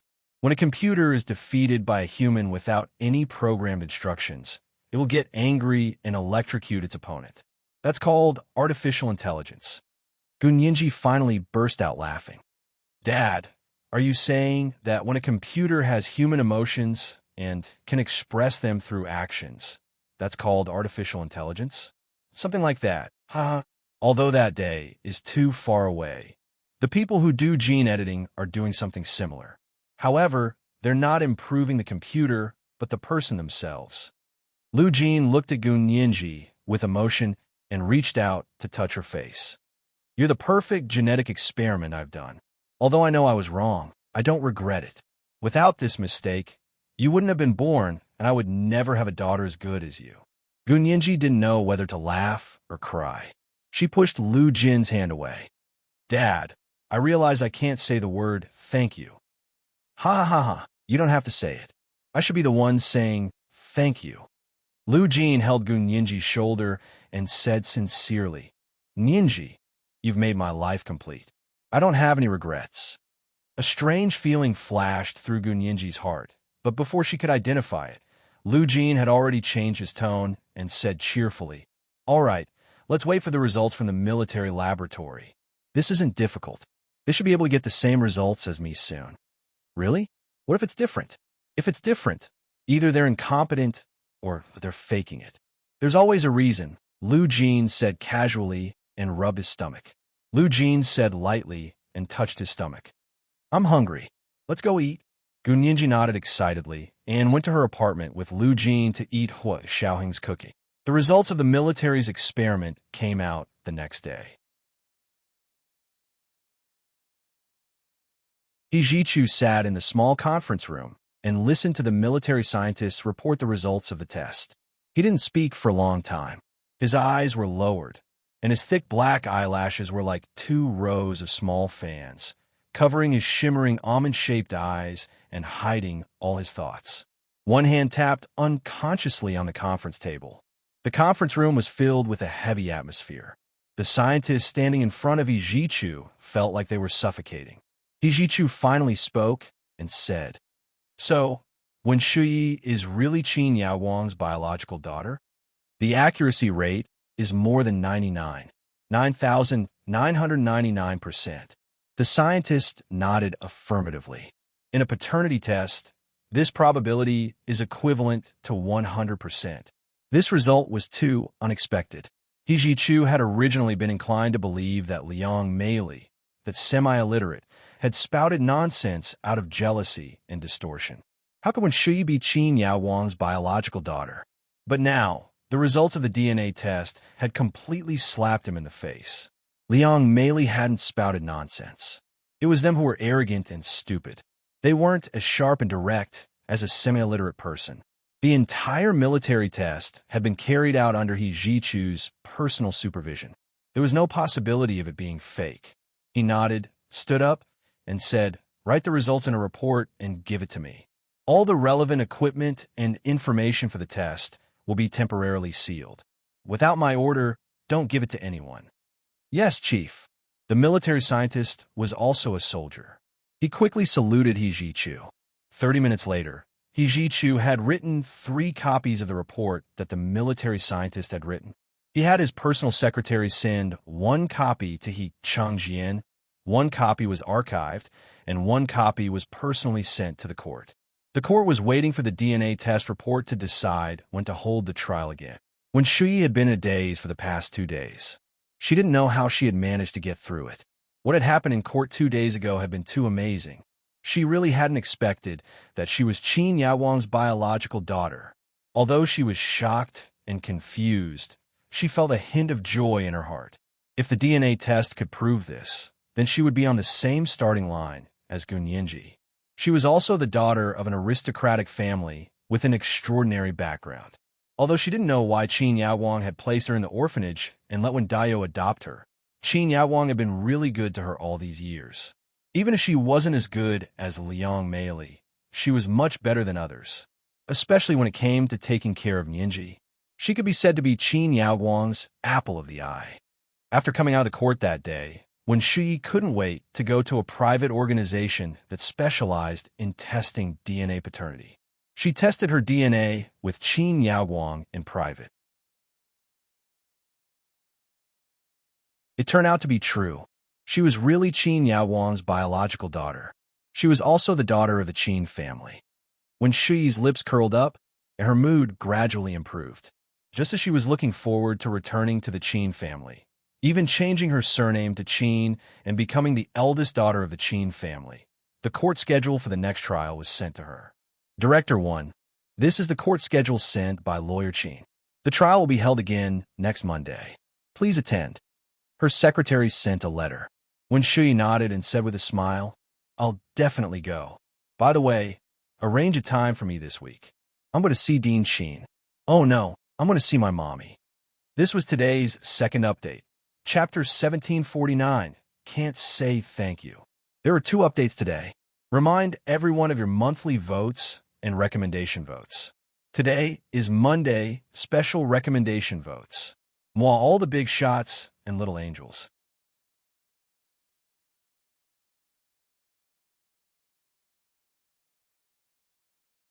Chapter 1761.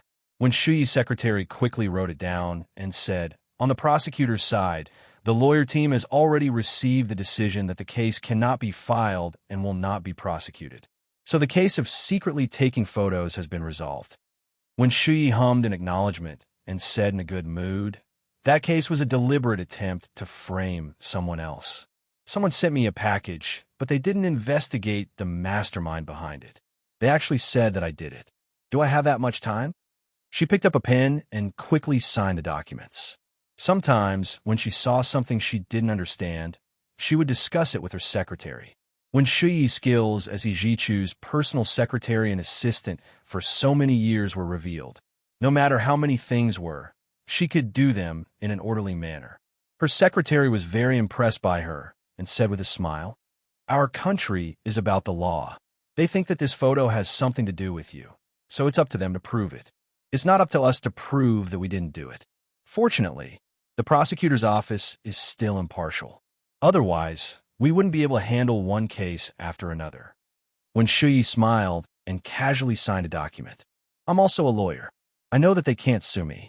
They're just venting for someone else. Her knowledge of the law allowed her to think of all the ways to circumvent the law before she planned everything. If she hadn't thought of a backup plan after being exposed, she wouldn't have done it. Because for so many years, she had no family to rely on. She could only rely on herself. The children of the poor took charge of the family early. That was how she got here step by step. Her secretary looked at her in adoration and hurriedly said, it is our luck and fortune to have Miss One as our dean. When Shuyi could clearly feel that the hospital's administrative department's attitude towards her had completely changed. In the past, he was still a little unwilling and would only obey her orders on the surface, but in reality, he would carry them out. Now, they all nodded and bowed, wishing that they could do more than what she had given them. She hadn't officially acknowledged Qin Yaowang yet, but she had already tasted the benefits of being a descendant of the Qin family. When Shuyi's biggest knot in her life was her background. She had once thought that she couldn't change it, but now it was like a pie falling from the sky and falling on her head. When Shuyi couldn't help thinking that when she had a background that was comparable to Gu Nianji and Xie Qingying, would Ijichu look at her differently? After coming out of Wen Shuyi's office, the secretary dialed the number of the detention center. Qin Yaowang knew that Wen Shuyi was coming to see her, so she refused angrily. No, I'm not free. She hugged her knees and leaned against the small wooden bed in the detention center. Her face was ashen and her mood was at rock bottom. Wen Shuyi's secretary was very embarrassed. She immediately returned to Wen Shuyi's office and whispered, Dean 1, Dean Qin doesn't allow visitors. Yaowang refused, but Wen Shuyi's secretary was too embarrassed to say it directly. Wen Shuyi frowned. Not agree? The detention center doesn't agree? Or Is someone deliberately obstructing us? Or is it? Then she had to see Qin Yaowang even more. The secretary blushed and said, Dean Qin said he can't see you. I want, she wants someone Wang. I want to say when it's Zhang. I Zhang, I when Qin Yaowang definitely wouldn't refuse to see the lawyers. Sure enough, when the secretary asked to see Qin Yaowang in the name of the legal team, Qin Yaowang agreed. The meeting was scheduled for 3 o'clock in the afternoon the next day. On this day, when Shui had been working hard all morning, it was almost 2 o'clock in the afternoon when she hurriedly grabbed a piece of whole wheat bread and wrapped it with a piece of turkey breast. She got in her car and drove to the detention center where Qin Yaowang was. After getting out of the car, when Shui looked up at the detention center, the gray walls and the square-shaped buildings looked unremarkable, but no one had ever come out of this place without permission. She looked at herself again. For today's special meeting, when Shui specially wore a Carolina suit, Herrera's light gray custom wool and cashmere blended business suit, Hugo in hand. Boss was wearing a black handbag and a pair of Prada 10 centimeters high black heels. She wasn't tall, but this outfit made her legs look longer, and her height was also a step higher. When Shui's secretary got out of the car behind her and looked enviously at Wen Shui's outfit today. If she wasn't mistaken, Wen Shui's outfit was exactly the same as Queen Ladigia's when she visited a molecular biology center. The Spanish queen was tall, long-legged, and had a graceful figure. She was elegant and noble in this outfit. Wen Shui imitated her and was also dignified and elegant. The two of them walked in through the detention center's main gate and registered with Wen Shui's lawyer's license before entering the reception room. Qin Yaowang was already waiting in the reception room. However, when she saw that it was Wen Shui who walked in, her expression immediately darkened. Wen Shui turned around unhurriedly and said to her secretary, "You go out first and wait for me outside." The secretary nodded and quickly opened the door to leave. Then she closed the door. Wen Shui turned around and looked at the livid Qin Yaowang with a face full of admiration. She slowly walked over and knelt down in front of her. She held her hand on her knee and said softly, "Mommy, you're my mommy, aren't you?" Qin Yaowang retracted her hand and sneered. "Are you crazy? Who's your mommy?" "Your mommy, Liang Meili, is still waiting for you in the detention center next door." The corners of Wen Shui's eyes twitched. She looked at Qin Yaowang in shock and muttered, "But I got someone to test my DNA slap." Qin Yaowang slapped her face without hesitation and said sternly, "Who asked you to test my DNA? Who do you think you are? Do you think you can recognize me as your mother just because you tested my DNA?" Wen Shui covered her face with her hand and slowly turned her head, looking at Qin Yaowang with an obscure gaze. A stream of blood flowed down from the corner of her mouth. Before she knew that she was her biological daughter, Qin Yaowang had treated her extremely well. She had thought that the truth behind Qin Yaowang's kindness to her was because she was her biological daughter. This slap had completely woken her up. However, no matter how smart Wen Shui was, she couldn't understand the logic behind this. She slowly stood up and let go of her hands. Her hands unconsciously clenched into fists and hung by her side. She stared at Qin Yaowang and took a deep breath. "Why? You're clearly—" "I'm not," Qin Yaowang shouted angrily. "You have nothing to do with me. So what if you did a DNA test?" The accuracy of DNA testing in determining paternity was only 99%. It's not 100%. But the testing agency said that in terms of DNA verification, 99% is equivalent to 100%. Wen Shui wasn't someone who would give up easily. She patiently argued with Qin Yaowang. Qin Yaowang crossed her arms and looked at her coldly from head to toe. Her lips curved into a mocking arc, and a string of harsh words came out of her mouth. "Look in the mirror and see how you resemble me. What can DNA prove? You only have half of my genes at most. Whether it's legally or psychologically, I don't recognize you as my daughter. But I'm clearly your daughter." Wen Shui was a little anxious. She had already said that she had half of her genes, and she still said that she wasn't her mommy. Whose daughter you are has nothing to do with me. Qin Yaowang's eyes were cold, and her voice was even colder. To me, you're just a carbohydrate in my culture medium. You don't have a right to call me mom. When Shuyi's face turned pale, she tried her best to remain calm, but her entire body still trembled like a fallen leaf in the wind. But you asked Gunyinji to call you mommy. When Shuyi said with a pale face, you still love her the most. Ha! Qin Yaowang laughed strangely. That's right. Of course Gunyinji has to call me mom. No matter how unwilling she is, she's still my biological daughter. I won't agree if she doesn't call me mom. As for you, you don't have the right to call me mom. You can only blame yourself for not having a decent father. If her eyes were dazed for a moment, but she quickly shook her head and shook off the distant memory. Qin Yaowang crossed her arms and stood up from her chair. She had her back to Wen Shuyi, not wanting to see her face. Before this secret was exposed, Qin Yaowang still felt some pity for her. Now that this secret could no longer be hidden, Qin Yaowang only felt annoyed and disdainful towards Wen Shuyi. Seeing her was like seeing her disgusting father, Wen Daiyou. Wen Shuyi clenched her fists tighter and tighter.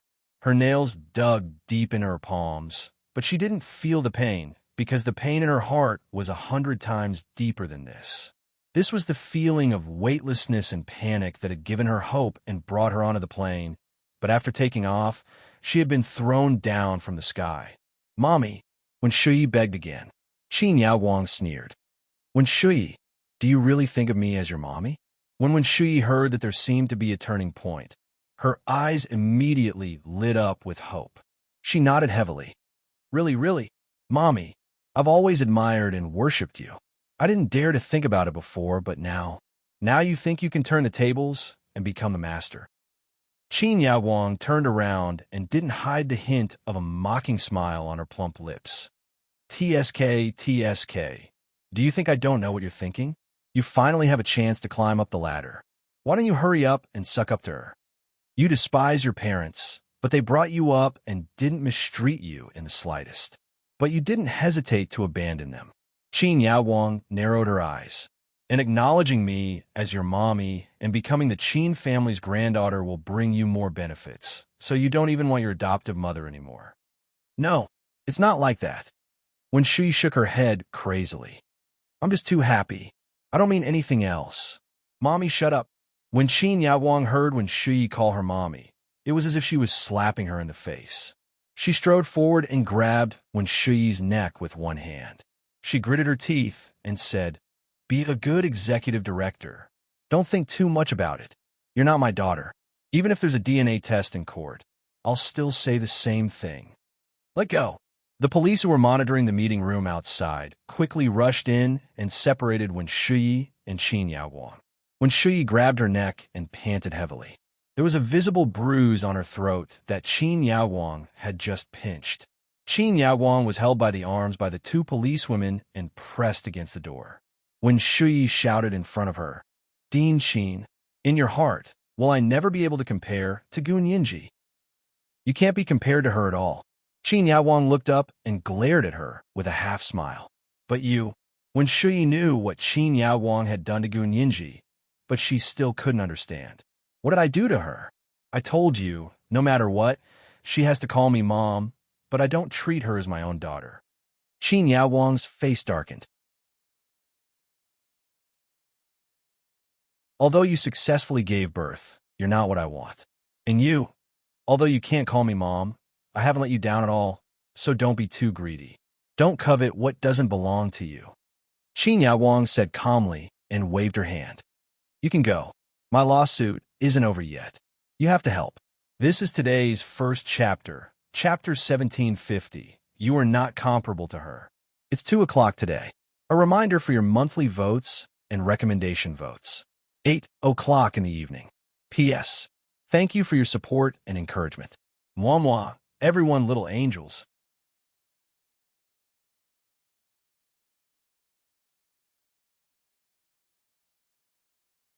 Chapter 1762. When Shuyi left Qin Yaowang's detention center in a daze. She got into her car like a wandering ghost. Her face was expressionless, but anyone could tell that she was in a bad mood. Her secretary wasn't in the reception room at the time, so she didn't know what had happened inside. Moreover, the soundproofing in the reception room was very good. She didn't hear the two of them talking or even the sound of Qin Yaowang making a move. However, two policewomen had rushed in during this period. When Shuyi came out, there was blood at the corner of her mouth and a palm print on her face. She could roughly guess that Shuyi probably hadn't gotten along well with Qin Yaowang. Her secretary was very smart and didn't mention this again. Instead, she sent a copy of the schedule for the past few days to Shuyi's phone and said, "Director Wen, the schedule for the past few days is in your email. I'll get the driver to take you home now. I'll pick you up tomorrow." Shuyi nodded subconsciously, but still didn't say anything. She didn't even dare to close her eyes, afraid that tears would fall if she did. Yinji didn't stay idle while she waited for the next court session. She took all kinds of information and financial statements from the Qin Corporation's private hospital and flipped them over and over again. She could almost recite them backwards. However, she couldn't find any loopholes. This company is too amazing. It's watertight. This is... Yinji looked at the financial statements of the Qin Corporation's private hospital over the years that she had printed out and clicked her tongue. The company's financial data had been audited by an accounting firm, and the expenses and income were very clear. Lu Jin sat in front of the computer desk opposite her. His hands quickly tapped on the mechanical keyboard, making a clicking sound, but it didn't seem noisy. Yinji continued to mutter to herself. I can tell that there was a time when the expenses were huge more than 20 years ago. During those years, the hospital was almost losing money, but all that money was invested in Qin Yaowang's laboratory. Yes, it was the few years before and after when Shuyi was born. Hua Xiaoheng sat on the sofa to her right and looked up from a military magazine. How do they spend that money? Volunteers. Yinji pursed her lips. They said they were volunteers participating in scientific experiments, but they actually had to be paid. But that money wasn't remuneration. It was for hard work or transportation. That much. Hua Xiaoheng's gaze drifted past Lu Jin. I wonder if anyone who knows the ropes can explain? The only person in the room who knew the ropes was Lu Jin. Under Yinji and Hua Xiaoheng's piercing gaze, he finally became restless. After a while, he raised his head and pretended to be confused. What are you guys talking about? Yinji shook her head and smiled.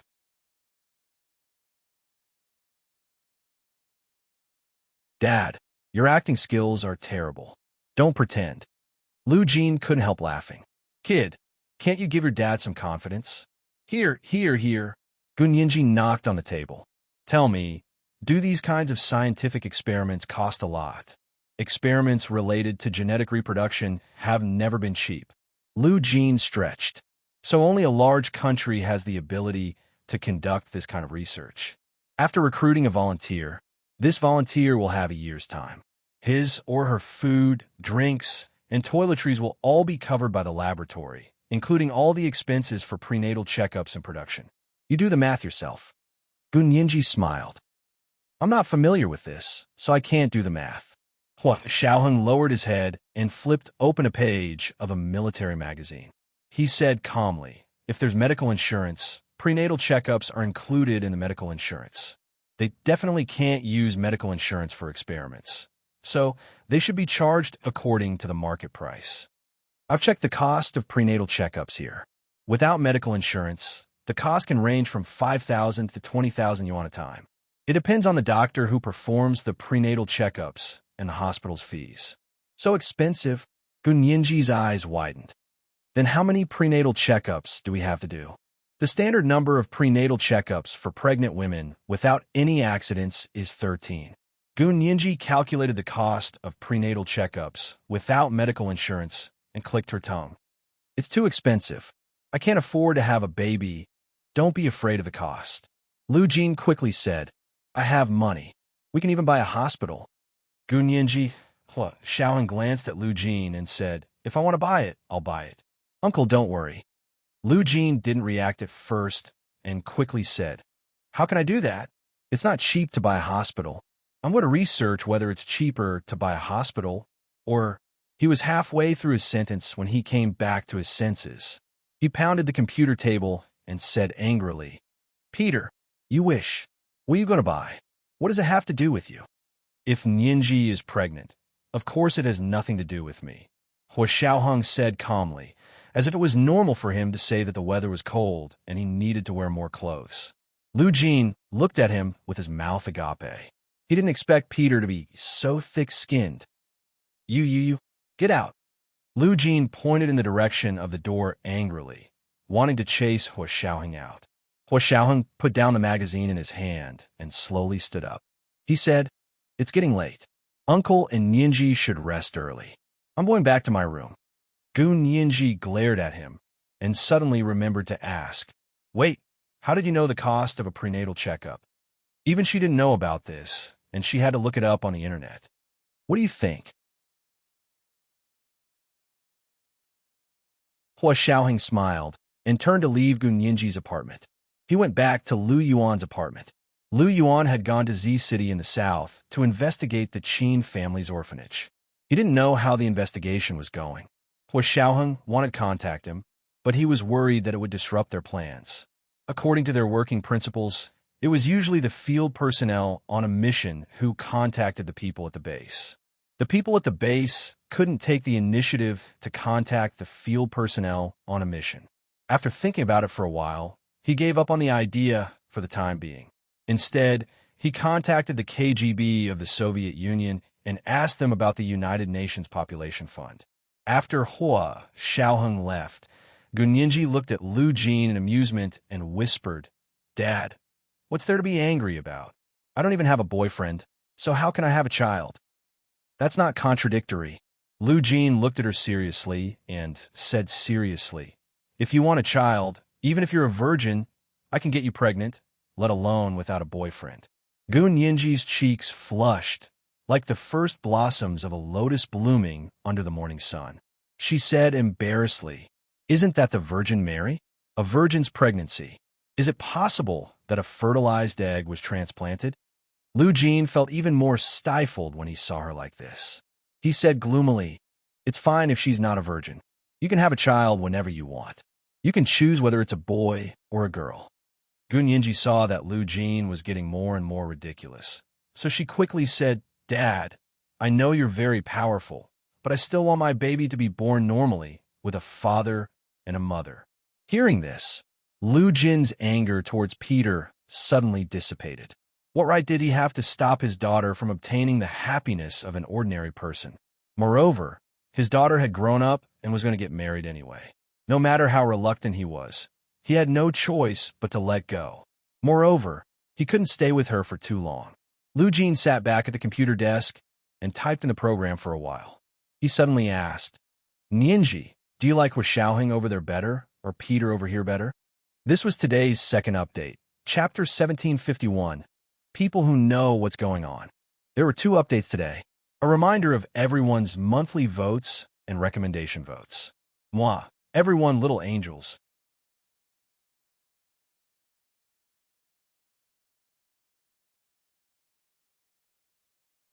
Chapter 1763. Do you prefer the Peter here or the Hua Xiaoheng over there? How was she supposed to answer this question? Gu Nianji's heart sank. However, on the surface, she still said decisively, "Of course it's Hua Xiaoheng over there. I have nothing to do with Peter over here." It did not matter at all, because this Peter was not the real Peter at all. Lu Jin looked at her for a moment longer, then nodded and said calmly, "I think so too." Although Peter was Hua Xiaoheng's counterpart, they weren't the same person after all. They just had the same DNA. Their temperament, character, way of doing things, and even their identity and experience are completely different. Gu Nianji nodded vigorously. Yes, so you don't have to ask this question at all." Lu Jin smiled awkwardly and said, "I saw that you guys have been quite close recently." He thought she had fallen in love with someone else. Gu Nianji couldn't help but frown. Was it that obvious between her and Hua Xiaoheng? It seemed that he had to be more careful in the future. Gu Nianji lowered her head and said embarrassedly, "Actually, we're not close. He's a good person, and he was entrusted by President Liu to protect us here." Lu Jin snorted. There are no good people in the KGB. Don't think it's too simple.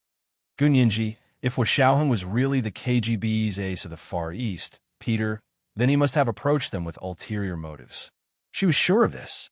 However, the problem was that Hua Xiaoheng wasn't the real ace of the Far East, Peter. Gunyinji's trust in him was already deep in his bones. It was really difficult to appear calm and collected. Gunyinji suddenly felt that she still had to hone her acting skills. After all, an actress was no match for the king of drama. Gunyinji hung her head and thought about it for a while, then said softly, "Dad is right. I'll distance myself from him in the future." It was rare for Lu Jin to see Gunyinji so obedient. It was as if he had eaten a bucket of Agenda's berry ice cream in the dog days. It was sour and sweet. He beamed with joy and nodded. Good. But you don't have to be too distant. He's good at martial arts. I'm relieved to let him protect you. Gunyinji, Hua Xiaoheng answered Lu Yuan's apartment. After reading the military works and magazines that Lu Yuan had collected here for a while, he planned to sleep. After washing up in the bathroom, she saw her phone vibrating on the bedside table in the bedroom. He picked it up and swiped it open. It was a text message from a stranger. There was no content, only an unfamiliar phone number. Hua Xiaoheng looked at it and dialed the number without batting an eyelid. Lu Yuan's voice soon came from the other side. "Good evening, Mr. Peter," Lu Yuan said politely, but there was a faint smile in his voice, as if he was joking. Hua Xiaoheng also smiled. "President Lu is in a good mood. It's all right." At this moment, Lu Yuan was holding a glass of red wine and standing in front of the floor-to-ceiling window of the luxurious suite on the top floor of the Shangri-La Hotel in Z City, looking out at the night view of the entire city. From his direction, he could see the Qin Corporation's building on the opposite side. The landmark in the center of Z City was the building where the headquarters of the Qin Corporation's private hospital was located. The name of this building was very simple. It was called Qin Corporation. It had a total of 100 floors and was more than 400 meters tall. The building's shape was strange. It looked like two sabers standing side by side. There was a circular hole on the roof. It was said to be designed as a wind tunnel. It could slow down the speed of the wind when the tall building encountered a hurricane. When the lights were on at night, the silver floor was like two shining sabers that were stabbed into the ground in the center of Z City. Lu Yuan took a sip of red wine and said with a smile, "The Qin family is really interesting." Hua Xiaoheng knew that there was a hidden meaning in Lu Yuan's words. "President Lu, it seems like you have a clue." You can say that there is, but you can also say that there isn't." Lu Yuan elegantly placed his wine glass on the windowsill and looked at the Qin Corporation's building opposite him. He said leisurely, "Whether it's the Qin Corporation's private group or the Qin orphanage, there are no loopholes. The management is perfect, the accounts are clear, and the social charity is also in place. It's indeed very impressive." Hua Xiaoheng, although he was a little anxious, he still said unhurriedly, "That means there's no progress. There will be another court session next Monday, and we've made a little progress here." As he spoke, Hua Xiaoheng recounted the situation of Gunyinji's last court appearance. In the end, he said with pride, "Nyinji is very impressive." With a few words, she provoked Liang Meili and Qin Yaoguang into killing each other, and she reaped the benefits. Lu Yuan was shocked when he heard this. When Shuyi is the daughter of Qin Yaoguang and the He family's gardener, Wen Daiyou? Are you sure? That's what the DNA test showed. What? Xiaoheng shrugged. What does this have to do with whether I'm sure or not? Lu Yuan held his phone and paced around the suite. He kept thinking about this fact and said, "How old is Wen Shuyi this year? 26 or 27? Hua Xiaoheng wasn't very sure. About that age. That was 27 or 28 years ago. Lu Yuan suddenly raised his head and smiled. "I have an idea. Nyinji is really smart. She has given me a lot of inspiration. All right, wait for my good news." Hua Xiaoheng was stunned. "What did you think of? If we can't find their current loophole, we can only start looking from where they made their fortune. I'll call you when I find out," Lu Yuan said in a hurry. He couldn't wait to find someone to start the investigation again. Hua Xiaoheng replied with a no. We're going to have another court session next Monday. Can you find some clues before then? I'll try my best, Lu Yuan said and hung up the phone. He held his phone and walked around the room a few times, then walked into the bathroom. A few minutes later, he walked out. His entire person had changed. There was a big beard on his face, and he had thick eyebrows and sharp eyes. He was completely different from his own image. However, it was exactly the same as the ID he had used when he checked into the hotel. This time, he had come to Z City to use this image to walk around outside. No one knew that he was the president of the Lu Corporation. His current identity was a coal boss from the north. He wore a thick gold chain around his neck and several gold rings on his fingers.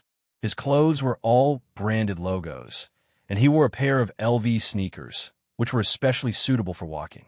He left the Shangri-La Hotel dressed like this. He found a taxi on the street and asked the driver to take him to a nightclub on the edge of Z City. There were many people and the light was dim. It was a good place to hide filth and also a good place to hide one's identity. The taxi driver saw Lu Yuan's outfit in the rearview mirror and smiled knowingly. He thought that Lu Yuan's anxious appearance meant that he was going to look for a prostitute. He didn't expose him. He pulled him all the way to the entrance of a nightclub on the outskirts of Z City and put him down. After Lu Yuan got out of the car, he went straight into the nightclub and bought a glass of wine. He went to the bathroom without drinking it. When he came out of the bathroom, he had already dressed up as a sloppy middle-aged man. There was a black leatherette bag in his armpit. Passing through the crowded and chaotic crowd, he left the nightclub and wandered around the urban-rural fringe. He found a very old family hotel and walked in. From the information he had gathered, this family hotel had a history of almost 100 years, even longer than the Qin family's history here. Yes, this was where the Qin family's hometown was located. The Qin family's private hospital group, which was now famous in the Huaxia Empire, came out from here. Lu Yuan walked into the family hotel and stared at the price list on the opposite wall. Then he asked, "May I ask how much is the cheapest room here for a night?" An old woman in her 60s looked up from behind the front desk and said, "The cheapest room is 20 yuan a night, but it's a shared bed with 8 people. What about the cheapest single room?" Lu Yuan took out a worn wallet from his leatherette bag and asked shabbily, "The cheapest single room is 50 yuan a night. There's no bathroom, only a bed and no windows."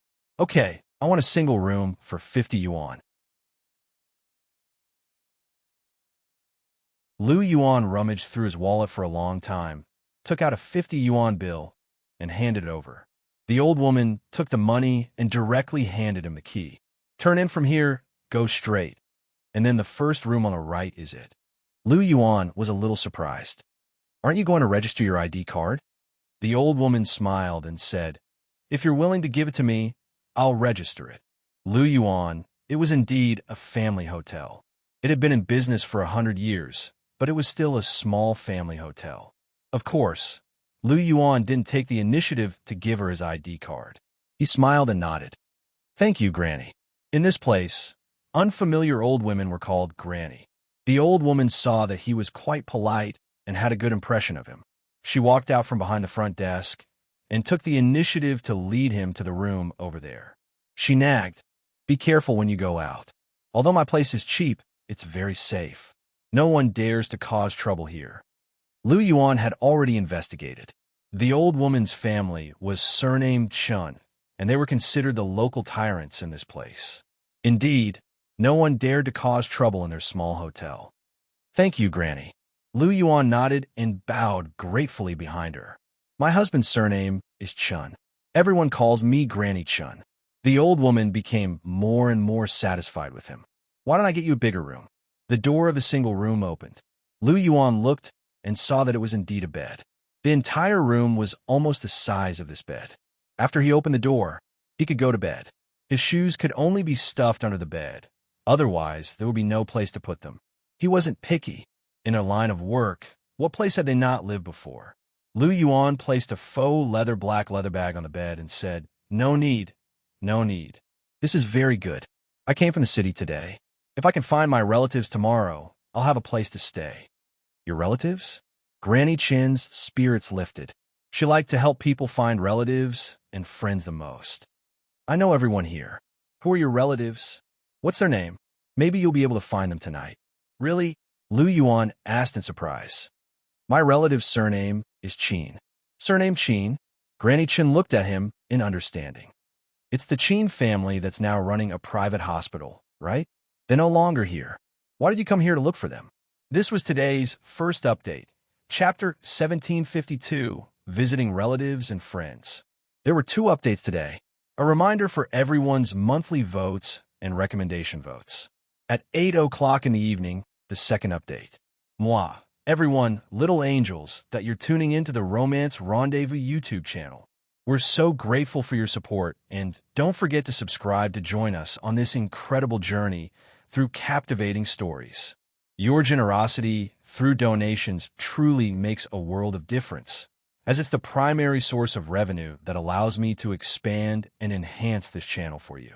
Thank you from the bottom of my heart for being a part of this adventure.